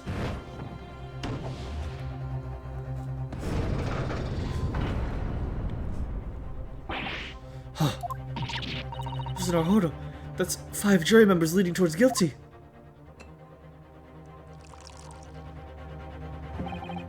Well, your consideration for others is refreshing, my Nipponese friend.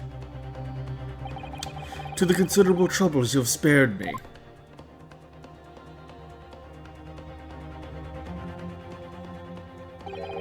Yes, very refreshing. Gah! Gah! What are you playing at? Have you forgotten who you're working for, you useless Eastern Amadin? This time is perfect. Jury number 2 is the only one left. Mr. Naruto, the way this is going. I know. If we can't find some new way to convince everyone of Mr. McGilda's innocence, the judge will rule and we'll have lost. I very much wanted to believe the words of one of London's most respected gentlemen, but those of us in service know we must accept hard truths. Hold it! Hold it!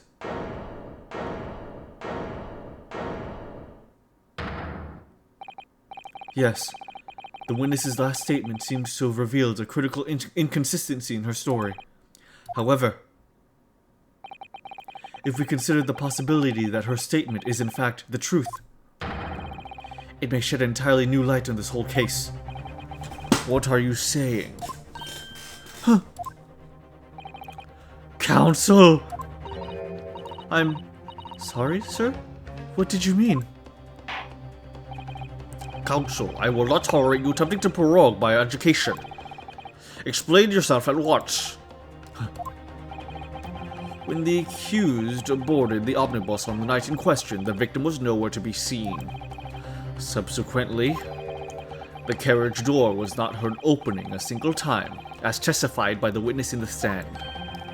And yet the victim's body was found inside the carriage. If this petty thief's words are to be believed, how do you explain the victim's miraculous appearance inside the cabin of the omnibus?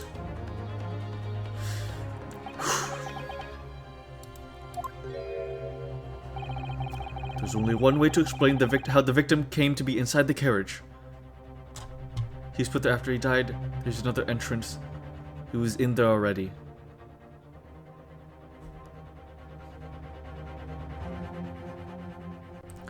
Okay.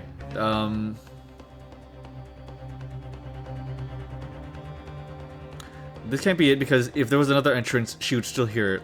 He was in there already. There's literally no hiding places that which she missed. He's put in there after he died. This is the one that makes the most sense. He's put in there after the fact. The thud was him being put in there. Obviously, the victim must have been placed in the carriage after he was killed. Objection! Objection! Tell me, my learned friend, what was the function of that obviously in your last sentence? Well said, Lord Van Zeeks. The obviously is troubling me also. No. That's really not the point. The point is that the victim must have been moved into the carriage afterwards. Then answer me this. How could a cadaver have been placed inside a moving carriage? Well, obviously. I shall have you penalized the defense heavily for this irrelevant rambling. Let's ramble more relevantly. The penalty is evidently not heavy hanging enough. Sorry, I was thinking about heavy hangers. The penalty is evidently not heavy enough, judging from these Nipponi's eyes. So I ask again. If this petty thief's words are to be believed, how do you explain the victim's miraculous appearance inside the cabin of the omnibus?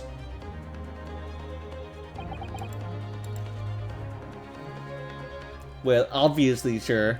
I had to choose between the options. He goes to pour one, and it's all empty, and he starts to panic. That'd be awesome. That'd be very hot. Venzix, I love spewing wine and chalices. So true.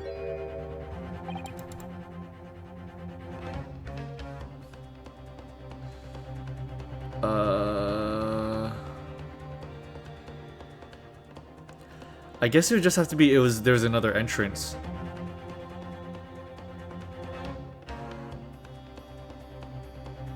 There's another entrance.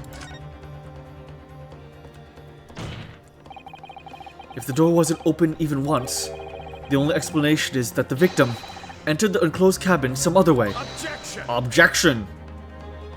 Oh, damn it. I wondered what new fantasy you could come up with in your blind panic. But behold, the omnibus is here for all to see. Only one side of the enclosed cabin is furnished with a door. The other has only windows. Fixed windows which cannot possibly open. In short, there is no entrance to the cabin other than the door. Objection! Objection! Well, yeah, what about the skylight? But there could be. There's one possibility you haven't considered. Oh, really? Yes. One other way inside that isn't the door. Another opening, the use of which allowed the victim to appear inside the enclosed cabin. Yeah. Alright, counsel. The defense will identify the location for the court.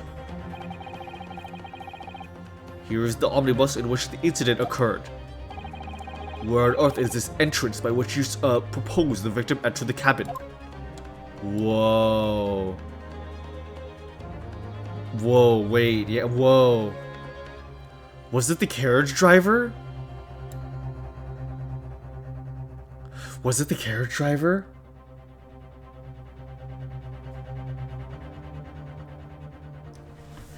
But Darkness, you see, but we could hear him come in the other entrance. But yes, she did hear that. She heard the thump. She heard the body falling over. You know? That would be him being dumped into the skylight. That's when he was put into the cabin. She was blind, he was asleep. When the body's dumped in there, they would think he fell out of the seat. Yeah, you see? Yeah, the skylight. Take that! Take that! The answer is obvious. It can only have been the skylight. Oh, I say, the skylight! Objection! Objection! Your ludicrous proposal almost has me lost for words. However, objection! The skylight may be well large enough for someone to pass through. Objection! Objection! So you claim. But do you have a shred of evidence to support your addle-brained theory?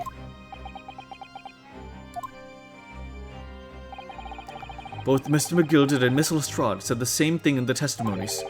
They each claimed to have heard a loud thud, such as the noise made by somebody falling to the floor. Yes, which has already been explained, as the sound of the victim falling from his seat having been assaulted with a dagger. Yes, it has, but would a man slipping from the seat onto the floor really make such a loud noise as the witnesses described? A noise loud enough to cause Miss Lestrade to let out an involuntary cry, in fact. Good gracious. Perhaps, in fact, that was the moment that the victim made his entrance into the cabin. No, let me rephrase that. The victim didn't enter the cabin as such.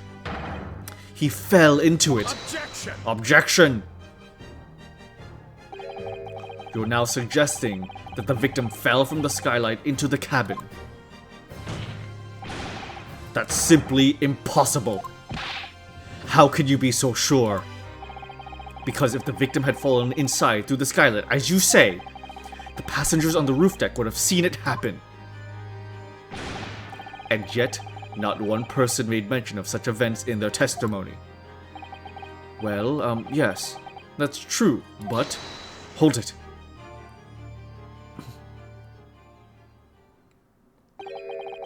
Might a humble fella make a wee comment here? Mr. McGilded.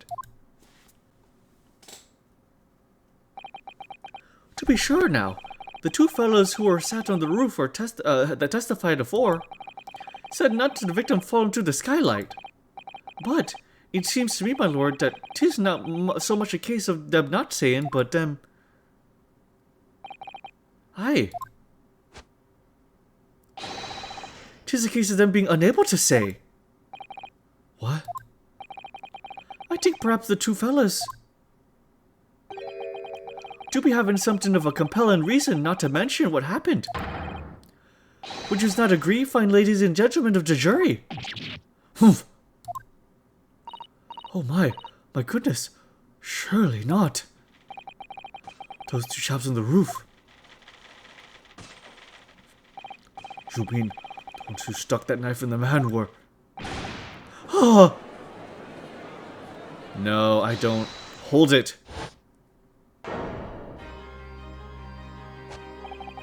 Just what exactly are you insinuating here, you blitherer? You rotter, you said, you rotter! What are you insinuating? Damn, oh my god, god damn, damn. He's good at that, ooh, oh my god, yeah, oh my god, wow, god, he has experience, he's throwing it back in a spin cycle. This is a flaming outrage. I have a good mind to give you a blinker in a minute. Not the smoking kind. He'll give you a shiner in a minute, he said, and so will I. Mr. Fairplay. You're effectively accusing me, a city gentleman and well-respected banker. And me, a very angry hatter. Suggesting that someone like me could have stabbed the man in the guts? It's a disgrace. It's scandalous. It's... I protest. I protest in the strongest possible terms. That's right, I protest too. About you, you rotten scoundrel.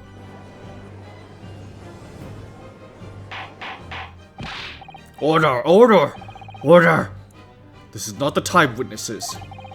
I will not permit this wanton invasion of the stand. Return to the anteroom at once. But this is beyond reason, my lord. Oh, it's outrageous. It's very hurtful, you know. My lord, if I may comment. Go ahead, Lord Van Zieks. It was the defense that incited this outburst from the witnesses. My learned friend has seen fit to abandon all protocol and accuse the witnesses without proof. Accuse? I never intended to. It seems, young Nipponese, that your command of the English tongue is wanting. You have a very wanting tongue, Ryunosuke. Sorry. Fuck. Sorry. Sorry. I'm so sorry. I need a drink of water, so hold on. A 2v2 with each side teaming to proclaim their innocence. So fucking cool. It is crazy.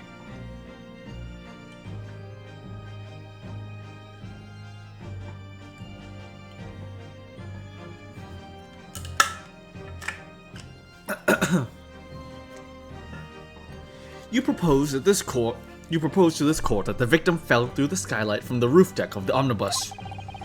That hypothesis cannot possibly stand without the rooftop passengers being aware of the events. You have branded these gentlemen liars. You have intimated their criminal guilt. In our British Court of Laws, that is what is termed a baseless accusation. No. The issue is, we are vastly underestimating the large amount of time on the carriage ride that they were alone, that there was nobody on the roof. Those two guys came and somebody waved them away. So somebody was there for a while and locked the door before they got onto the roof. So there's a large amount of time. There's a large amount of time with which this could have happened without anyone being on the roof. Which is why I feel is the carriage driver. If it wasn't our defendant actually, then it was the carriage driver. I know I was rash to put this idea forward without any actual evidence, but excuse me, oh my goodness. But you can't just dismiss it without a second thought. What are we wasting time for? Get them to testify. Huh? I thought there was something fishy about that hat from the moment I laid eyes on the fellow. We have to see this matter through now, one way or another. If there's filth and rubbish in our midst, we must dispose of it at once.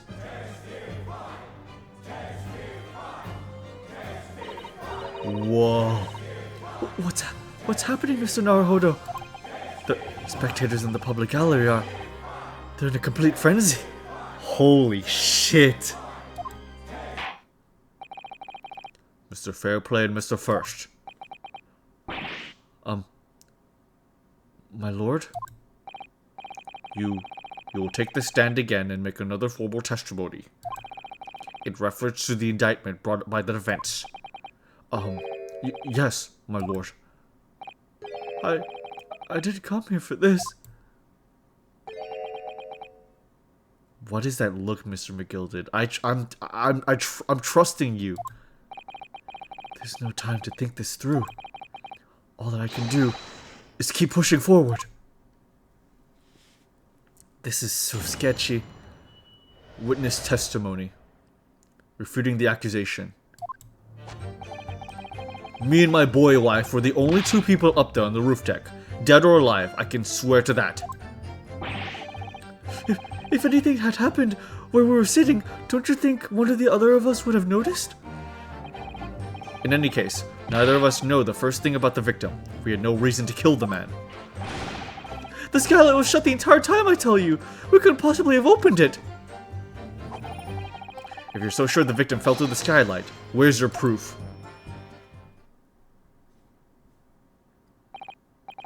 I must say that, on listening to this testimony, it is somewhat hard to imagine how either witness could have performed any malevolent act on this open rooftop deck, without the other noticing forthwith. That's right, you see. We're innocent, I tell you! Although logically, of course, the argument falls down if the two of you were in collusion with one another. What? Huh? According to investigations by Scotland Yard, the two witnesses share no common dealings. Well, I don't trust coppers any more than I trust the stinking rich. Something doesn't feel right here. The trial is going in our favor, really. So why do I feel so uneasy? Counsel for the defense, over to you. Your cross-examination, please. Oh, yes, my lord.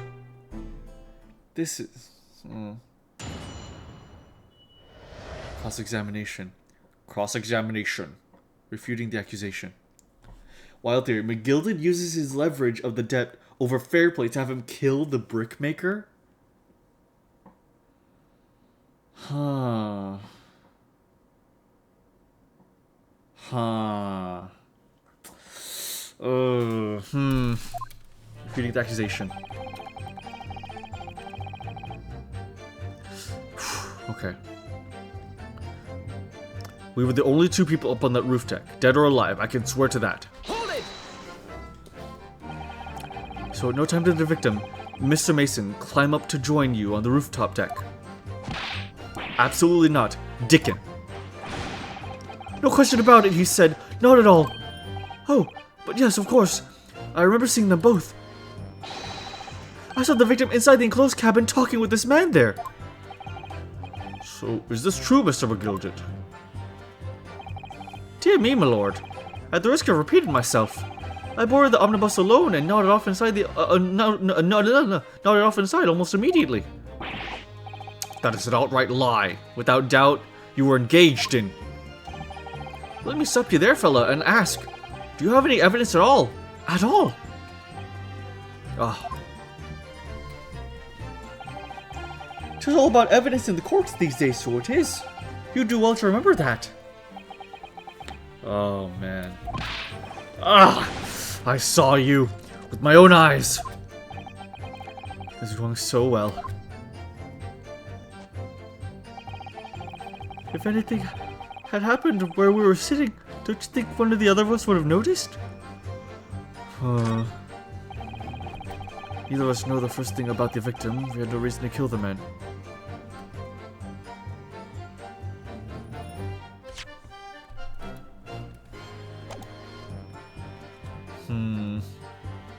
Hold it!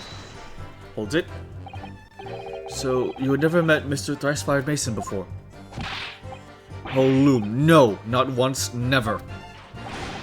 He never met the man before, he said. Never! And you, Mr. First, had no prior dealings with the victim either. That's right, sir. Hatters don't have much to do with brickmakers, to be perfectly honest, sir. No, I imagine not.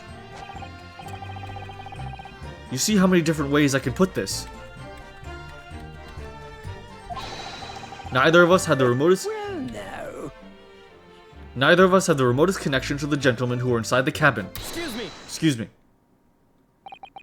Mr. McGilded. Yes, counsel. What can I do for you? Did the witness's last statement give you pause for thought somehow? Not the remotest connection. Is that right now? I wonder. What are you insinuating now? Ah, Mr. Fairplay. 'Tis been too long, so it has. Eh? If I'm not very much mistaken, I believe 'tis fast approaching, is it not? Your repayment date. I beg your pardon? You borrowed 20 guineas from me, sir. At an... yes, at an unconscionable rate of interest. You tricked me. It's extortion. Well now, is that a touch of begrudgery, is it? That sort of begrudgery might motivate a fella to pass his crimes off on another.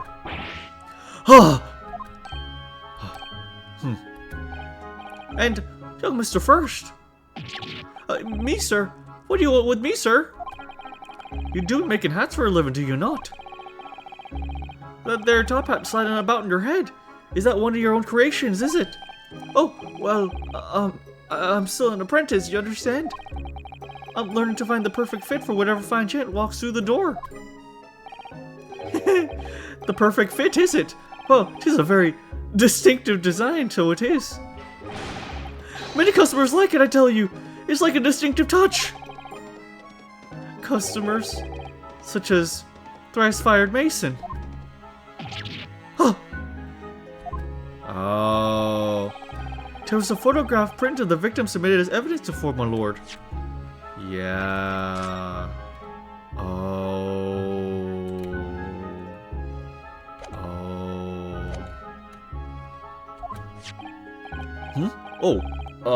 This should read. Oh, fuck. I can't help thinking that the poor fella's hat looks distinctly familiar, wouldn't you say? Oh! That's one of my hats. Hi, that is.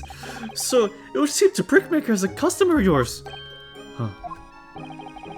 The sort of customer I'd wager you could have had a weak quarrel with over the distinctiveness of the goods. No, sir. Absolutely not, sir. Well, 'tis really nothing more to add. It would be right to say that the two fellas here haven't the remotest connection to the victims, you see.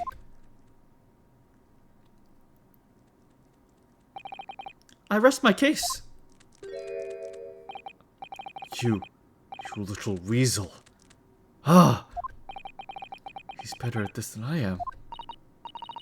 Gosh, Mr. McGilt has certainly been thorough on his research, hasn't he?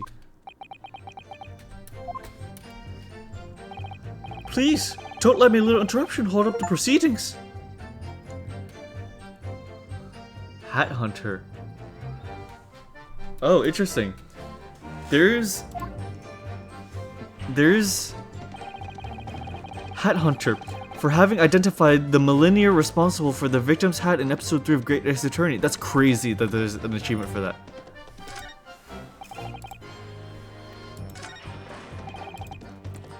The skylight was shut the entire time, I tell you.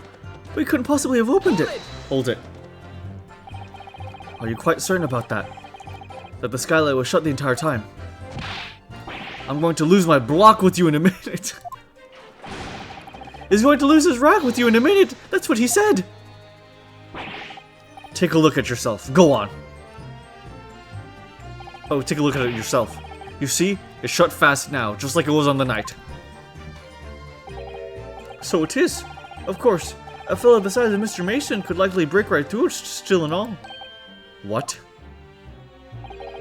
Just look at the size of the thing. You understand? Ah.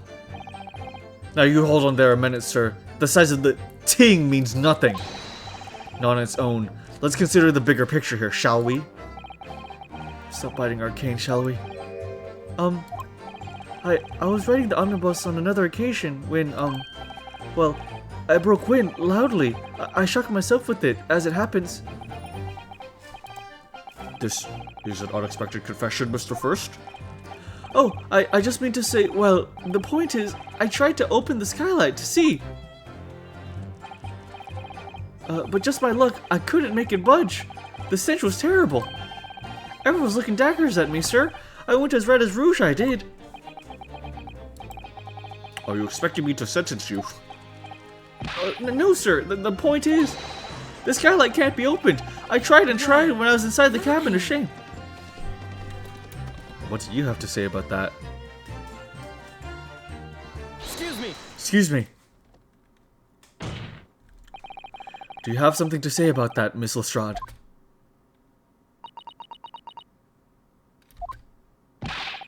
Miss Lestrade.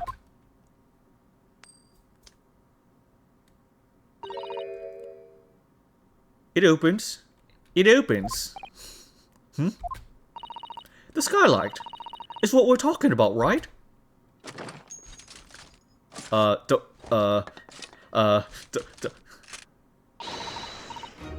them skylights open, dead easy. Or is it that you can load that weapon? That's a lie, I tell you. Otherwise, when I broke wind, You can't do it from the inside, you mug. Oh! Look, a few weeks ago, I was up on the roof deck on one of them old drags. And I had a great haul. I mean, I had purses coming out of my ears. Miss Lestrade, this is not the forum to be eulogizing on the subject of your criminal activities. Well, anyway, I had a bit of a scare. And when I lifted the last bloke's purse, they got a wise of me. All four of them surrounded me, so I couldn't hop off the bus and get in and leg it. So what I did was I used the skylight. Opened the hatch, opened the catch and jumped right through. What? Yeah, the catch for them skylights is on the top side. That's why you can't open them from the cabin. The skylight opens from the roof deck. Bailiff, climb up onto the roof of the omnibus at once and verify the witness's claims.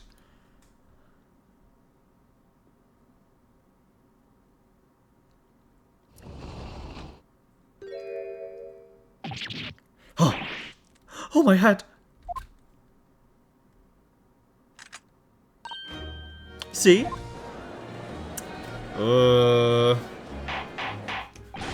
Order! Order! Order!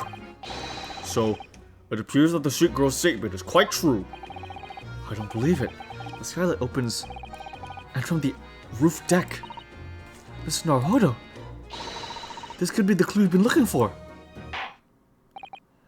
Well, counsel for the defense, please continue with the cross-examination. Yes, my lord. So, the skylight opens. Perhaps I should investigate for myself.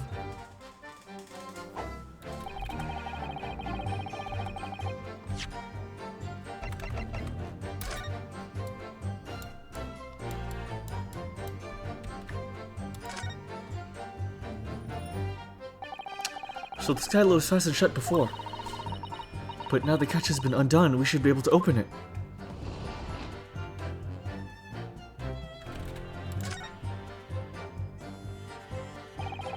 You can certainly see inside the carriage through this opening, that's for sure. Yes, and there's a lamp in the enclosed cabin, so I'm sure the witnesses could have been able to see quite clearly. That's not good for us. So if we go inside...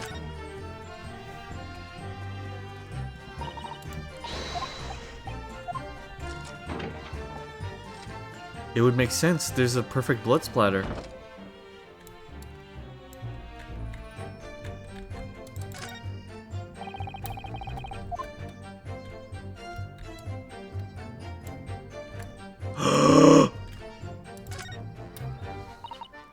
Yes, it does open very wide, doesn't it? Wide enough to kick someone like you through, certainly, Mr. Naruhodo. Why someone like me? Huh! What is it? Look, just here! Look at this! That's, without question, it's blood! Why would there be a blood stain here? Surely, it can't be unrelated to the case, can it?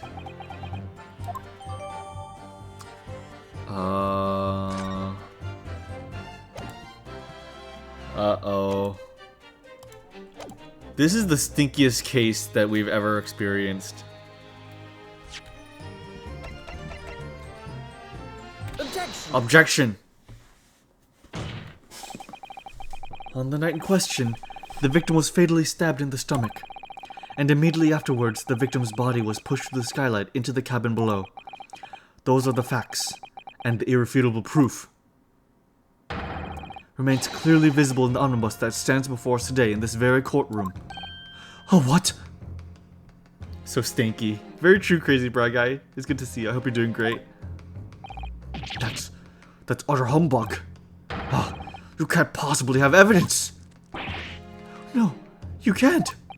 I mean, we didn't do what I tell you. It's impossible. Irrefutable proof. Here in this courtroom. Counsel? Yes, my lord. I believe everyone would appreciate a little clarification here, Where exactly within the omnibus is this evidence to which you allude? You will point out what it is that proves the victim fell from the roof deck through the skylight.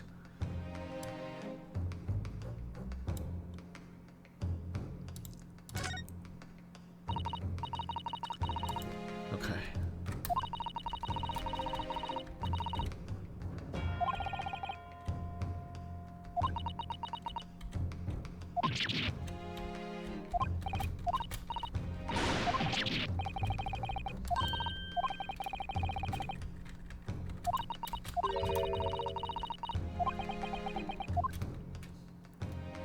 Got it! Got it. By Jupiter, is that blood? Ah. This bloodstain proves two things. First, when the incident occurred, the skylight of the omnibus was open. What? And secondly, the victim was already bleeding when he fell through the opening. Oh my! And so it follows that Mr. McGilded, who was inside the enclosed cabin himself at the time, cannot possibly be guilty of this crime. Huh? No!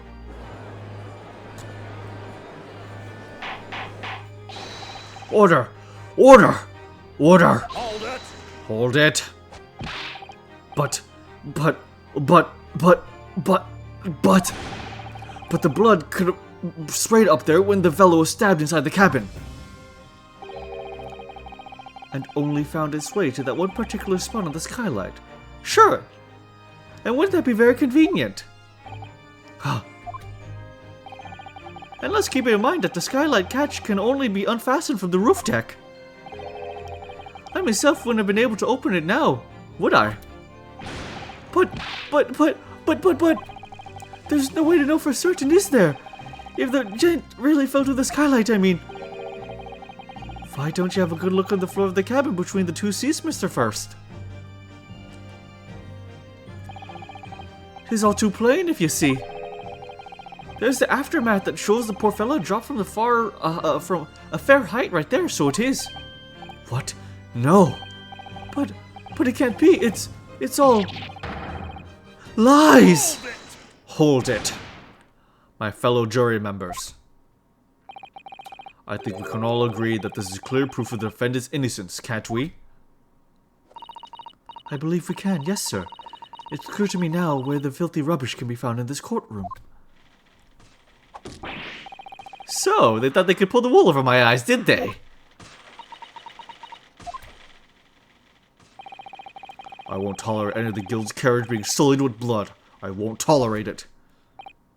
Oh, I always knew that nice gentleman who gave us that delightful park could have done such a thing. On three then, everyone. 1, 2, 3. Objection! Objection!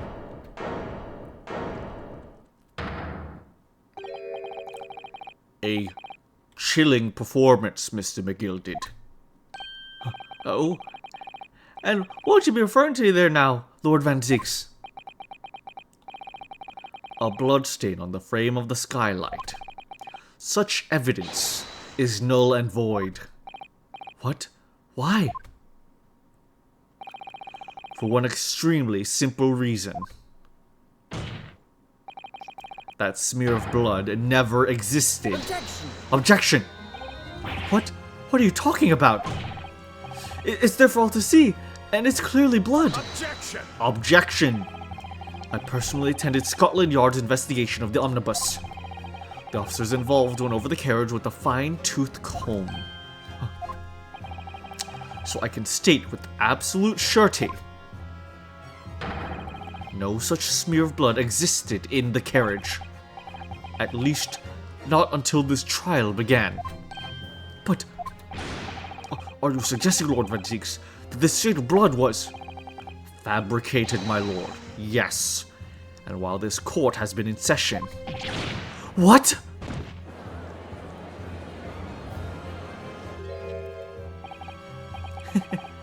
What a palaver. I must say, I didn't expect such a crude reasoning from a prosecutor of your standing, Lord Van Zix. But I'm Magnus McGilded, a fellow known all over for the capital for his fine contributions to public life. I don't take kindly to slander, and I'll fight it to the bitter end. Even if it's rolling off the tongue of the Reaper of the Bailey. Mr. McGilded, I realize that this is your first appearance in court as the accused. However, I am well aware of your involvement behind the scenes in a great many affairs of dubious nature. You're very adept when it comes to avoiding getting your own hands dirty. And each time it happens that a case that you're involved in is investigated, you adapt the facts. Adapt the facts? What does that even mean? When you wield a fortune the size of Mr. McGilded's, however ill-gotten it may be, nothing is impossible. Tampering with the evidence, manipulating the scene of a crime, bribing the witnesses. I toast your ability to concoct a most convenient of stories, sir. Tut tut, Lord Van Zix. This will not do, to be sure. Will it now, counsel? Oh, no. I think it's fair to say, this does all sound like a rather far-fetched excuse by a desperate man. To plug in the skylight didn't exist, you say? But if Juice will cast your minds back, is it not true that the omnibus there has been in the courtroom the entire time? How could anyone possibly have put a smear of blood in it without the world and his wife seeing?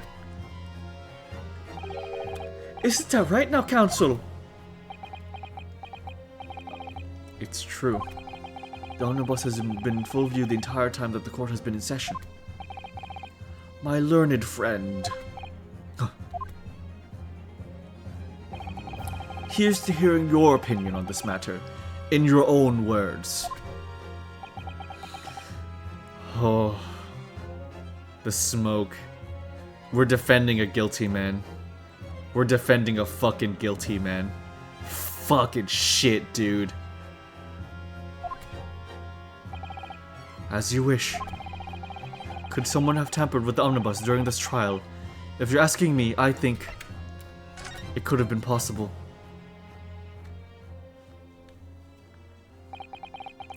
As a defense lawyer, it's my job to advocate for the defendant as best I can.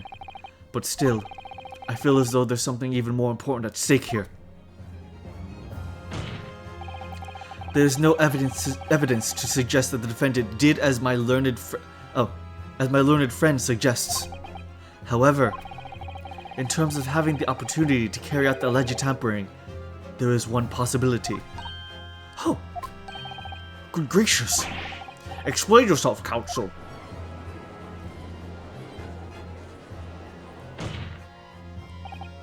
Yes, there is. It seems my learned Nipponese friend has no intention of running from this deceit. Deceit? I'm sure everyone still remembers clearly the recess that we were forced to take. As a result of the smoke grenade fired by the witness currently in the Seine, Miss Gina Lestrade.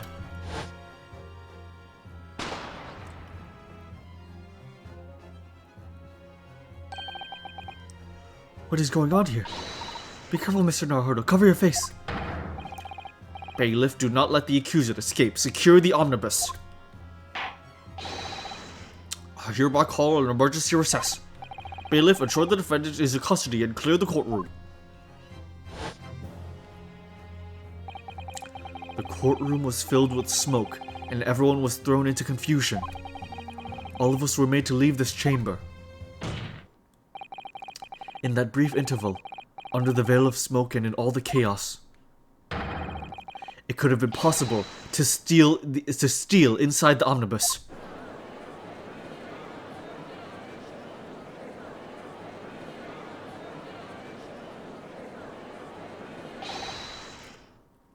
Are you wise? What are you trying to pull, you rotten freckless gouger? Feckless? Oh, feckless. Feckless gouger. You're supposed to be defending me. 'Tis a wicked plot. 'Tis a plot to undermine me, so it is. Objection! Objection. Whatever you think it is, it changes nothing. The facts are the same. After this courtroom was evacuated earlier as a result of the smoke grenade, a number of inconsistencies materialized in relation to the omnibus. Inconsistencies such as, to start with, the storage compartment underneath the rear passenger seat. When the police investigated the omnibus, this compartment was full of the driver's items. Secondly, we have the smear of blood on the edge of the skylight. As I have said, that was not present at the start of the trial this morning. Unfortunately, Lord Van Seeks, Lord is able to corroborate your claims. That's true. When the omnibus was first wheeled out, both the storage compartment and the skylight were shut. Accordingly, I'm afraid to say, we cannot establish with any certainty if this evidence is the result of tampering or not. Indeed, my lord. No doubt there was not a single person who saw fit to verify such things. What do you think? Sorry? About the omnibus. Is there anything else unusual about the omnibus? I have an inkling. My lord. Yes, counsel. There is one further inconsistency. A mark that surely could not have been present at the start of the trial. What? What in the devil's name are you going to say now? If you dare betray me, little maggot, you'd better start watching your back. Objection! Silence, McGilded. The court awaits the defense's clarification. This trial keeps swinging one way and then the other. I have no idea what's the truth and what's deception. What am I supposed to believe here? I shall have to ask you to elaborate, counsel. Where exactly is this alleged mark that you claimed appeared at some point during the trial? I think it's the blood smatter on the floor. I would have definitely remembered that. This was not here before.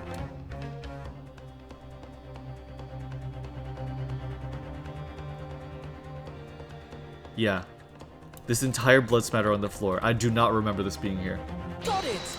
Got it! If we consider that the victim fell through the skylight onto the floor of the cabin, you would certainly expect to find signs of blood where he landed. But as far as I can recall, this blood stain on the cabin floor was not there when the omnibus was first brought to the courtroom. Good lord.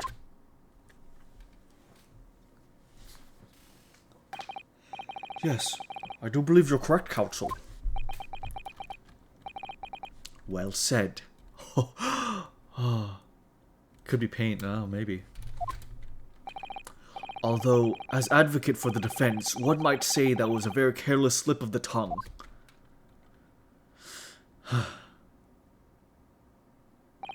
I believe that bloodstain on the floor is a decisive piece of evidence.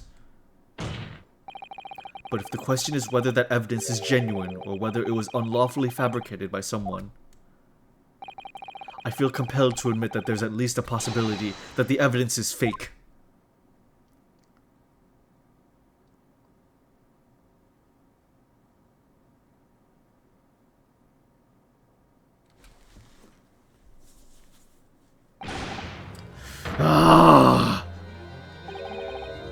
This trial is over. Mr. McGilded, I've done everything I possibly can to cooperate with the court, but 'tis all over now. But you're the defendant. 'Tis over, I tell you. Memory, recollection, what people think they saw, 'tis all nonsense. Facts are what counts, and facts is the bloodstain there, now. Well, and over the course of this desperate trial, long and extremely drawn out as it has been, that good-for-nut and Reaper de Bailey has failed to present any decisive evidence at all. I'm scandalized, so I am. I thought better of Lord Van Zeek's. Well, my lord?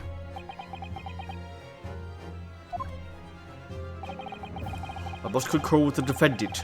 The uniform recollections of an individual could not stand as evidence. At this moment in time, the particular bloodstain in question is very much in existence. And in the absence of any credible method by which to prove its alleged previous non-existence, I regret to say that it would be improper for this trial to continue. Your lordship can't be serious. Lord Van Zeeks, what is your position? The prosecution, my lord, has no further witnesses or evidence to present. Very well. In that case, as I believe we've explored every possible avenue in this matter, I shall proceed to my adjudication. As for formality, I am of course obliged to confirm with the defense first. What formality? As things stand at the moment, it would seem that Mr. McGilded will be found not guilty. Yes. Which would mean we've won. Is that really the right outcome here? Is it really alright for the trial to come to an end now with all these unexplained inconsistencies? Counsel for the defense, your closing statement, please.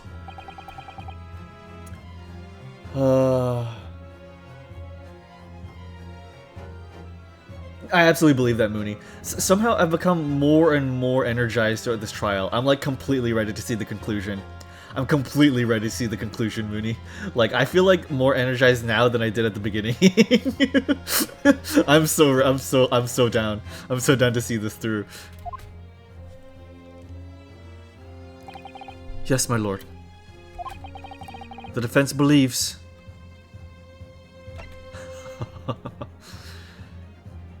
The defendant could be guilty. I'm here in this courtroom today to advocate for the defense of my client, Mr. McGilted. However, at this moment in time, I cannot in all good conscience attest fully to the defendant's innocence. What are you saying, man? Without any question, there is no conclusive evidence to prove that the defendant is guilty. However, there is also no conclusive evidence to prove that he is innocent. Good gracious me! Conclusions more wine? Hell yeah. Order! Order! This is unprecedented behavior, counsel. A defense lawyer calling the accused innocent into question. Are you sound of mind?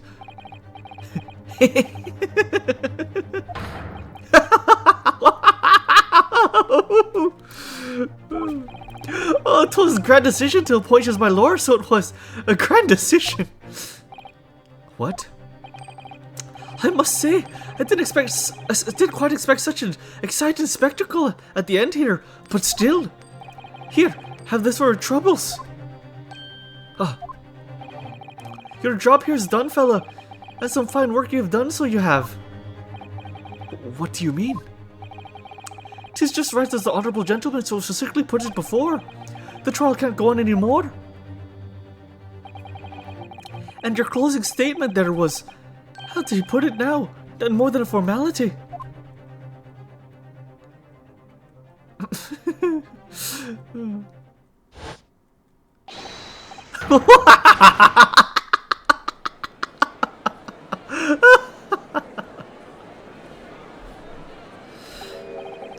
I really don't know what to make of all this. What was the evidence received genuine or was it fake?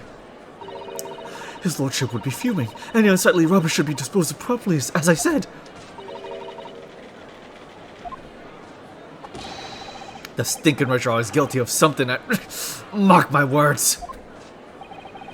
I feel terribly ashamed that I never doubted that lovely man who gave us a lovely park. That I ever doubted the lovely man who gave us the lovely park.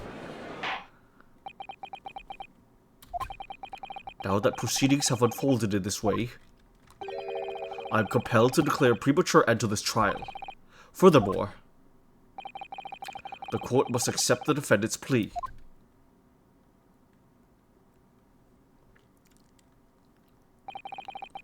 I take you kindly, sir, my lord.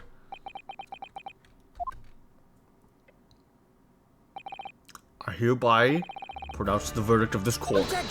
Objection! But we still haven't determined if the bloodstain in the omnibus is genuine or not. We don't know if these witnesses are telling the truth or a pack of lies. We have no idea about the truth. Lord Van Zeeks. My lord. The case made by the prosecution was flawed, plain and simple. If indeed the omnibus presented as evidence was tampered with, the prosecution is at fault for allowing such a disgraceful perversion of justice to take place.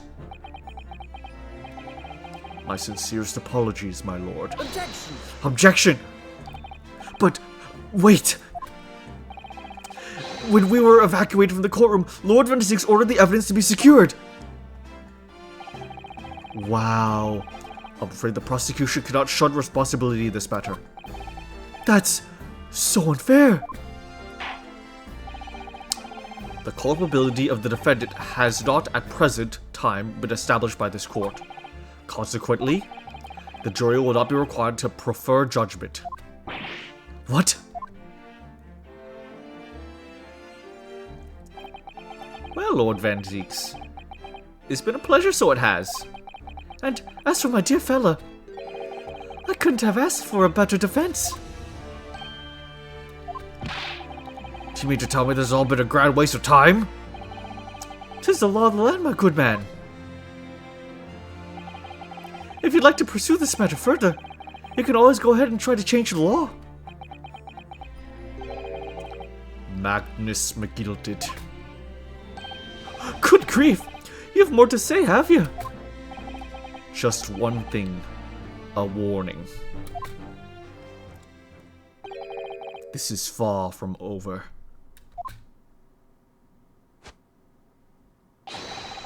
Well, something to be looking forward to then.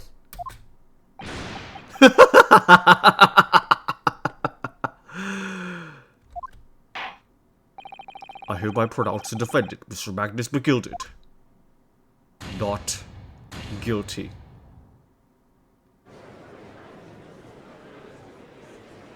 Wow.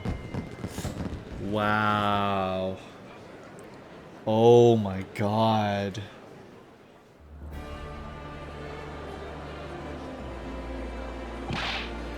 I can't believe it.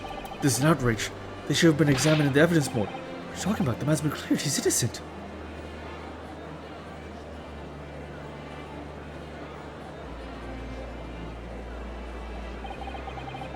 With the courtroom in pandemonium for the second time that day, the judge delivered his verdict, and my first ever trial in Great Britain came to an abrupt end, with the defendant being found not guilty, ostensibly a victory for us. Wow. 2 killers in this game. Yes, exactly, King. 2 killers have gotten away with it. 18th of February, 5:14 p.m. The Old Bailey. Defendant's antechamber. Of course, this is so fucked up that we can blast fireworks as well, and they're true. Dude, has any of the actual guilty got what they deserved? The lady and this guy fucking helped, right?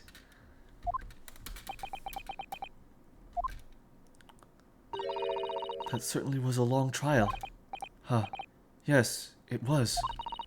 Your first ever trial in foreign soil and your first victory. It was a wonderful performance. My heartfelt congratulations. And to you, Mr. Sato. Thank you for your assistance. I suppose we should be happy. The trouble is, we're still completely in the dark about what actually happened. Well, we didn't have enough time. But isn't it wrong? I mean, who was actually responsible for Mr. Mason's death? We don't even know what. We don't even know that.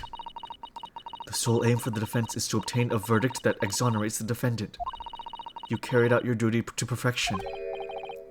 Aye, that you did! Mr. McGilded. Ah, and that girl's with him too. Well, it seems the stories are true. Oh, what stories? About the 6 enormous fireworks they'd be letting off when there's a verdict of not guilty. I'm sure you must have seen them now. Spectacular, wouldn't you say? Yes, definitely. I heard it was a sight to behold, and to be sure it was. And I have you to thank, I suppose, for having the opportunity to see it. Oh, I don't know about that. I'm not really sure I did anything. What on earth are you saying, fella? How did I walk out of there a free man, then? I don't think it was so much thanks to me as down to your planning. You're a straight-talking fella, aren't you? I must say, you had me astray in the head there, once or twice. But you're young and headstrong! It is water under the bridge! Congratulations, Mr. McGilded, on having your name cleared. But nothing's resolved. There's one thing that matters to me. Oh? Hi. They've all seen that I didn't do that odious and obstinate deed. 'Tis grand, is it not? I suppose it is. Now the fine fellows of Scotland Yard can take matters in hand and sort out any wee details. They'll see it for what it is. They'll get to the truth. I've absolute faith in them, so I have. After all, I do provide a good number of their wages with all the taxes I pay.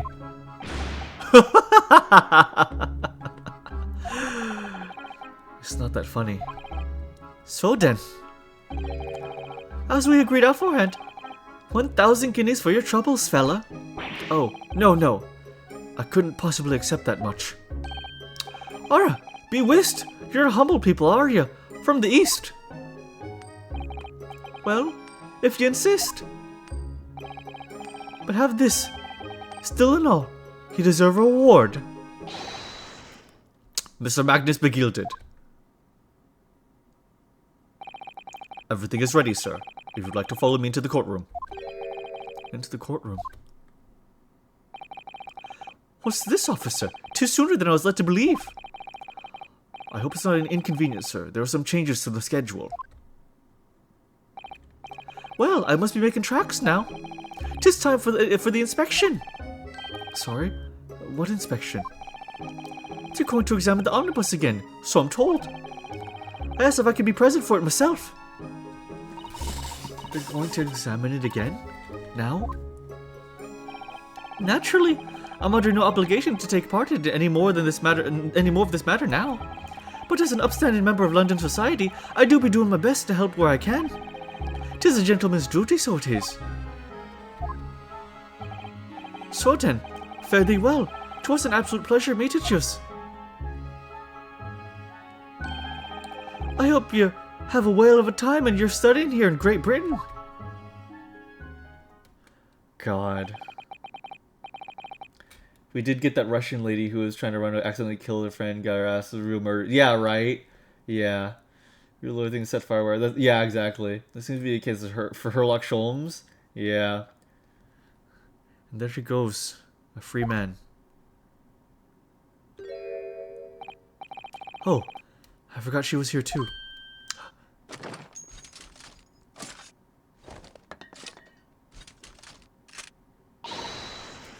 Don't move! Or as I want to say, get a move on. Where she really does take forever to load that thing. Miss Lestrade, would you mind putting that thing down? You're a grown-up. Sorry? And I had all grown-ups. Ha! There you are. Up to... Naughty, naughty, running off like that. Is this some kind of picnic? Who's this little girl now? And taking that with you as well. I was looking forward to the trial of my experimental smoke grenade launcher. Huh. Oh, do you want to play? You won't beat me. Excuse me, but who are you? Very cute. Oh, good day to you. I'm, well, the inventor, I suppose, of that machine. The inventor? Well, normal smoke grenades are so dull, don't you agree? White, white, and more white. If you had to be shrouded in smoke, it should at least be a pretty color, I thought to myself. Do we have to be shrouded in smoke, though? At all? It just took my eyes off it for a moment whilst I was changing into a different omnibus, and she pinched it. Luckily, I fitted it with a telegraphic beacon. That's crazy. What's it? What? I have no idea what this girl's talking about. Anyway, you're coming with me now. Back to my laboratory. What? What for? To apologize, of course, silly. To my technician.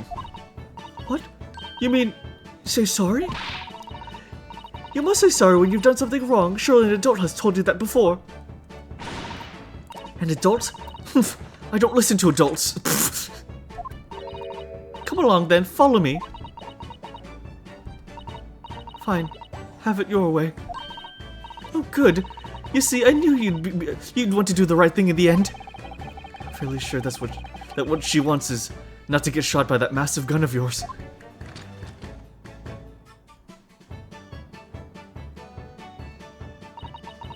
We'll be leaving now then. Bye bye. I'm so sorry for all the fuss. It's one of the best characters, fair. So when you hear sound effects in different games, she releases her gun. Really, yeah, Black Ops 1, that's very funny. She was a lively one. Well, do you think perhaps we ought to be on our way now, the two then? Yes, you're right, but... Where to? Oh! We haven't had time to find a place to stay. No sooner than we arrived in London than we had to rush here. All our traveling cases are still with the bailiff. I was originally planning to spend today in search of lodgings. At this late hour of the day, I'm afraid we may be out of luck. Don't worry though, I have a plan. If the worst comes to worst, I've heard of a lovely park where we could spend the night. Please tell me you're not thinking of McGilded Park. I know it may be a little chilly at this time of year, but our youthfulness will see us through. I'm not so sure about that. I think a midwinter London night will freeze a young person's soul just as easily as an elderly one. Oh dear, that doesn't sound agreeable. I'm starting to regret turning Mr. McGilded down. That 1,000 guineas would have paid for a lovely warm room, or mansion. Also, she's so cute, yeah. And so, the trial to determine my worthiness for the study tour was over by the end of the first day in London. However, as we were soon to learn, there were more trying times ahead. Just as the Reaper of the Bailey had warned, the case was far from over. Dude, so much setup.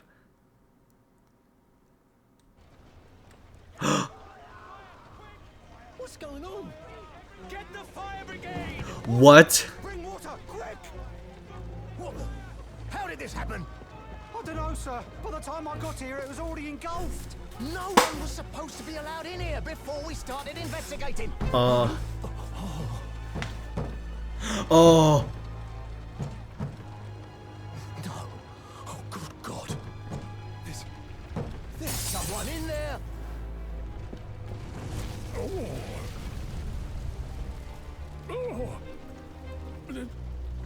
This can't be. Wow, he sounds a lot like how I imagined. Holy fuck, he's so handsome.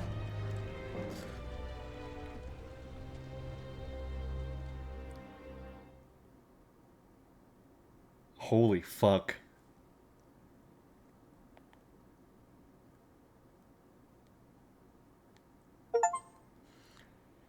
Case 3. Oh man. I wonder if it was McGild. No, no way, right? No way. Okay, and as usual, do you realize he had a scar? Why is he so fucking cool, right? Why is he so fucking cool, dude? Why is he so cool? Okay, well, The Adventure of the Clouded Kokoro. Well, let's as usual watch the teaser, watch the beginning of the next trial, and then we can call it.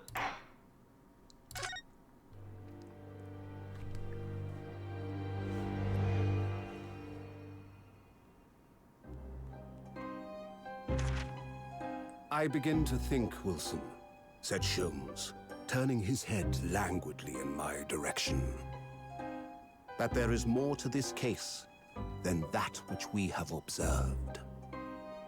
Indeed, that there may be another part to this story that we are yet to discover. His eyes wandered, following the steam rising from his cup of herbal tea, leading him to the distant memory of that snowy evening. To the young lady collapsed on the pavement along Briar Road, and to the knife in her back. Lit in the soft glow of gas lamps, a most extraordinary scene had been set. And under the cover of a light fog, the curtain had risen silently on the insoluble mystery of our invisible killer.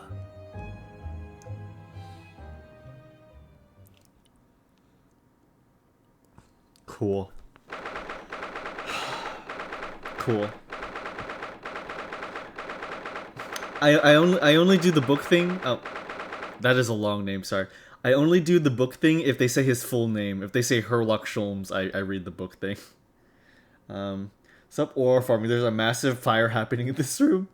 Congrats on getting through the whole episode. I thought for sure you split into 2 parts, but I'm glad how invested you got in. Oh yeah, absolutely. I got very invested.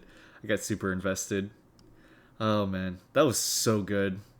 Here. Ah, God, that was so good. Thank you guys so much for joining me in that entire thing. Oh my god, that is something like you never deal with something like that in Ace Attorney. Like the idea of a guilty defendant is something that like is so completely alien in Ace Attorney. That is insane. That is crazy. But it was all so stinky. The entire thing was such a stinker. It's also mysterious. So a tantalizing twist there for this. Yeah, absolutely. I am so intrigued. I'm so intrigued. I mean, whoever was in the carriage, I don't think it's anyone worth caring about, at least for now. Okay, so it could be any of the witnesses. It could have been McGilton himself. But it wasn't Von Zeeks. It wasn't any of our characters. So, lucky to be fair. Like at least it wasn't any of them. As much as I love the cast of the original game, the story here is so fast. Yes, absolutely. That's probably Kazuma. That's funny. God, dude. Wow. What an absolutely incredible game so far. Chapter 3 of 10, guys. Next time we do chapter 4. Thank you guys so much for joining me on that. God, I just love the through line of how like the corruption of the system is really playing into this specific game. Like it is really coming through, and it's such a cool through line. Yeah, 10 chapters, yes, because this is 2 games put together, so it's 10 chapters total. Yeah. But yeah, guys. Yeah, this is Ace Attorney, the Great Ace Attorney, and then the sequel to Great Ace Attorney, put into one game. So this is 2 Ace Attorney games put together, so it is 10 chapters total. Yeah. So very huge, very huge. But yeah, everyone, thank you so much for joining me on that. I hope you were impressed by my Dogduction abilities. Next time we find out what the heck happened with that burning carriage, and yeah, I'm very excited to see what is going on and if we can unravel the entire system. I'll be honest, I'm really loving this game, very hooked. Heck yeah, Dartizer, me too. So we have the story of one game and then another. We'll see if they're interlinked, but for now I'm assuming that's the case. Yeah, everyone, thank you so much. Thanks for being here with me. I'm so sincerely happy to have you all here with me. I had a blast, and I'm very excited to continue onward. Tomorrow, no stream. We will be doing our D&D, the next episode of our D&D campaign, which I will make sure to announce. So, yeah, if you would like to come to that, feel free to join in and listen in, and it'll be a fun time. I'll be preparing for that tonight. But you guys, please take it easy. Have yourselves a good one. Have have a good night's rest, and keep on being real and telling the truth at all times. Let's find somebody to raid, okay? Let's see.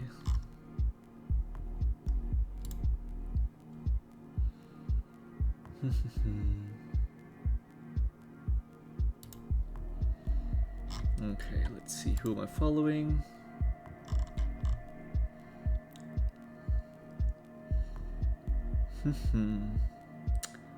Mystery. Cubalt is streaming.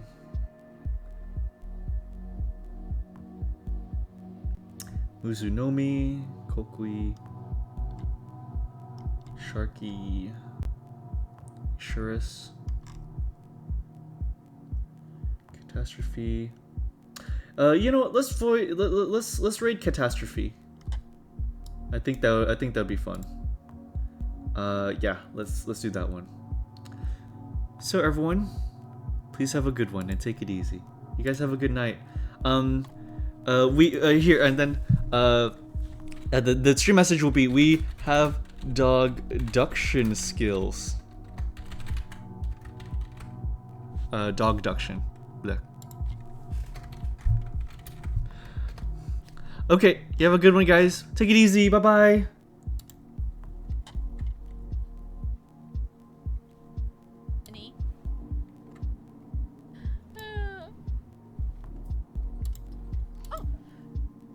MrNeutral Tuesday, hello, welcome in. Thank you for the raid. Hello, hello. Thank you so much for the raid. Welcome in. I am Cyan. I am a Gato Bobcat VTuber. I'm an artist.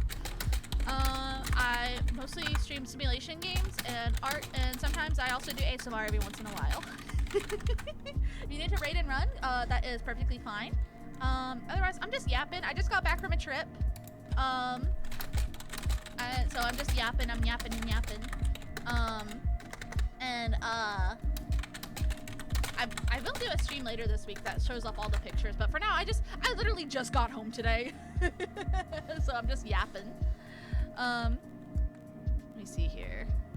Oh, Sai, I love your stuff. I hope you're doing awesome. Thank you. Yeah, I'm just like, I'm a little tired from the trip, but it's good. It's good. I missed streaming, so I'm happy to be streaming again.